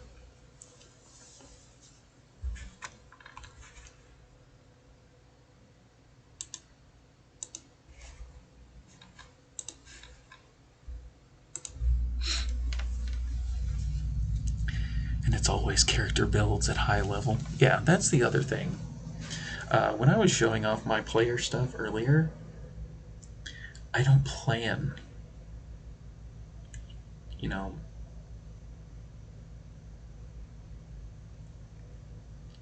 if I planned out every detail of my character's backstory, I might as well write a damn book. Why would I want to play something that has already been defined and done? I might as well just write a book at that point. Because, you know, I'll pull this up, because back to my character ideas. What would be the perfect example of this? Probably Vasily. Essentially, there are a lot of combinations that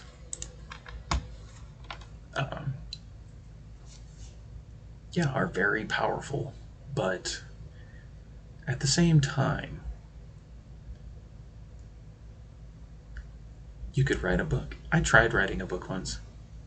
I couldn't do it. That's why the sci-fi RP. I tried to write a sci-fi story, and it just kind of fell apart after a while. The thing about Vasily is, honestly, my concept for Vasily comes online at 3rd level.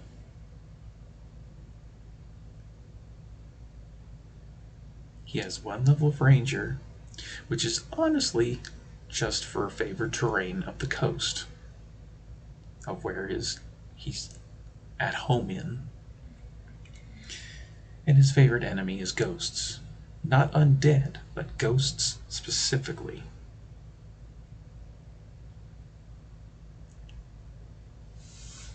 You know, corporeal undead, or incorporeal. I forget which one is which. The more spectral kind of undead, that would be his favorite enemy. Because he would have a knowledge of that because of backstory reasons that it's going to take way too long to get into right now. But essentially, he's a bard with 1 level of Ranger. And honestly, that concept comes online. His entire concept actually would probably be, 3rd level. His entire concept comes online at 3rd level. But there's some people where it's like, well, even there's a grave cleric, undying warlock idea that I have for chapel. I would need 14 levels in warlock and 6 levels in grave cleric before that concept fully realizes.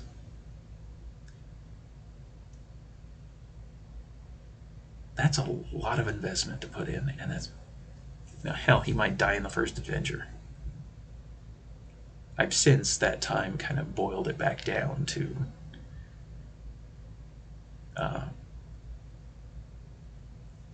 because there's some concepts where it takes a couple of levels, and it's usually about the levels where you get subclass features that can really make or break a character.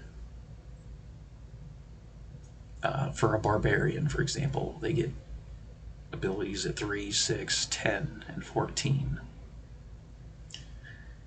You could honestly grind up those 6 levels and then transition into something else and put 14 levels into something else. There's some builds that work that way. It doesn't fully realize until you get there, but the faster you can get your concept online, where it runs smooth,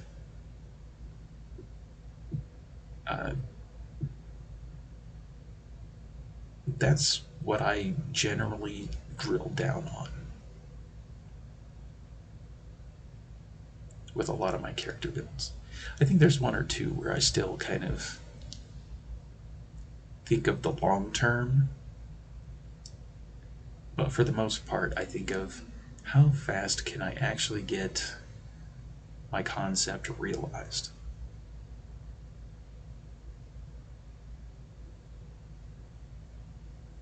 And with 5th edition the way it is, you know, you can multi-class, which that's what Vasily would be doing.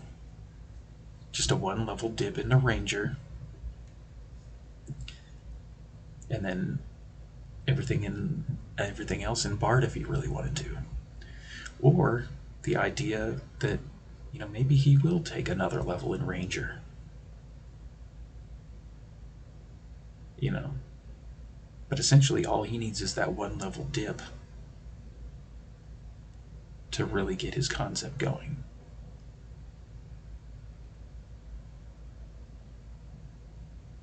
And there's a lot of noodly thinking that can go into this, but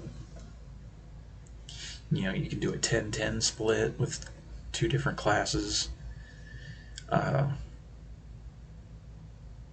I think I think the most I've ever seen someone try to multi-class is 3 times.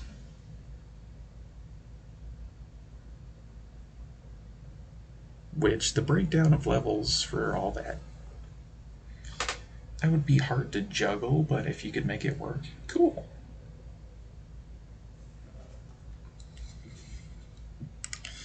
Oh, I'm getting so many alerts. Boop.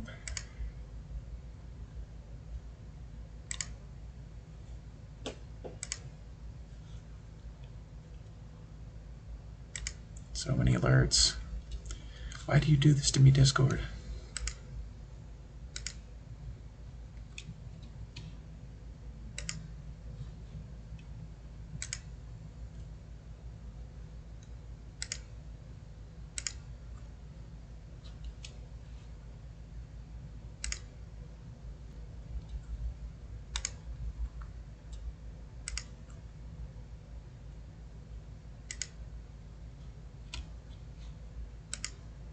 There we go. I think I'm all caught up now.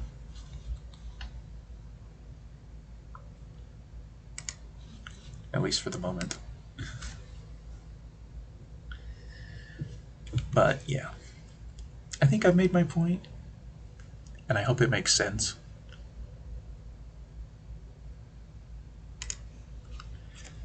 Let's see. What is an example to the other side of that? Do I have one on offhand?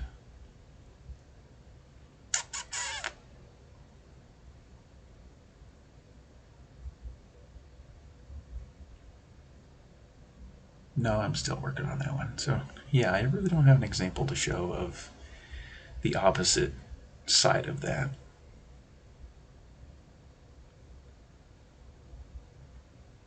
Because I know most people, when they create characters, they want to stick to one thing.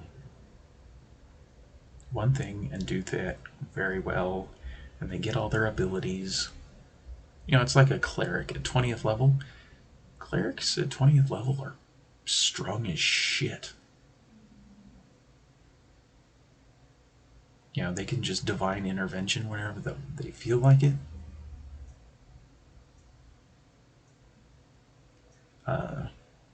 Paladins, the same way. But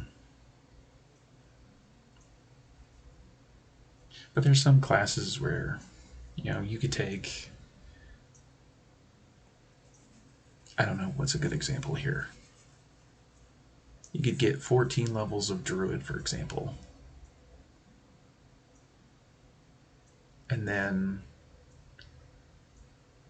I don't know, 6 levels of Barbarian.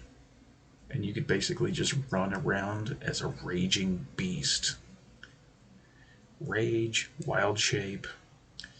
If you have the Enlarge spell cast on you, you basically become a giant kaiju. Cleric power!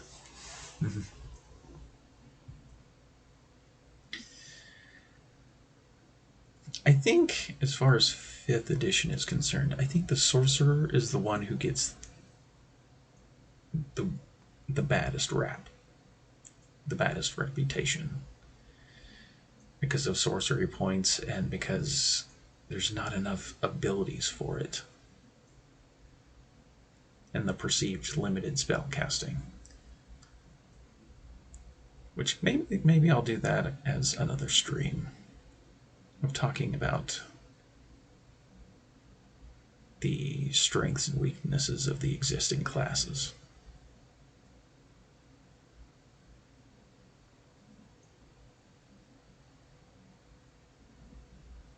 I think that would be a nice little exercise.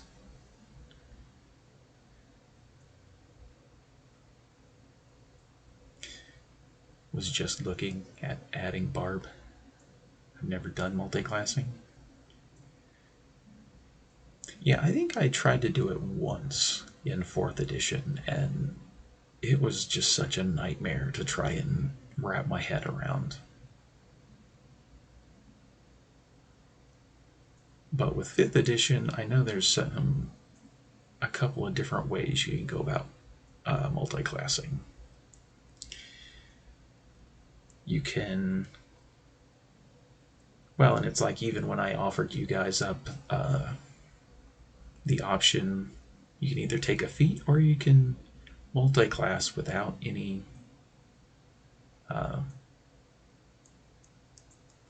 penalty or whatever. You could just do it. There's usually a cost involved, and it's like I would just give it to you. But I think most of you guys, actually I think all of you guys chose a feat.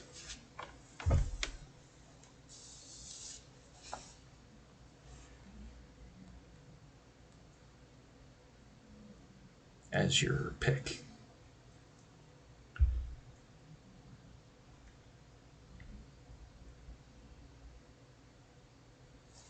I'm not going to pull that up because that's that's the file you guys aren't supposed to see. I was going to look for a second and it's like, nope, don't do that, you idiot, you fool.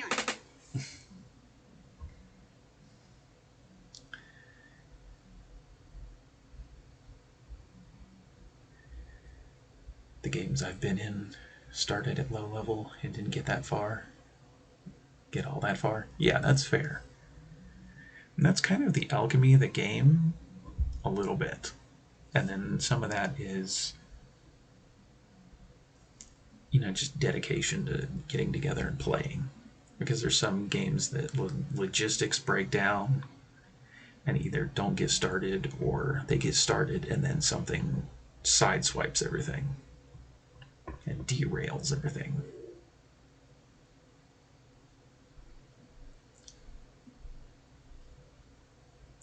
But like I said, I don't know, like a month ago, it's like we're either going to run this game or I'm going to run you guys through your own solo campaigns. With whoever shows up. Or with whoever shows up. You know, for one-shots, it's like, you know, all I need to do is grab a bunch of people, say, roll your stats, and then boom. One-shots are so much easier to run than campaigns. And I even debated on having you guys play as a one-shot for a while. But everybody wants a campaign, so that's what we're going to try to do.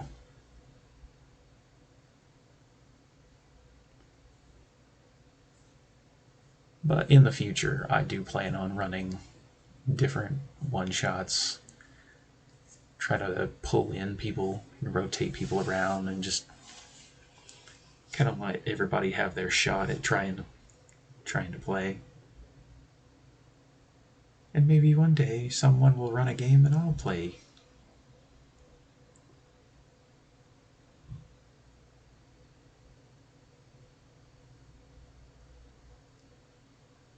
We'll have to wait and see.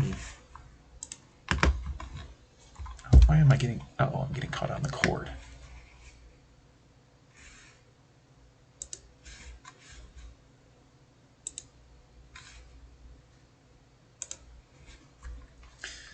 Lead-up sessions would be cool. Yeah, I thought about doing that for you guys.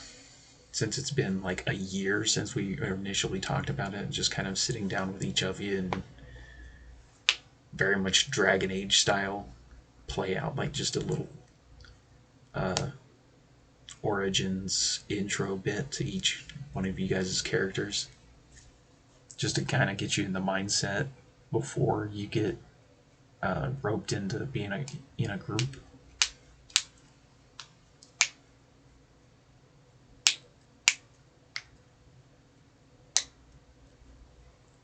Because I know, well, we had a bunch of those talks just a couple days ago, Roth, about some extra detail that we could actually just play through instead of trying to establish.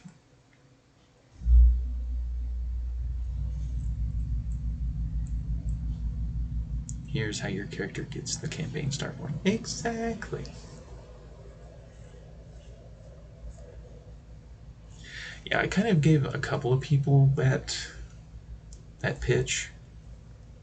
I think actually I gave everybody their, like, here's how I'm going to pull you in, but, you know, actually playing through that lead into point, I think would be a lot more effective.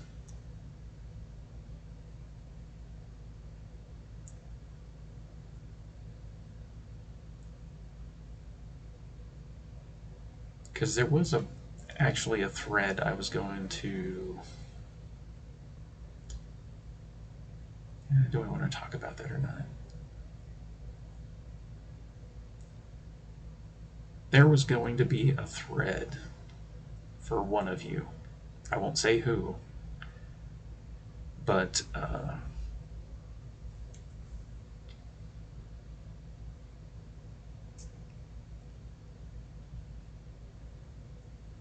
much of this can I say without spoiling it? It would essentially link two characters together before they got to the starting point, if that makes sense.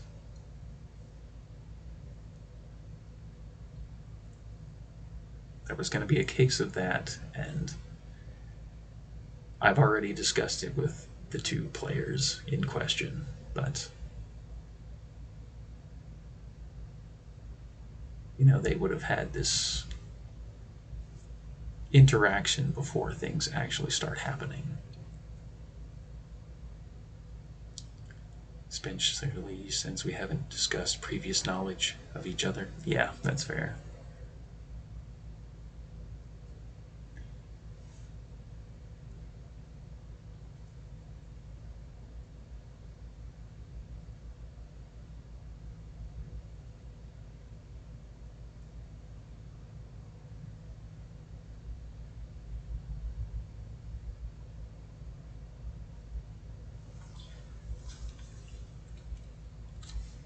But yeah, all that is in the pipeline. Just gonna try to figure out a good time of doing that. Like I said earlier, I still need to find my battle maps, or just grab some from online and load them into Roll20. And then I think I'm pretty much ready to start running.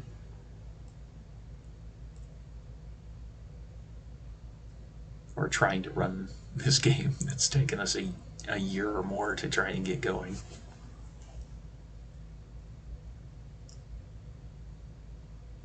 And if everybody TPKs, then it's not my fault.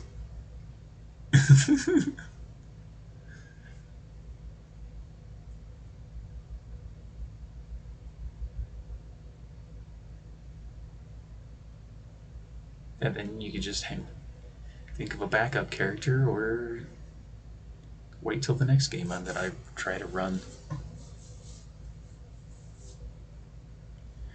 But honestly, with two clerics, I don't think anybody's going to TPK. You know, very much Critical Role proved that two clerics in a party can be quite powerful and hard to kill people.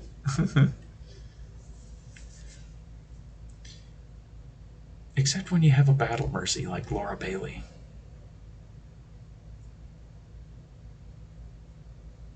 Hope y'all had backups. I know Court and Comrade both have a backup that they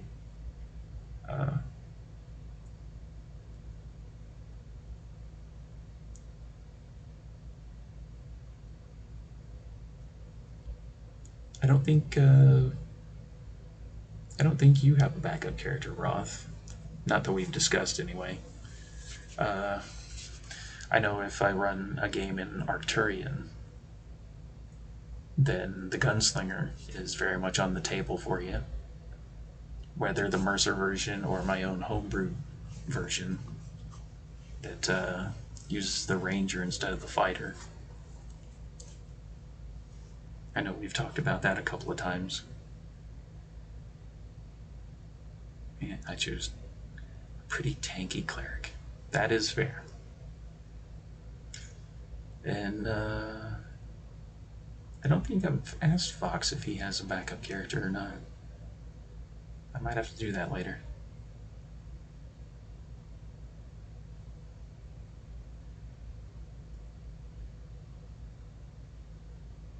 But honestly, if you have a backup character, just DM it to me. And it just gives me more time to set the stage if you need it. Because the more information I know kind of allows me to and then you don't end up in a Talus and Jaffe situation where it's like, oh, my character's dead. Shit, I don't have another one.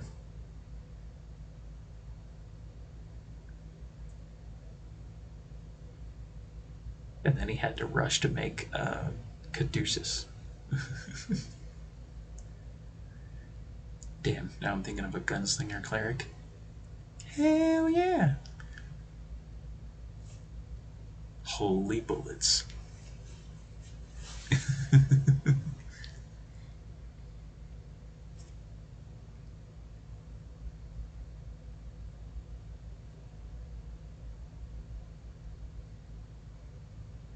But yeah, I think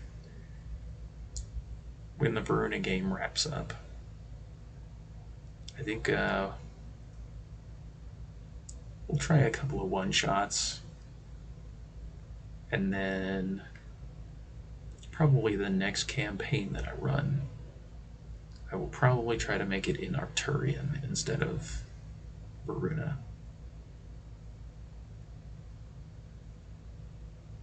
And we may loop back around to playing in Verona at some point. Almost like a time jump. Depending on how much you guys affect. How much you affect the world. Because that's always the fun thing about DMing too, is the actions of the players dictate what happens to the world itself. It molds around them. I have a couple of... Oh, if you could see my actual character ideas file, I have like 20 or more. Hang on.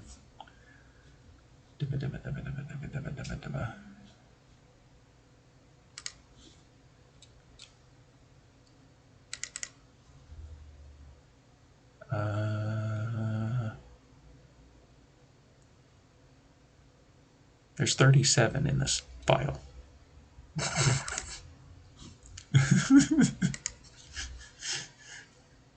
Or in this folder. There's 37 character concepts that I could pull from. Hesitate to poke around with another character. It never hurts to think about, having a backup character. But yeah.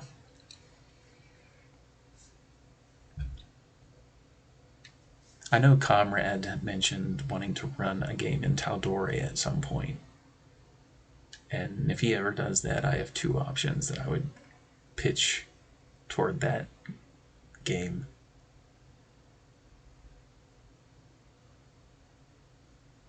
Which since I very much love the Tal'Dorei campaign book, the first one, not the rewrite of it.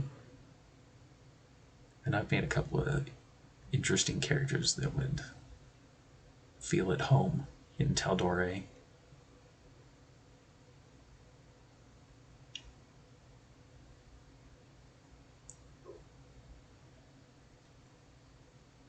Damn, that guy sounds fun. Wish I was playing that instead. And the other fun thing about creating so many characters, that's just more NPCs you can throw at a party. If you're a DM, anyway. Because very much like Gilmore from Critical Role is very much Mercer's character. The Mercer Sorcerer. Which Gilmore's great.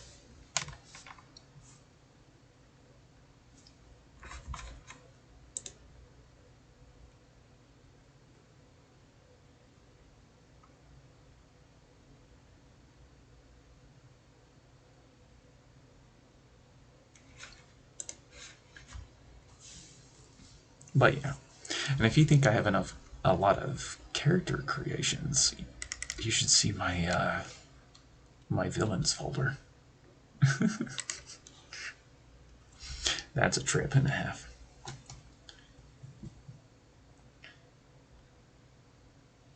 Kind of why I kept going back and forth on the War and Tempest.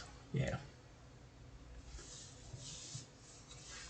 I've actually had an idea after all of us talking, you and me talking about that, bouncing that around that idea for so long. It's like I've actually come up with a similar idea. Different domains, mind you, but the same kind of concept of balancing the two and trying to pick one over the other.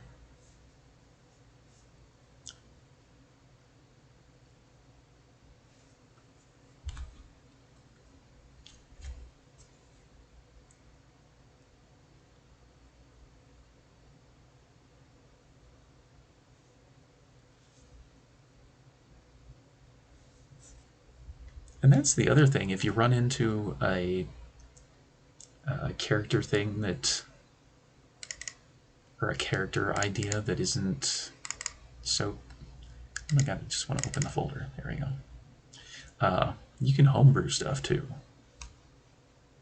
If you find something that isn't supported by the normal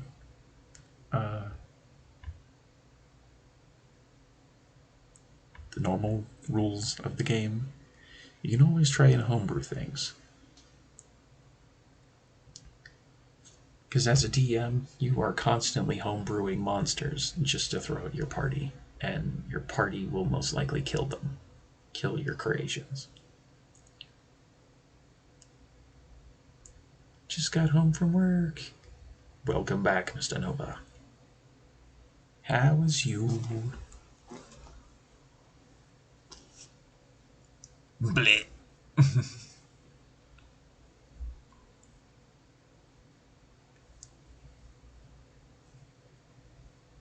Yeah, because that's kind of what I was working on for my test stream that I was doing.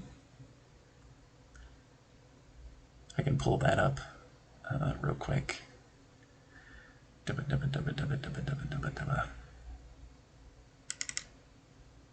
Yeah, I was playing around with the idea of nocturnal and underdark totem oriented options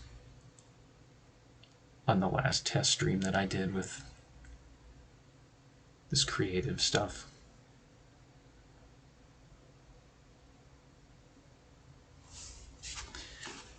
Subclasses are so much easier to create than actual full-blown classes. There are a couple of things I've tried to work on,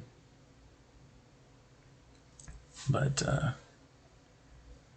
none of it is tested and none of it is probably not balanced, which I'm not a big... Balance is a fallacy, in my opinion.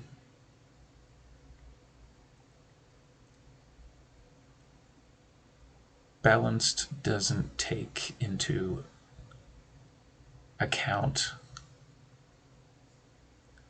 the conditions. And anybody who knows about Star Trek knows about the Kobayashi Maru. And that's basically how a DM has to think.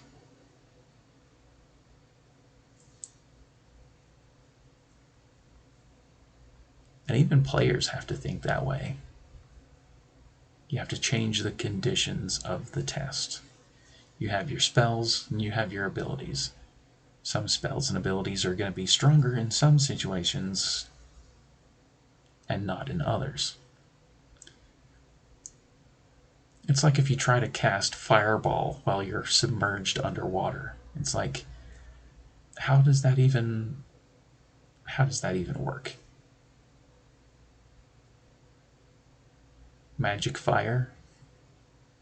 Yeah, but still, it's probably going to have a lesser effect than it normally would. So if you have a fire starting, you run around burning shit. Probably not going to be good in an underwater situation. But if you're in a forest, you can burn that damn thing down. And Smokey the Bear will be very angry at you. Or whatever Smokey the Bear's equivalent is in the D&D universe. Multiverse, whatever. Hi!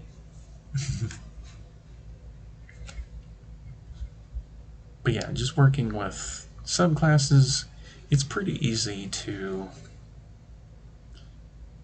play around with simple mechanics, because you're not breaking the class itself. You're just trying to augment the class through a couple of options, which most D&D classes for 5e, they have 4 to 5 options, 4 to 5 abilities that they get throughout their progression. And changing 1 or 2 is not going to break the game. There are some overpowered homebrew builds out there on the internet. I have seen them. They are quite ridiculous.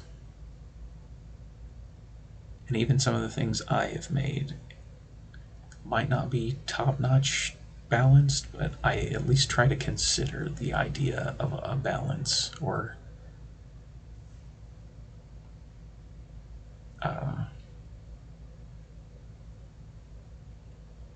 something where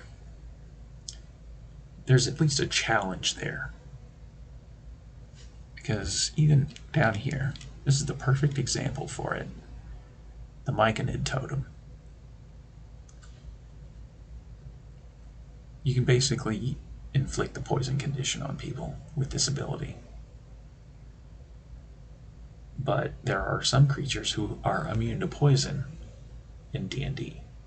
Primarily reptilians and snakes and serpents and etc. It's probably not going to be as effective, if it takes hold even. And if they have a resistance, it's like they have a better chance, and then there's some of them that just are immune to poison.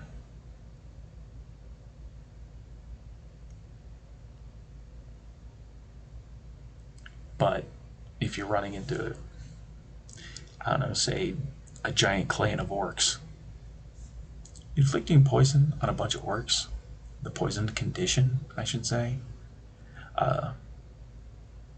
you can actually turn the tide of a battle with this, deployed at the right moment. Forcing them to all have disadvantage on attack rolls and ability checks at the right moment, that would be the perfect use of the ability. But say you're fighting a bunch of Yuan-Ti, which I believe they are immune to poison damage. Or poison. I don't know. I'd have to look it up in Volos.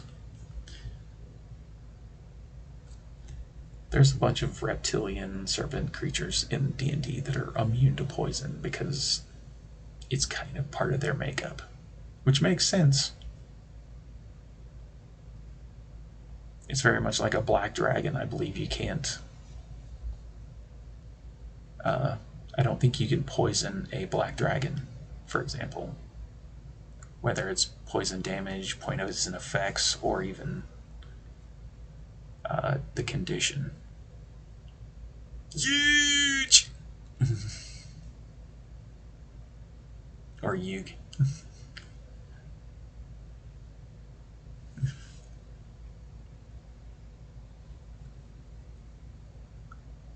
But yeah, this was all an experiment that I have tried to work out in my brain. And I even worked on it a little bit during the last stream. Trying to think out. And even just this little effect here that I put in parentheses cannot be used in conjunction with reckless attack feature. With, oh my god, there needs to be a the in there. Because reckless attack essentially gives your enemies advantage on attacks on you but you gain advantage on attacks attacking things. Well, with an effect where you could inflict disadvantage on them, it would, I feel like it would cancel itself out, but on the other hand, it's like, I feel like reckless attack is so strong that it would kind of be a little too much. So that's why that effect, that little note is in there about reckless attack feature.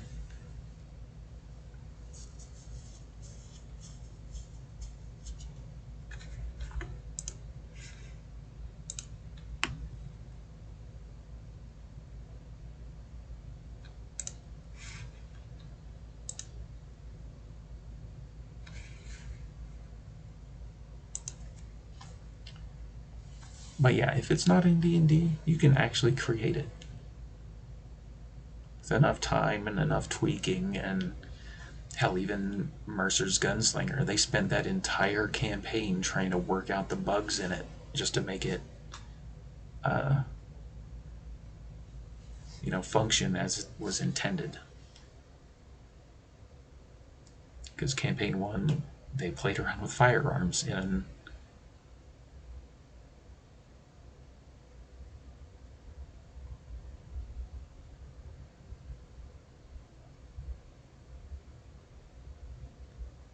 and that's even something that you can do when you have good communication between a player and a DM, is when you're, creating homebrew content, or that you get that feedback and you tweak it and you tweak it and you tweak it until it feels like the best version of it that you can get.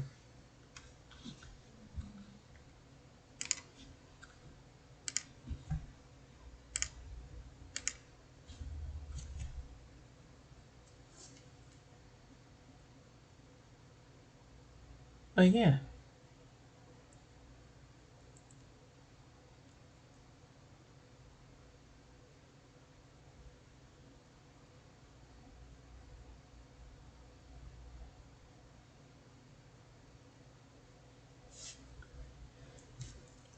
Is there any other questions or thoughts you guys want to bring up?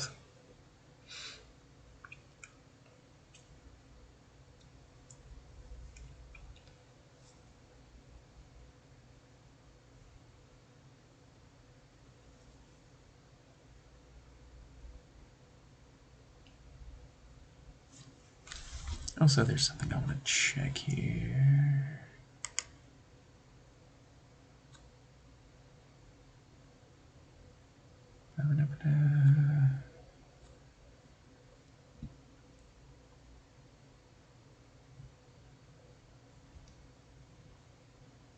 Okay, no.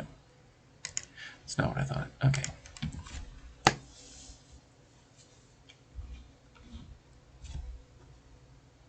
I know when it comes to your character stuff, Roth, that'll be stuff that we'll talk about off stream, unless you want to divulge it publicly.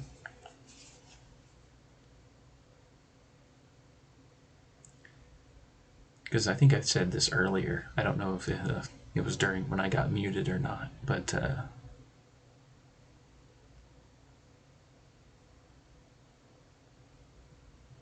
yeah, we talked out the stuff that we did the other day. There's a couple of questions and things I need to touch base with Court about. I need to find my battle maps, or get some off the internet. And then I'm pretty much ready to start kind of running. But as far as like a like origin session kind of thing, a lead up into campaign itself, I can grab you guys individually and take care of that.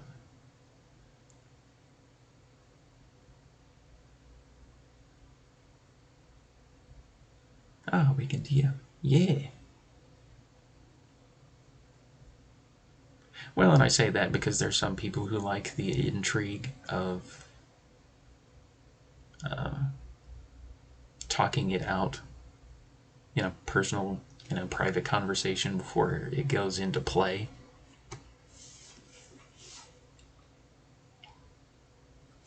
Because I know that was one of Keith's things that he was talking about earlier. Since I offered him a spot as a guest character, he was kind of asking about the different limitations.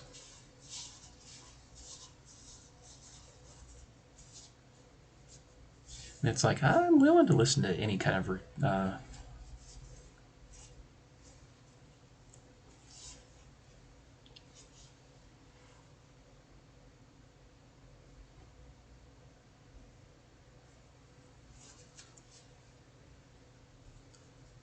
and like that's the weirdest thing, you think I've said it on stream, but then there was that chunk where I was muted, so it's like I don't know what I've said and what I haven't said.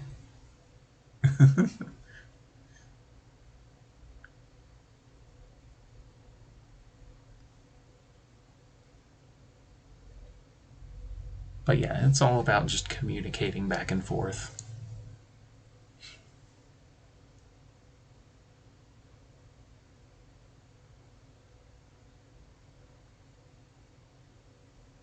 And honestly, Discord DMs are pretty good for that. Because most messengers have a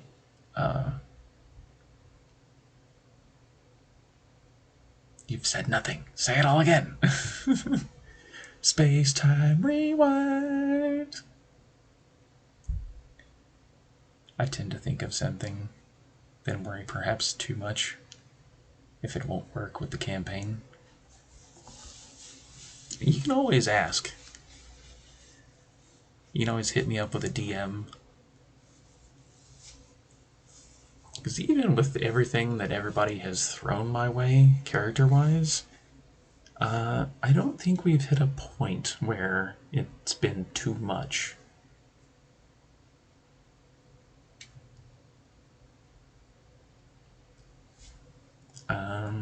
Trying to think of an example.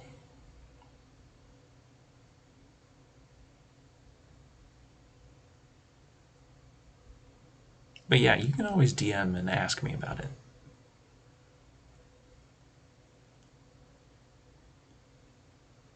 Because I think even earlier I said the only two hard limitations that I put in place for Varuna is just the technology.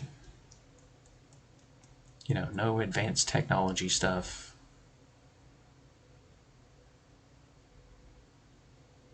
No artificer. But I also have a homebrew class that I need to actually finish that damn thing. It's basically a non-magical version of the artificer.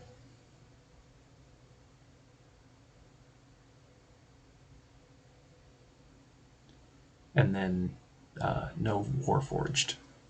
And I think that's kind of my two. No Artificer and no Warforged. I think that's the two things that I kind of have a kind of instant. That might be too much.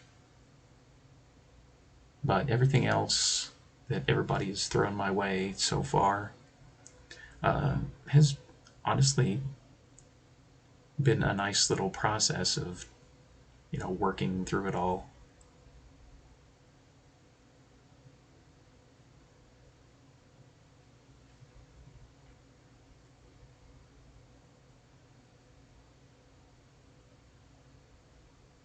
But yeah, my usual rule of thumb is you can always ask Roth.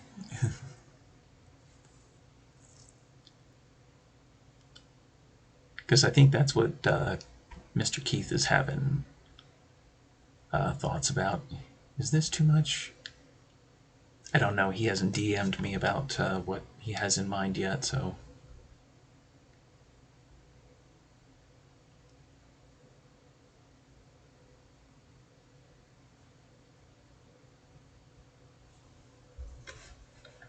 We'll see when he figures it out.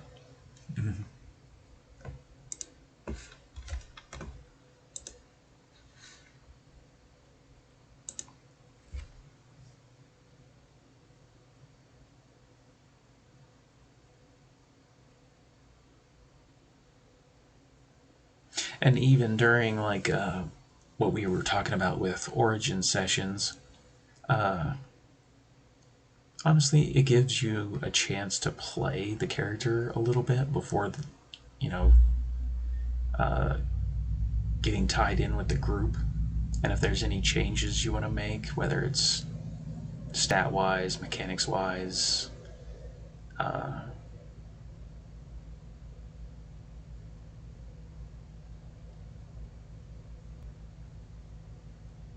you know, then we can kind of work through that before the game actually gets started.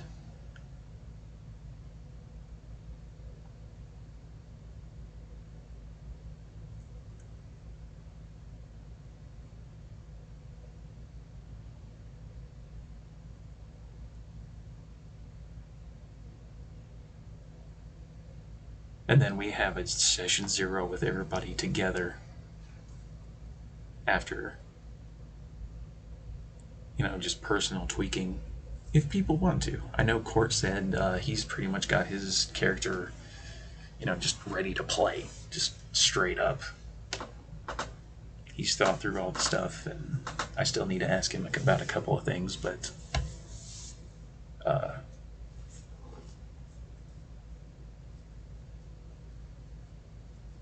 you know, I want to look over, you know, for Comrade, I need to look over the Mist Walker again, just to refresh myself on how that works again.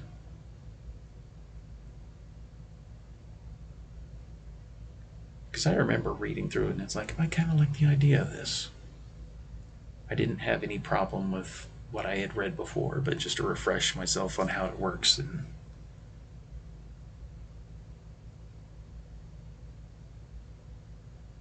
And like he said earlier, he still hasn't finished his character sheet.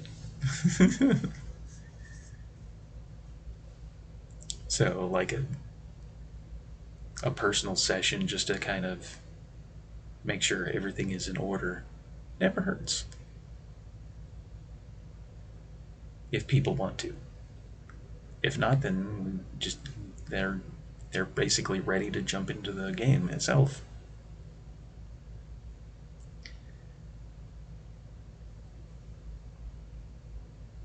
Because I know I need to...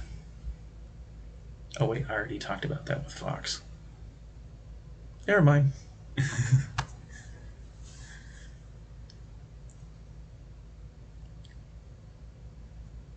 forgot we talked about that when we rolled his stats up.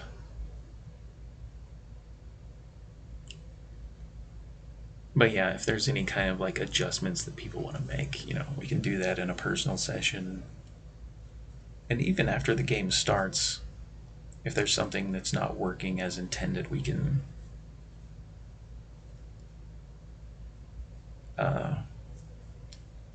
what do the sports players call it? Go to the sidelines and fix it. That's a sports term, isn't it? I don't know much about sports, not gonna lie.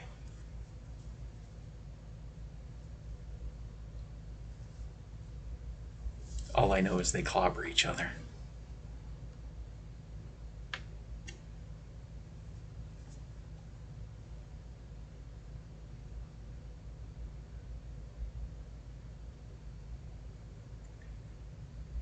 But yeah, I know there's a Wild Fae in the chat.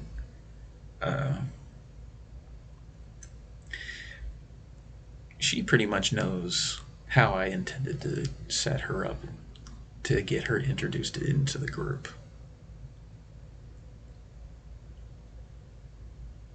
And no spoilers unless she wants to divulge that. It's very much flavorful for how we set it up.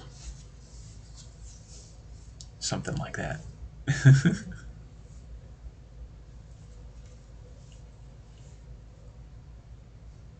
But honestly, yeah, I kind of picture an idea of how she would get introduced in.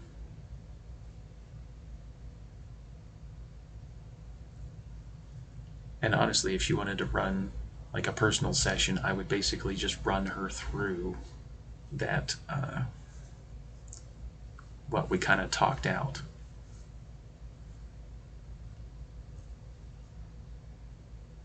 And if there was any kind of issue, whether it's stat-wise, mechanics,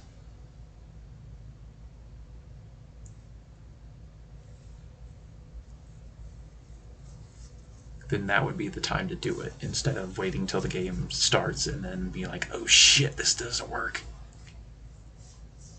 It's broken!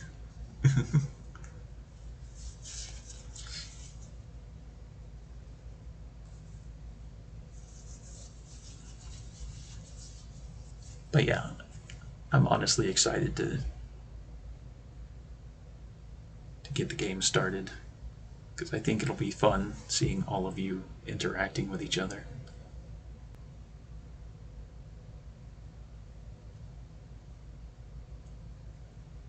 And it's the craziest thing, you know, as much as, you know, there's people who gravitate to certain things, each one of you kind of brought your own unique piece to this puzzle that we're trying to put together. And yet it all fits together without spoiling anything, mind you. But I'm honestly kind of blown away how well it kind of synchronizes together.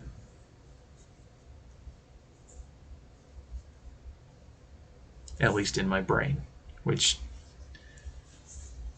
sometimes my brain works, sometimes it don't. Sometimes I are smart.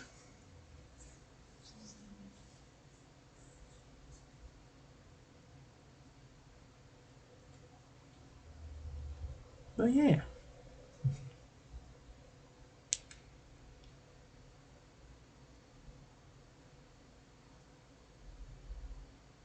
Yeah, I'm waiting to hear back about job applications I've applied for, but it shouldn't really affect me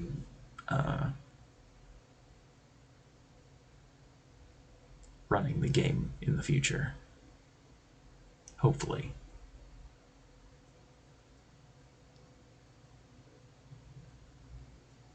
But we'll all have to find a day where we can get together once the game gets rolling, but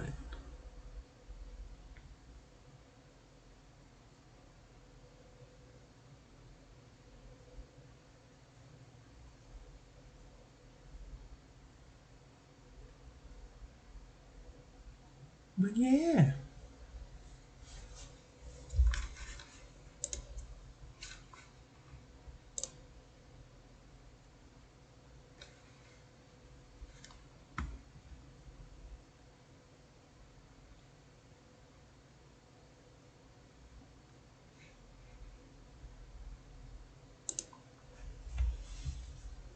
Yeah, I'm honestly excited.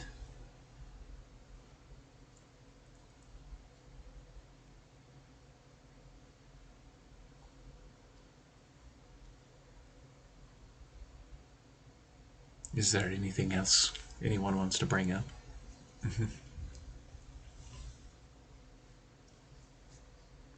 Or do we want to go read Comrade?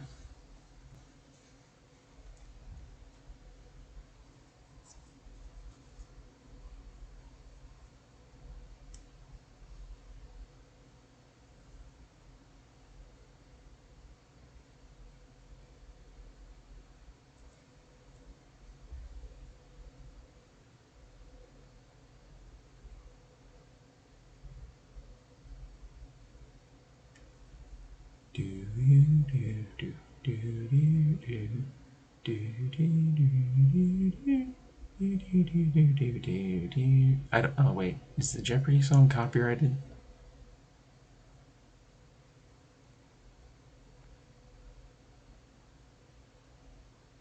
I sang it very badly, so I don't think I'll get busted for it. Let's read comment. Alrighty. We almost went 5 hours talking about nerdy shit. It was fun though. I enjoy it.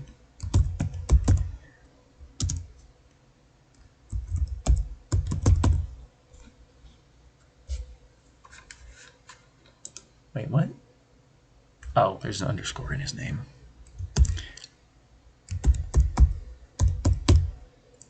Nope, just one R, not two.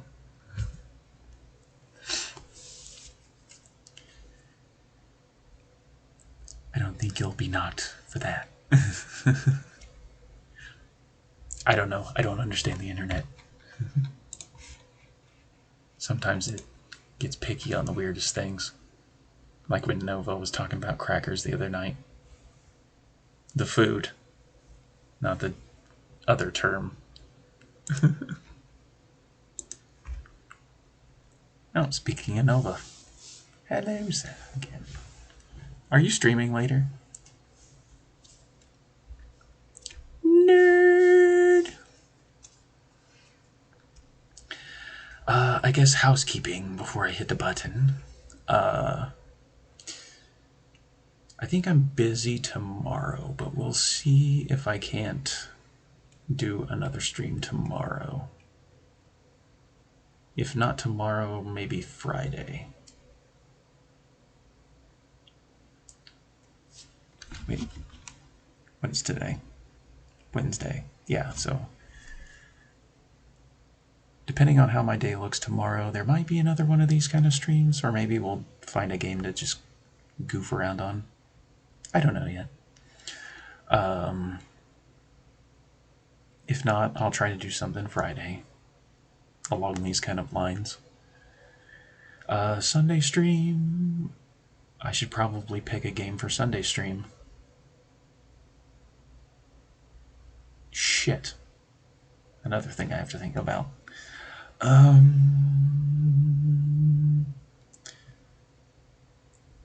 We still have Bloodstained on the docket. Maybe I'll do that.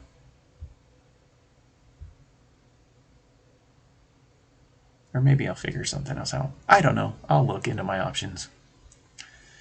I don't really feel like a super huge game for Sunday. Something that I can get done in 10-ish hours, maybe. But then next week we'll figure it out. Because I don't, until I get a job, I don't really know what my schedule's going to look like the next week. So yeah, I think that's everything. Housekeeping. Maybe I should make that command at some point.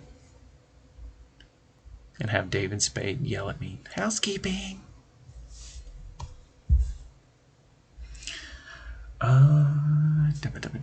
Okay, yeah, all I have to do is hit the button. Thank you everybody for coming out today. I know I didn't really announce that I was going to stream, but it just kind of happened because I got a little bit of time to do this. And we'll see when power. Do it. Yeah, oh, yeah, I closed the music player so we can't play you out. Anyway, hope y'all have a good night. Yell at Comrade for me. Raid! One of these days I'll have emotes to spam at people. When I figure out how to do that.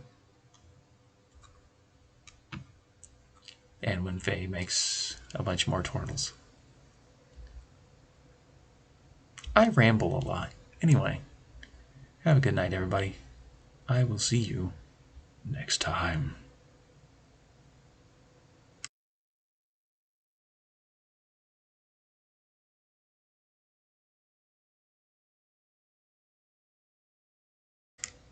I wish I had that turtle.